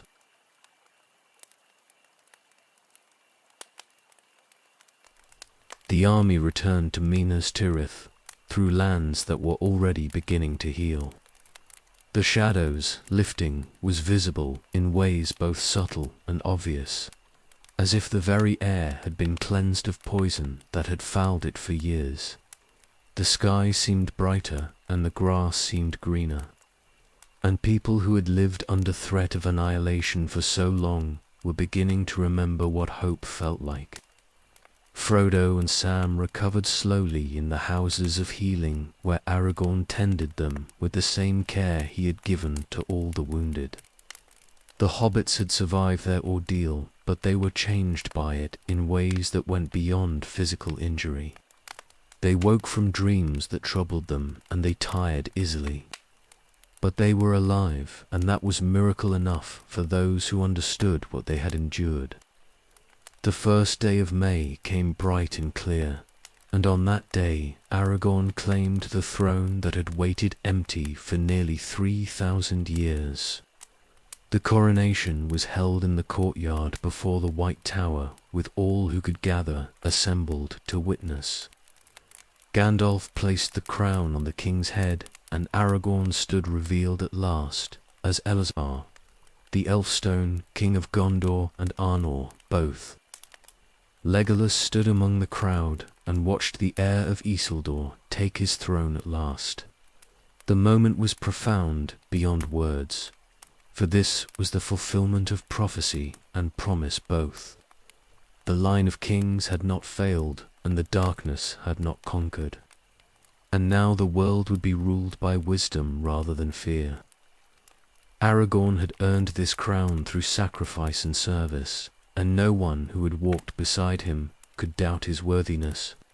But the coronation was incomplete without the finding that came after. Aragorn led Gandalf up the slopes of Mount Mindalluin above the city, and there, in a high place, they found a sapling of the white tree. The ancient line had not failed any more than the line of kings had failed, and this young tree would be planted in the courtyard to replace the dead one that had stood there for centuries. The symbol mattered as much as the fact, for Gondor would be renewed from root to crown. The days after the coronation were filled with preparations for celebration that had been too long delayed. Gondor had survived, and its king had returned, and those facts deserved recognition even amid the work of rebuilding and healing. Embassies arrived from realms near and far, bringing gifts and pledges of friendship, and Minas Tirith filled with folk who came to witness the new age dawning. Legolas spent those weeks walking the city and marveling at its transformation. The darkness that had hung over Minas Tirith was gone, and the people moved with purpose and hope instead of grim determination. The markets filled again, and children played in the streets, and the simple return to normal life felt like victory as profound as any won on the battlefield. But Aragorn waited for something more important than any embassy or celebration. He stood often on the walls, looking north toward Rivendell, watching for riders who did not come. The king had claimed his throne, but his heart remained in the north with the one who had chosen mortality for his sake, and he would not be complete until she arrived. Arwen came at last in the week before midsummer. She rode from Rivendell with her father and brothers and a company of elves who came to see the daughter of their house wed to the King of Men. Her beauty was such that even Gondor's folk, who had never seen the Eldar, stood in wonder when she passed. This was Evenstar, fairest of all living things, and she had chosen to become mortal for love of the man who now ruled two kingdoms. The wedding was held at midsummer on the day when the year stood at its height. Aragorn and Arwen were wed with rites that blended the customs of elves and men both, and Elrond gave his daughter to the king with blessing that cost him everything.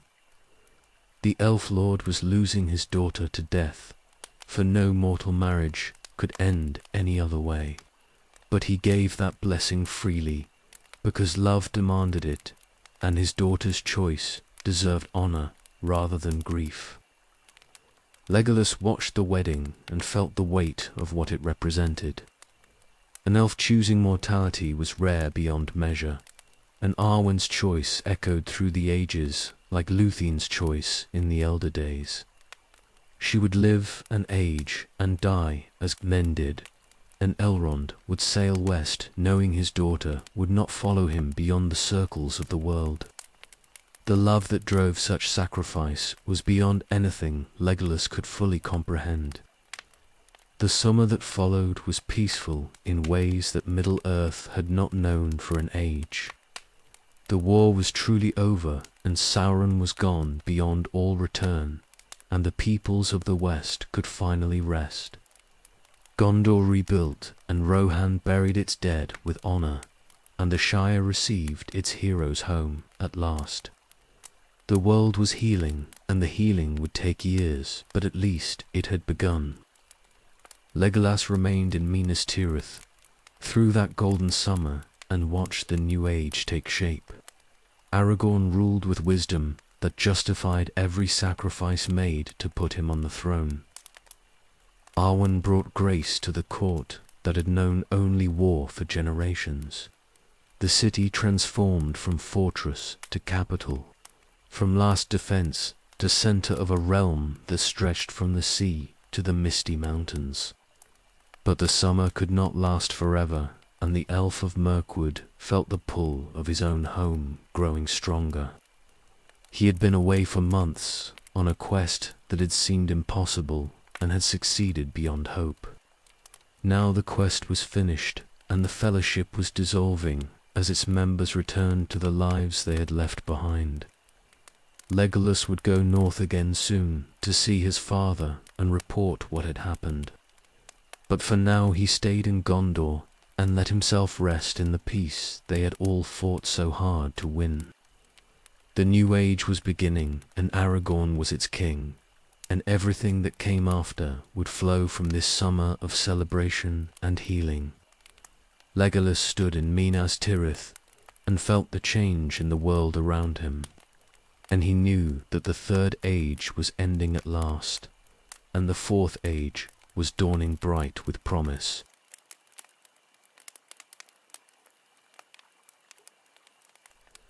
Legolas left Minas Tirith in late summer when the celebrations had wound down and the work of rebuilding had settled into its steady rhythm. Aragorn bid him farewell with warmth that spoke of friendship forged through shared hardship, and the king asked him to carry word to Thranduil that Gondor would honor its ancient alliance with the Woodland Realm. The prince rode north with that message and with his own need to see his home again after months away. The lands he travelled through showed the shadows lifting in 100 subtle ways. Villages that had been abandoned were being rebuilt, and fields that had lain fallow were being planted again. The people he passed looked different somehow, standing straighter and meeting his eyes instead of looking away in fear. The weight that had pressed down on Middle-earth for so long was gone, and everyone could feel the difference, even if they could not name what had changed. He reached the borders of Mirkwood in early autumn and felt the transformation before he saw it. The oppression that had hung over the forest for thousands of years was diminished to almost nothing. The trees stood straighter and the undergrowth was less tangled, and sunlight filtered through the canopy in ways it had not done since before the Necromancer's coming. The forest was healing itself with a speed that surprised even those who loved it best. Dol Guldur was thrown down. Legolas saw it from leagues away. The fortress that had poisoned Mirkwood for 2 millennia, now reduced to rubble and scorched stone.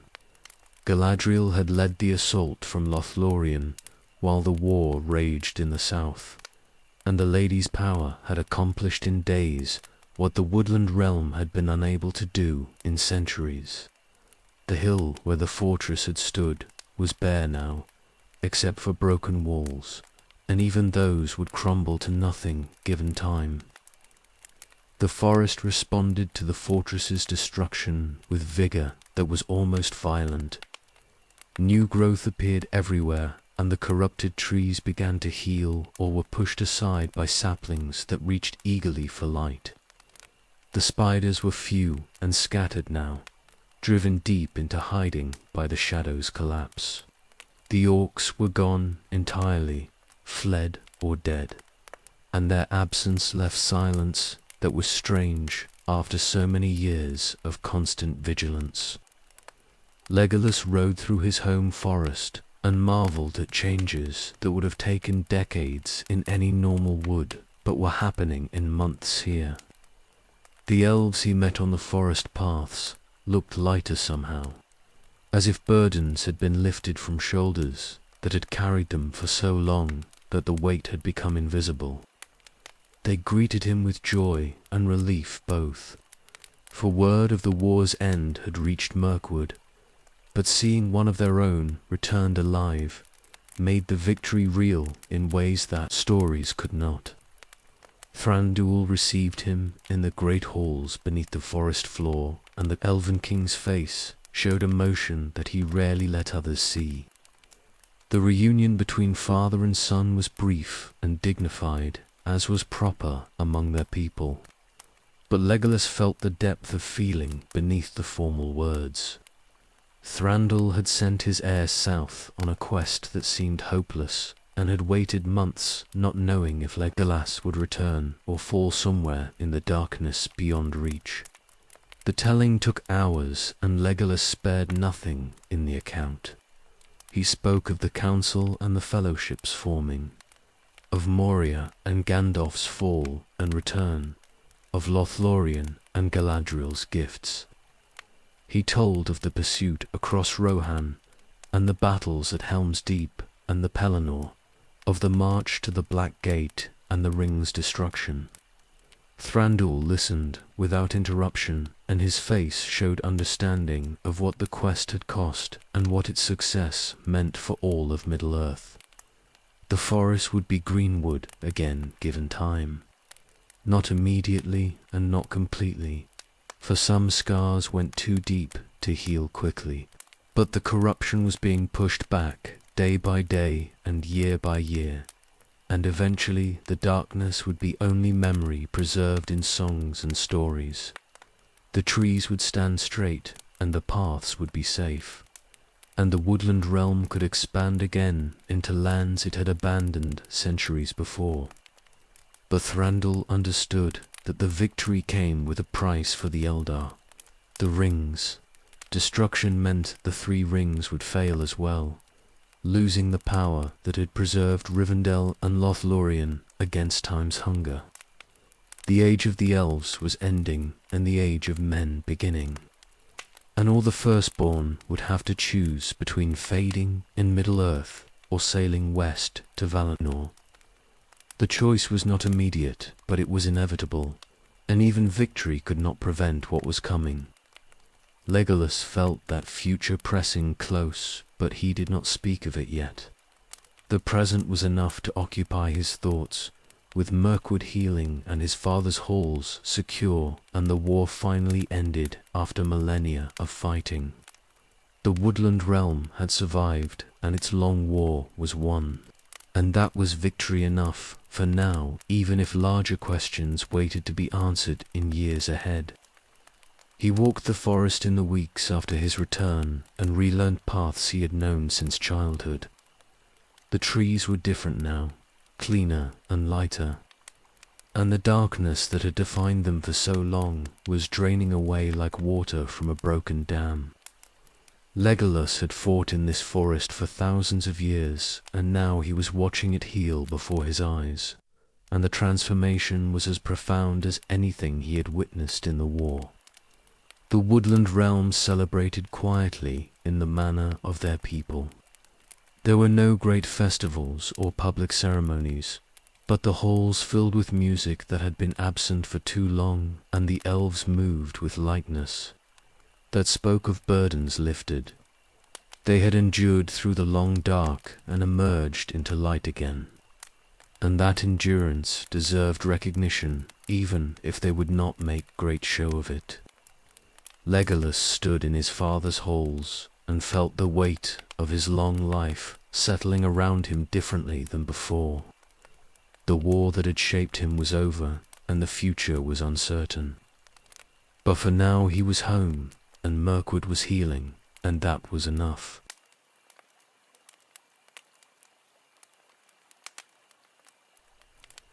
Legolas returned to Gondor in the spring of the year 3020 with a purpose that had been growing in his mind through the winter.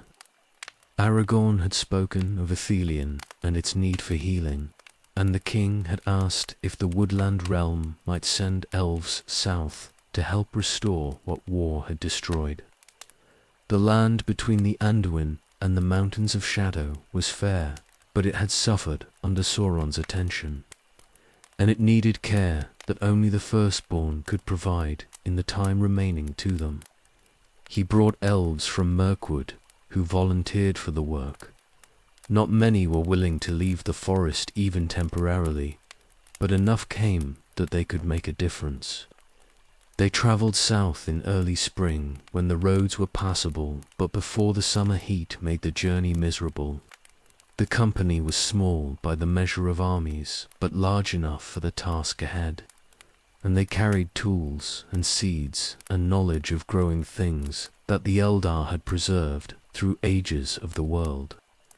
Ithilien welcomed them with beauty that had survived despite the war's ravages. The land between the river and the mountains was naturally fair, watered by streams that ran clear from the heights and blessed with soil that grew things easily. But the orcs had fouled what they could reach, and fires had burned through the forests in places, and much of the country needed hands willing to do the patient work of restoration. The elves set about their task with methodical care. They cleared the burned areas and planted new trees chosen for their beauty and their hardiness both. They cleaned the streams that had been fouled and restored the banks where orc camps had torn them up. The work was slow and required patience that men rarely possessed, but the elves had time and skill both, and they gave them freely to heal land that deserved better than it had received. Legolas led the effort and found the work satisfying in ways that surprised him. He had been a warrior for so long that peaceful labor felt strange at first, but the strangeness wore off quickly. Building was different from destroying, and better in ways he had forgotten during the long war.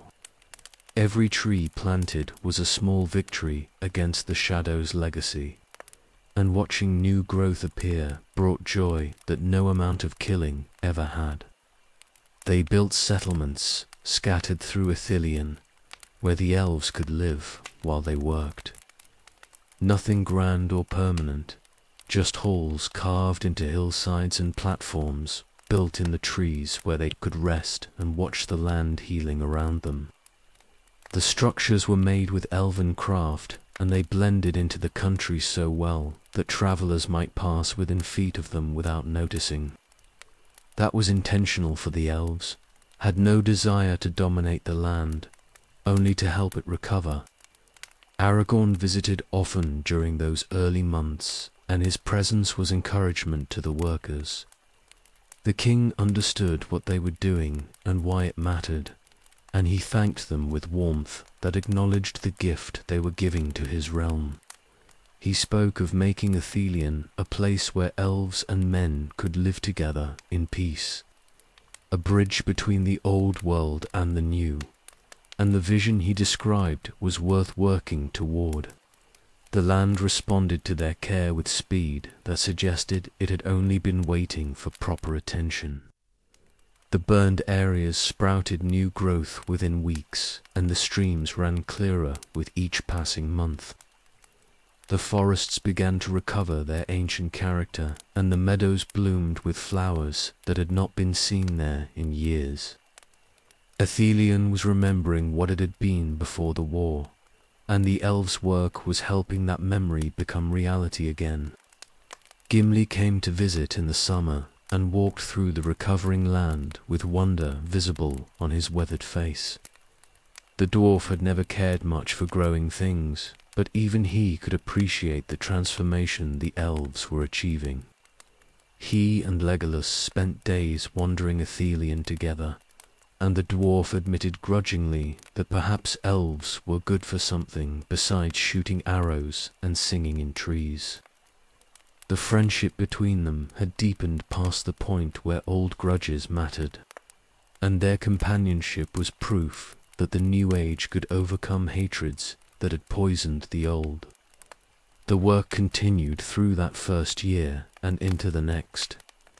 More elves came from Mirkwood as word spread of what was being accomplished, and the effort expanded to cover more of Lothlórien's damaged lands. They planted forests that would take centuries to reach full maturity and gardens that would bloom for decades. The work was gift to the future, an investment in a world that would belong to men after the elves had gone, and that generosity spoke well of those who gave it. Legolas found purpose in the work that had been absent from his life since the quest ended. The fellowship had dissolved, and his companions had returned to their own lives, but here in Lothlórien he could still contribute something meaningful. The building satisfied him in ways that fighting never had, and watching beauty emerge from ruins brought peace he had not known he needed. The year 3021 came, and Lothlórien was transformed from war-torn borderland to garden that rivaled anything in Gondor proper. The work was far from complete and would continue for years, but the foundation was laid and the recovery was assured. The elves had given Aragorn's realm a gift that would endure long after they had sailed west, and the king's gratitude was genuine and profound. Legolas stood in Lothlórien in the spring of 3021 and looked at what they had accomplished. 2 years of work had healed wounds that might have taken decades to close without their intervention. The land was fair again, and growing fairer with each season, and the elves' time here had been well spent. The Fourth Age was taking shape, and Middle-earth was becoming the place it was meant to be, and the Prince of the Woodland Realm had helped make that transformation possible.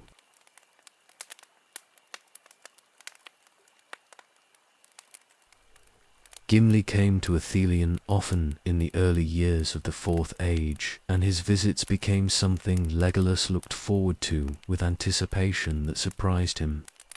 The dwarf would arrive unannounced and stay for weeks at a time, walking the healing forests with the elf and arguing about everything from treecraft to stonework. Their debates were loud and heated and full of laughter, and anyone who witnessed them understood that something remarkable had grown between two peoples who had hated each other for ages.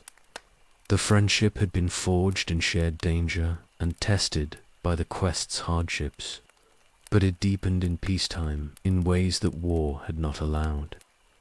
They had time now to truly know each other beyond the immediate need for survival. Gimli spoke of Khazad-dûm and his people's lost glory, and Legolas shared stories of Mirkwood before the shadow came. The telling brought them closer than any amount of fighting side by side ever could. Legolas kept his promise and took Gimli to Fangorn in the 5th year of the Fourth Age. They travelled together through Rohan and entered the ancient forest where Treebeard still walked among his trees. The Ent welcomed them both with courtesy that was glacially slow but genuinely warm, and he allowed them to wander his forest freely. Gimli moved through those ancient groves with wonder that he tried to hide but could not, for the trees here were older than even dwarf kingdoms, and their presence demanded respect. The dwarf admitted in that forest that he had been wrong about growing things. He had thought them weak and temporary, unworthy of the permanence that stone provided. But walking among Fangorn's eldest, he understood that trees had their own kind of strength, and beauty was not diminished by the fact that it grew and changed. Legolas heard that admission and felt something shift between them, some final barrier falling away. Gimli returned the gift the following year by taking Legolas to the glittering caves beneath Helm's Deep. They descended into the mountain, and the dwarf showed the elf wonders that few living beings had ever witnessed. The caves were vast and beautiful beyond description, crystals and formations that caught light and multiplied it until the entire cavern blazed with radiance. Legolas stood in those halls and understood what Gimli had been trying to tell him about stone's beauty, and his own admission matched the dwarf's in weight and sincerity. The exchange of wonders cemented their friendship into something deeper than companionship. They had seen each other's sacred places and understood each other's peoples in ways that no elf and dwarf had understood each other since the Elder days.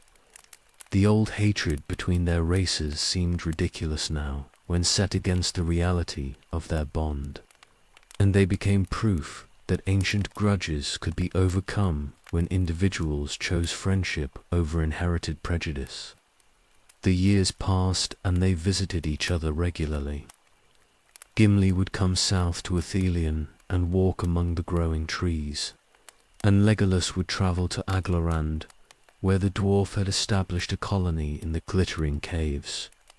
They brought their peoples together in small ways, encouraging trade and cooperation that would have been unthinkable a generation before. The work was slow, but it mattered, for every instance of elves and dwarves working together helped heal wounds that had festered for ages. The other members of the fellowship grew older, while Legolas and Gimli remained essentially unchanged. Aragorn aged slowly with his Númenórean blood, but even he showed the passage of years in ways the elf could not. The hobbits grew into middle age, and then beyond it, and their letters spoke of the Shire changing as they changed with it. Only Gandalf seemed untouched by time, but the wizard wandered widely now and was rarely seen in any one place for long. But Legolas and Gimli had each other through those years, and the friendship sustained them both. The elf found in the dwarf a companion who understood him in ways few others could. Someone who had walked the same dark roads and carried similar burdens. Gimli found in Legolas acceptance and respect that dwarves rarely received from other peoples, and proof that prejudice was not destiny. They became brothers in all but blood. The bond between them went deeper than friendship or alliance, becoming something that their peoples had no proper words to describe. They defended each other's honor when either was questioned, and they shared joys and sorrows with openness that neither had shown to others. The fellowship had scattered, but this piece of it remained strong. Two unlikely companions who had found in each other what they had not known they needed. The Fourth Age's first decades passed in peace that Middle-earth had not known since before Sauron's first rising. Gondor prospered under Aragorn's rule, and Rohan rebuilt from the war's devastation. The Shire remained peaceful and largely ignorant of the great events beyond its borders. The Woodland Realm healed and Mirkwood became greenwood again, in truth, if not yet in name. The world was entering a golden time, and Legolas lived through it with Gimli beside him, and the friendship made everything better and brighter. They spoke sometimes of the future and what it might hold. Both knew that Legolas would eventually sail west and leave Middle-earth behind. The elves were fading, and the Fourth Age belonged to men, and at some point the firstborn would have to choose between dying in the mortal lands or seeking the undying lands beyond the sea. But those conversations remained abstract for now because the present was good, and neither wanted to rush toward endings when there was still life to be lived. The friendship deepened through the years and became one of the Fourth Age's unexpected blessings. Elf and dwarf walking together through forests and caves, both sharing wonders and building something that transcended old hatreds. They were brothers and companions, and proof that the new age could be better than the old, and their bond would endure until the very end.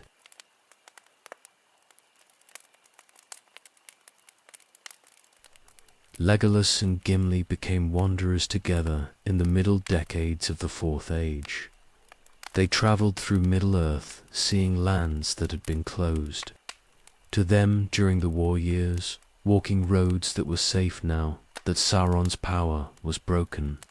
The world was healing, and they wanted to witness that healing, to see with their own eyes what peace looked like after so many centuries of fighting.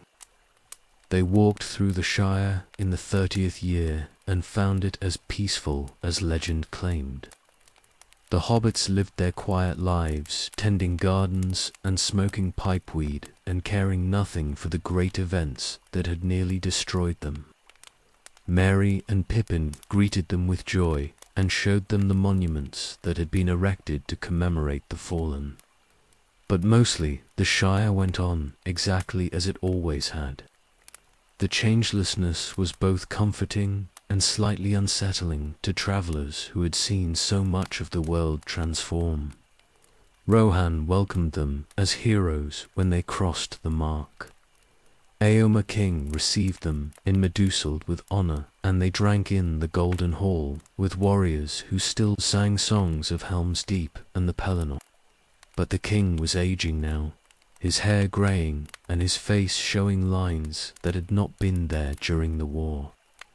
The sight reminded Legolas that men lived quickly and died sooner than seemed right. and even the longest lived of them would be gone before he had lived what his people considered a single lifetime. They visited. Araba and Gimli showed Legolas the kingdom under the mountain in all its restored glory. The dwarves had rebuilt what Smaug had destroyed, and their halls rang with hammers and songs both. The wealth of the lonely mountain was legendary, and seeing it firsthand gave the elf understanding of why his people and Gimli's had once gone to war over gold and jewels. But the old grudge seemed distant now, when set against a friendship he shared with the dwarf beside him.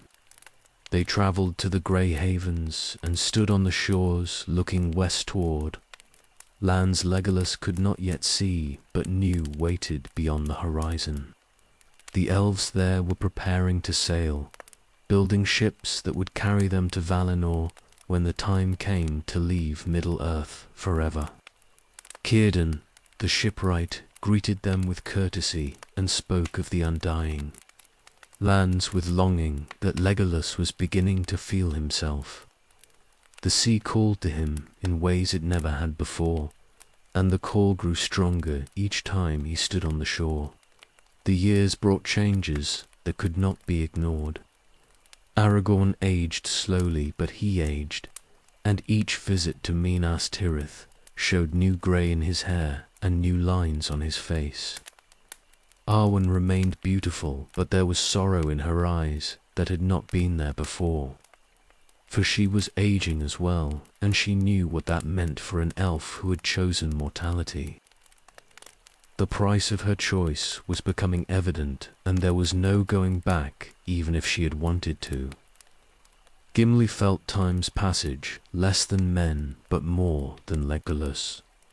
Dwarves lived long by mortal standards, but they were not immortal, and the dwarf was into his 2nd century now.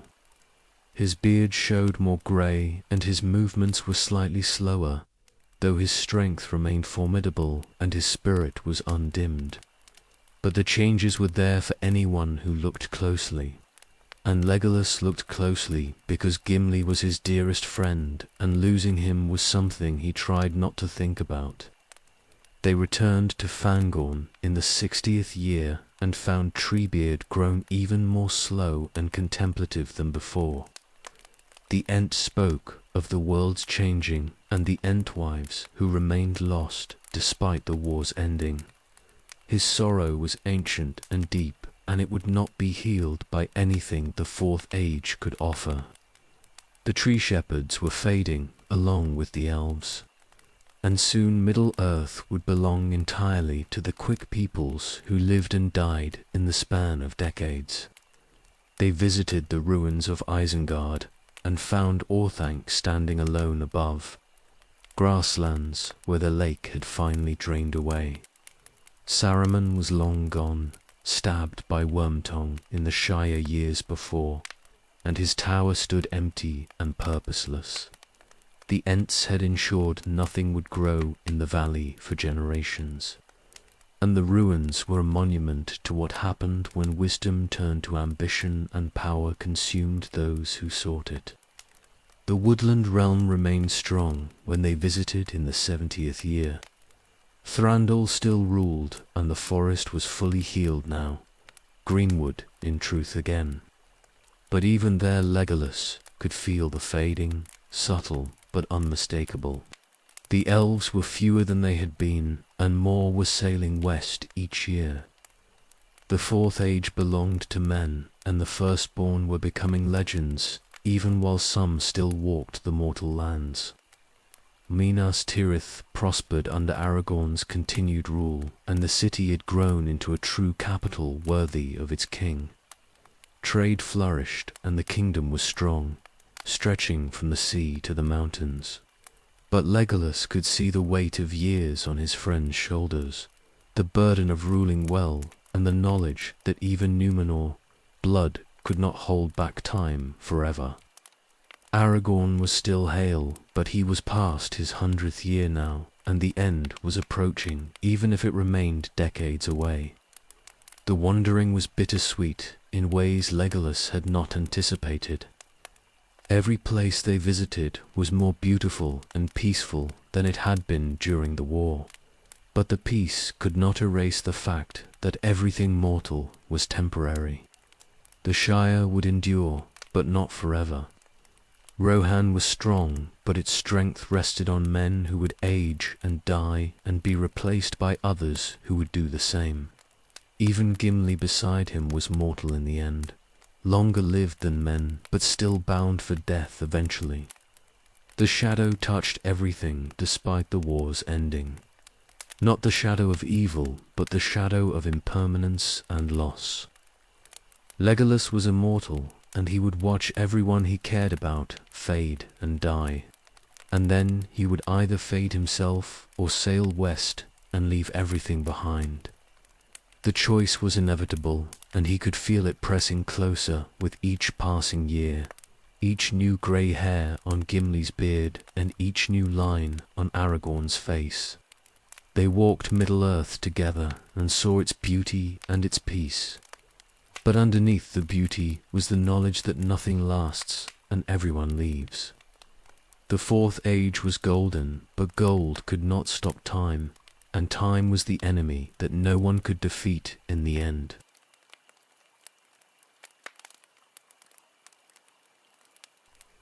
The hobbits went first, as hobbits must. Merry died in the 81st year of the Fourth Age, after a good life spent serving Rohan and the Shire both. Pippin followed him 2 years later, having lived well and loved deeply in the years after the quest. Their deaths were peaceful, and they were mourned by all who knew them. But the loss cut deep in Legolas, who had grown to love the small folk during their journey together. 2 of the 9 were gone, and the fellowship felt smaller for their absence. Gimli took their deaths hard, though he tried to hide it. The dwarf had fought beside the hobbits and laughed with them and called them friends. And watching them fade into old age and then into death was harder than any battle he had ever fought. He spoke less in the years after they died, and his eyes grew distant sometimes when conversation turned to old memories. The weight of survival was heavy on him, as it was on Legolas, and they carried it together because no one else remained who could understand. Aragorn aged through those decades with the dignity befitting a king. He ruled Gondor well, and his realm prospered under his steady hand, but the years marked him despite his Numenorean blood. His hair went grey and then white, and his face showed lines that spoke of wisdom earned through long experience. He was past 150 years old by the Fourth Age's 100th year and still strong. But everyone who knew him could see that the end was approaching. Arwen aged beside him, and her transformation was more painful to witness. She had been Evenstar, fairest of all living things, and she remained beautiful even as mortality claimed her. But the light in her eyes dimmed year by year, and her movements grew slower and more careful. She had chosen this fate freely for love of the king, but the cost was visible in every grey hair and every line that appeared on her once flawless face. Legolas saw her sometimes in Minas Tirith, and had to look away from the grief in her eyes. The Eldar's loneliness among the dying was profound in ways that could not be adequately described. Legolas walked through a world that was constantly losing everyone he cared about, while he remained unchanged. Every visit to Minas Tirith, or Rohan, or the Shire, brought the knowledge that the people he loved were closer to death than they had been the last time he saw them. The accumulation of small losses built into a weight that pressed down heavier with each passing year. Gimli was aging too, though dwarves lived longer than men. The dwarf was past 180 years old and showing it despite his people's legendary endurance. His beard was more grey than red now, and his movements had lost some of their earlier vigour.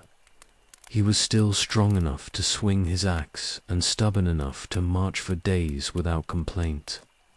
But the changes were unmistakable to anyone who looked closely. Legolas looked closely because Gimli was all he had left of the Fellowship, and the thought of losing him was almost unbearable. They spoke more often of the sea in those years.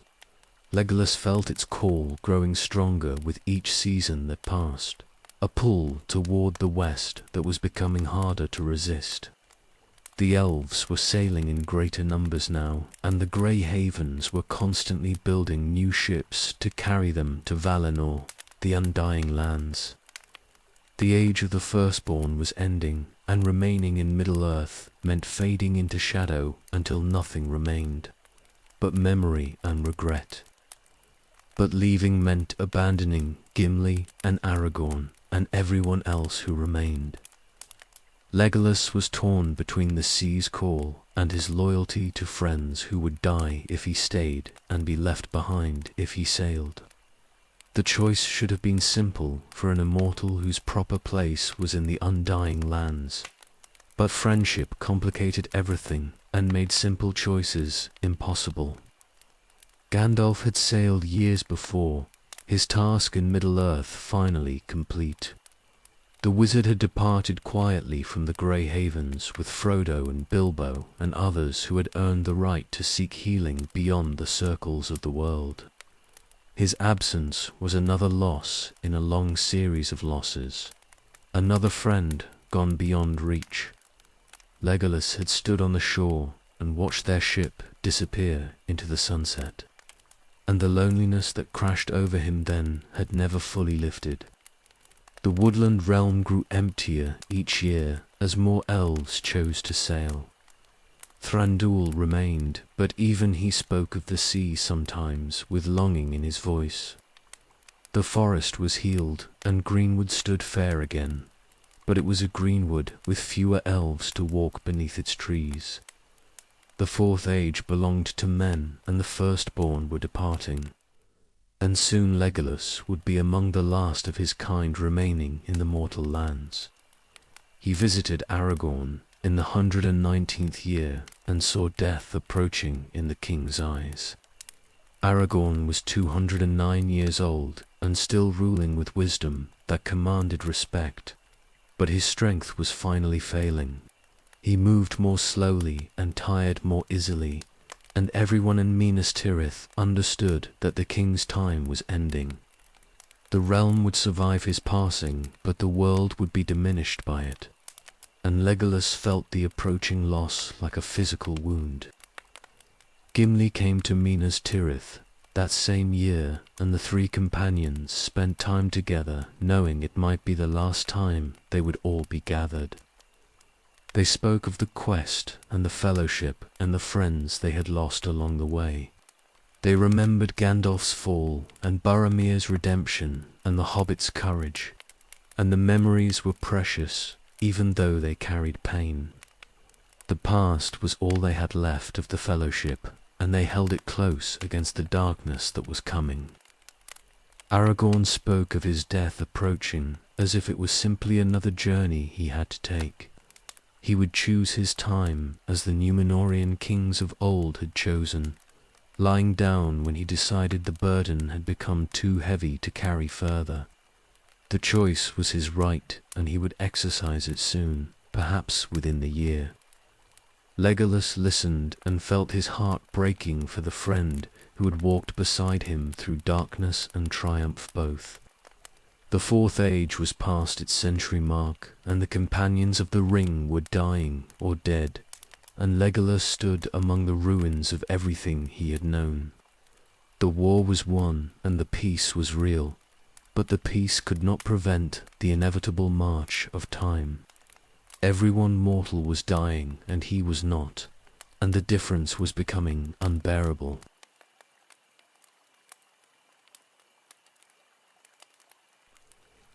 Aragorn chose his death in the spring of the year 120 of the Fourth Age.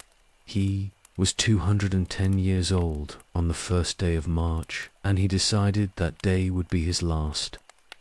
The burden of ruling had grown too heavy, and his strength was finally exhausted, and he would lay down his life as the Númenórean kings of old had done. The choice was made and announced, and those who loved him came to say their farewells. Legolas arrived at Minas Tirith within days of receiving word. He rode hard from Ithilien and reached the city in time to stand with his friend in those final hours. Aragorn greeted him with warmth that had not diminished despite the king's failing body, and they spoke of the years they had shared and the road they had walked together. The conversation was quiet and private, and it carried weight that went beyond the words spoken. The king made his farewells to all who mattered.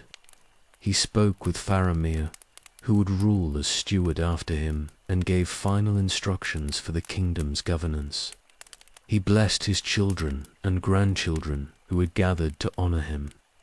He thanked the captains who had served him faithfully through decades of peace. Each goodbye was deliberate and measured, for Aragorn was choosing this death, and he would face it with the same dignity he had brought to everything else in his long life. Arwen remained at his side through those final hours, but her face was set with grief that could not be hidden. She had chosen mortality for love of this man, and now that mortality was claiming him as it claimed all men eventually. The choice had been hers, freely given, but the cost was visible in every line of her face, and soon she would face her own death alone without him. The separation was temporary in the span of eternity, but that knowledge brought no comfort in the moment. Gimli came to stand with Legolas outside the king's chamber while Aragorn said goodbye to his family. The dwarf was nearly 200 years old now, and showing every year of it. But he stood straight, and his eyes were clear, even if they were wet with tears. He did not try to hide. 2 of the 3 hunters remained, and they would witness the third's passing, and the pain of it was beyond what either could properly express. Aragorn lay down in his chamber when the farewells were complete. He composed himself on his bed with his sword beside him and his crown on his brow, and he closed his eyes as one going to sleep. The passing was peaceful and without struggle, for he had chosen this moment, and he went to it willingly. The king took his final breath and was gone, and the age he had ruled was diminished by his leaving. The grief in Minas Tirith was profound and total. The city had known this king for a century and 20 years, and his loss left a wound that would take generations to heal. Faramir would rule well in his stead, but he was not Elisar, not the king returned from legend to restore Gondor's glory. Aragorn had been more than just a ruler. He had been the symbol of everything the Fourth Age could be, and his death marked the end of something that could never be recovered. Arwen did not long survive her husband. She left Minas Tirith within days of his burial and went to Lothlórien, where she had lived before choosing mortality. The Golden Wood was empty now, with Galadriel sailed west and Celeborn departed. But Ciryn Amroth remained where she and Aragorn had pledged themselves to each other more than a century before. She climbed that hill in the winter after his death and lay down there to die, choosing her time as he had chosen his. Legolas stood at Aragorn's burial and felt the weight of loss crush down harder than any burden he had carried during the war. The king was gone, and Arwen was dying, and the fellowship that had saved the world was reduced to memory and graves. He had known this would come eventually, had watched it approaching for decades. But the reality of it was worse than any anticipation could prepare him for. Gimli stayed close through those dark days, and his presence was the only thing that made the grief bearable. The dwarf grieved as deeply as the elf, but he had less time to waste on paralysis, and his pragmatism pulled Legolas through the worst of the sorrow. They stood together at the tomb where Aragorn and Arwen would lie side by side for eternity, and their friendship was all that remained of the bonds forged during the quest. The Fourth Age darkened with the king's passing. Gondor would endure and prosper under Faramir's stewardship and the stewards who came after. But something bright had gone from the world. The age of heroes was ending, and the age of ordinary men beginning. And the transition was marked by this death and by the grief that followed it. Middle-earth would go on, but it would be smaller and less wondrous without Eleazar to rule it. Legolas left Minas Tirith after the funeral rites were completed, and he did not return for a long time. The city held too many memories, and the weight of them was crushing. He went to Ithilien and walked the forests he had planted decades before, and the trees were tall now, and the land was fair. But even that beauty could not lift the darkness that had settled over his spirit. The sea's call was overwhelming now, in ways it had never been before. The elves were meant for Valinor, and remaining in Middle-earth meant watching everyone die while he persisted unchanged and unchanging. Aragorn's death had proven what Legolas had known intellectually but not felt viscerally until now. That mortality was the final enemy, and it would claim everyone he loved, no matter how long he waited or how much he hoped. Gimli came to him in Ithilien a month after the funeral, and they spoke of the future neither wanted to face. The dwarf was old now by any standard, and his years were numbered in a way that could not be ignored.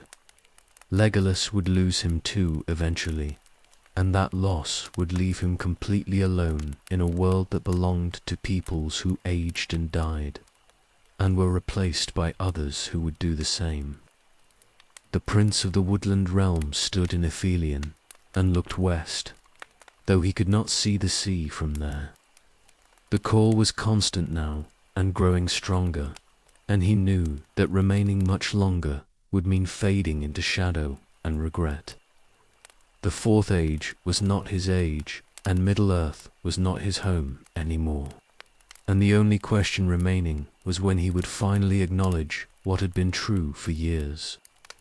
Aragorn was gone, and Arwen was dying, and the fellowship was broken beyond any possibility of repair.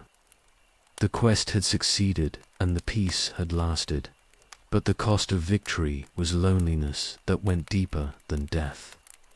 Legolas felt it all and knew that the time for choosing was approaching, and the choice he made would determine whether he faded in the mortal lands or sailed to shores where loss could finally be healed.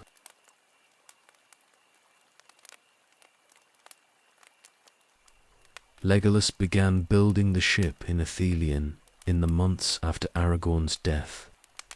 The decision came quietly, without drama or announcement, simply the certainty that his time in Middle-earth was ending and he needed to prepare for the journey west.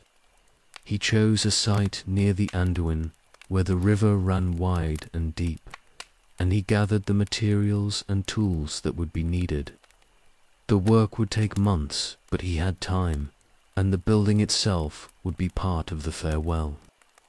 The craft was elven, and the design was ancient, passed down through generations who had sailed these waters before the shadow ever came to darken them. He shaped the timbers with care and joined them with skill that had been honed over thousands of years. Every piece fit perfectly, and every joint was sealed against the water that would carry the vessel to the sea.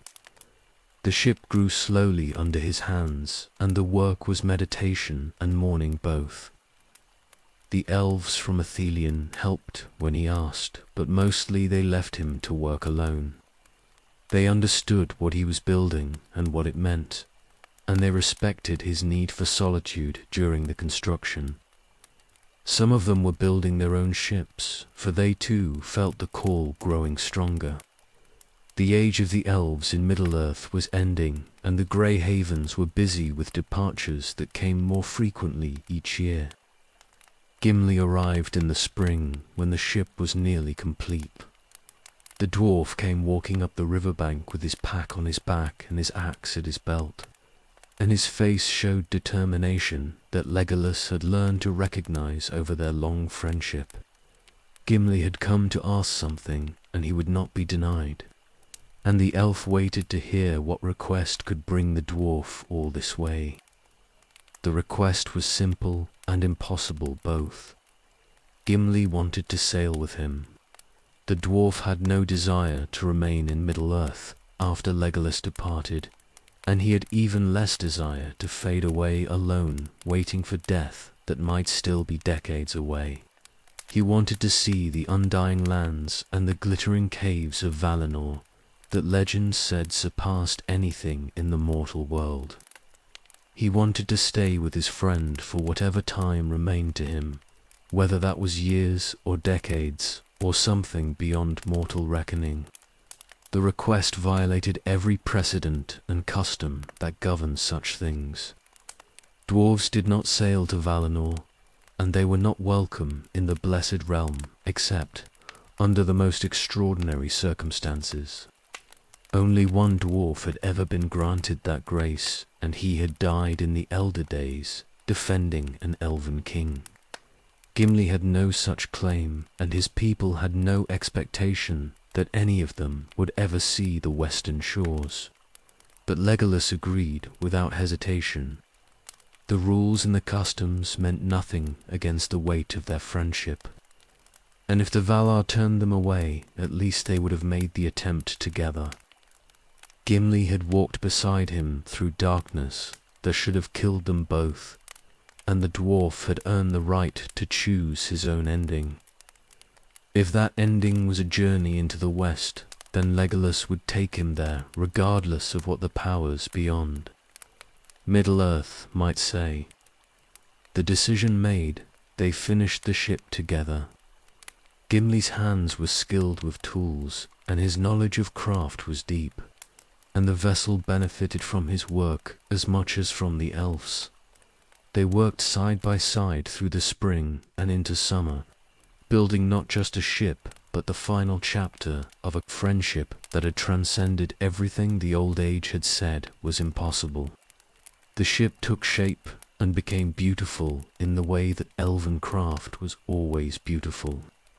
The lines were clean and the proportions were perfect, and the vessel would ride the waves with grace that would make the journey easier for passengers who had never sailed before. Legolas carved symbols into the prow that were both blessing and prayer, asking safe passage for himself and for the companion who should not be sailing, but who deserved the chance regardless.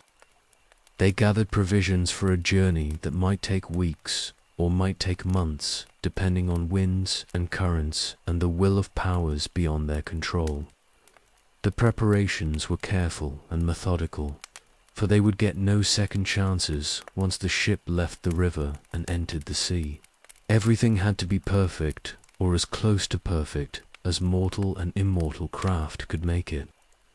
Legolas walked Ithilien one final time in the summer before their departure. The forests he had planted were mature now, and the land was as fair as any in Middle-earth. The work he had done here would endure for generations after he was gone, and that permanence was comfort against the impermanence of everything else. The Fourth Age would go on without him, but Ithilien would remember the elves who had helped heal it. Gimli stood by the completed ship and looked at it with satisfaction that showed in every line of his weathered face. The dwarf was old now, past 200 years, and he moved more slowly than he once had. But his spirit was undimmed, and his determination was absolute. He would sail west with his friend, or die trying, and the attempt mattered more than any certainty of success. They would leave when autumn came and the winds favoured westward sailing. The grey havens waited, and Círdan would have a berth ready for any ship that arrived seeking passage. The journey would take them down the Anduin to the sea, and then across waters that Legolas had never sailed but knew in his blood. The Eldar were meant for that crossing, and the call was overwhelming now, and he could not resist it any longer, even if he had wanted to. The ship sat ready on the riverbank, and the provisions were loaded, and the companions were prepared. Ithilien spread green and fair around them, and the Anduin rolled past, carrying water from the north toward the sea.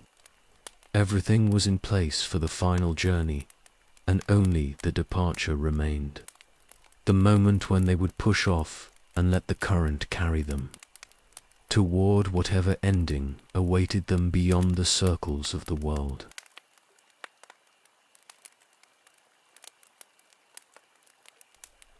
They departed Ithilien in the autumn of the year 121 of the Fourth Age, when the leaves were turning gold and the air carried the first hints of coming winter. Legolas pushed the grey ship into the Anduin's current, and Gimli sat in the bow with his axe across his knees, and the river carried them away from the last home either of them would know in Middle-earth. The forests they had planted stood tall on the banks, and the land was fair in the autumn light, and neither of them looked back after the first bend took Ithilien from sight. The journey down the great river took weeks, and the country changed around them as they travelled. The lands grew wilder and less populated the farther they went, and eventually they passed beyond the borders of Gondor into territories where men were few and the old magic still lingered. The river rolled beneath them patient and strong, carrying them toward the sea that waited somewhere beyond the horizon.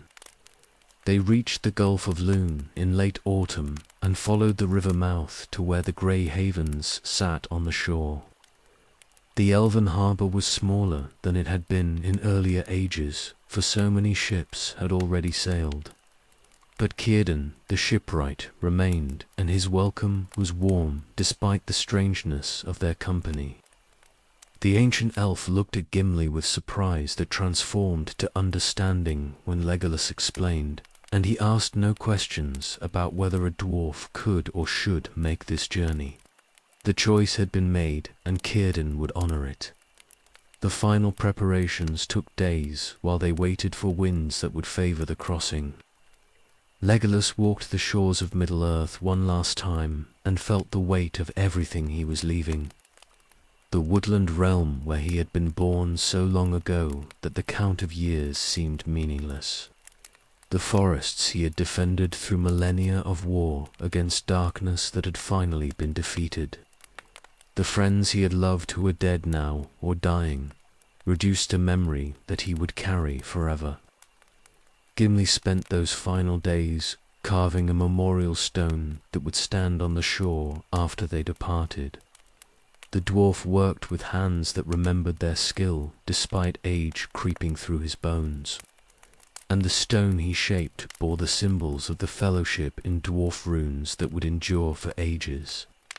9 companions had set out from Rivendell, and now the last 2 were leaving, and the stone would mark their passing for anyone who came after and wondered what had become of them.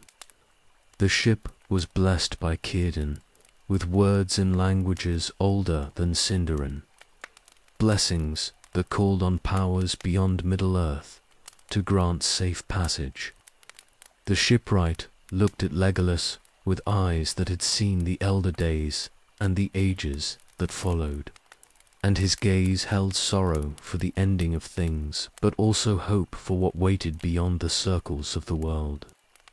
The elves were going home at last after exile that had lasted since the world was young, and even the sorrow of leaving could not entirely overcome the joy of return. They sailed on a morning when the wind came from the east, and the sky was clear from horizon to horizon. Legolas guided the grey ship out of the harbour with Gimli beside him, and the shore of Middle-earth fell away behind them as the open sea opened ahead. The waves were gentle, and the ship rode them with grace that made the dwarf grip the rail less tightly than he might have. The crossing had begun, and there was no turning back, even if either of them had wanted to. The journey across the sea took time that was difficult to measure. Days blurred together in endless water and sky, and the sun rose and set without marking clear boundaries between them. Legolas felt the pull growing stronger the farther west they sailed. Confirmation that he was going the right direction, toward shores that called to him with voices he had been hearing for decades. Gimli sat in the bow and watched the horizon with patience that would have surprised anyone who had not known him, and the dwarf's face showed peace that had been absent for years. The undying lands appeared finally as a line of light on the western horizon that grew brighter the closer they approached. Legolas saw the shores and felt something in his chest unclench after being tight for so long, that he had forgotten it could relax. This was home in ways that Middle-earth had never been, the place where the Eldar belonged and where healing waited for hurts that went too deep for mortal medicine to reach. He would find rest here, and the loneliness would end, and even the grief over friends lost might eventually fade to bearable memory instead of constant ache. They came to the blessed realm in the evening when the sun was setting behind them and the western shores blazed gold in the dying light. The grey ship entered the harbour, and Cúrdain's brethren were there to receive them. Elves who had sailed long before, and who welcomed Legolas home with joy that acknowledged his long service in the mortal lands. They looked at Gimli with surprise that matched Círdan's, but they did not turn him away. For the dwarf had earned his passage through deeds that transcended the normal rules and limitations. The last of the fellowship had crossed the sea, and the grey ship that carried them disappeared into the sunset behind them. Middle-earth lay across the water beyond sight and beyond reach, and the fourth age would go on without them. Men would rule the mortal lands and build their kingdoms and live their brief lives, and the elves would be remembered only in songs and stories that would grow more fantastical with each telling. The age of magic was ending and the age of men beginning, and the transition was marked by this final sailing. Legolas stood on the shores of Valinor with Gimli beside him and felt the weight of millennia finally lift from shoulders that had carried it for so long that he had forgotten what lightness felt like. The war was over, and the quest was complete, and the friends were dead. But he had survived, and brought his dearest companion with him. The elves would heal in the undying lands, and the dwarf would see wonders he had never dreamed existed. And they would have time together before death claimed even Gimli. How much time remained uncertain, but any time was. Gift after the long years of loss. The chronicle is ended now, and the last page is written. The rings of power were destroyed, and their bearers found peace. And the fellowship that saved the world dissolved into memory and legend. Legolas, son of Thranduil, sailed west with Gimli, son of Gloin, beside him, and the grey ship carried them beyond the circles of the world to shores where grief could finally be laid down. The third age ended in fire, and the fourth age ran its course, and now all of it is story told beside fires that burn low. Rest easy, wanderer, for the tale is told and the journey is finished. The grey ships have sailed and the elves have gone home, and Middle-earth belongs to men who will make of it what they will. May your dreams hold starlight and forest paths, the memory of companions lost, and the hope of reunion beyond the circles of the world. Sleep well, for the story is ended and the fire is burning low, and all hurts are carried home at last across the western sea.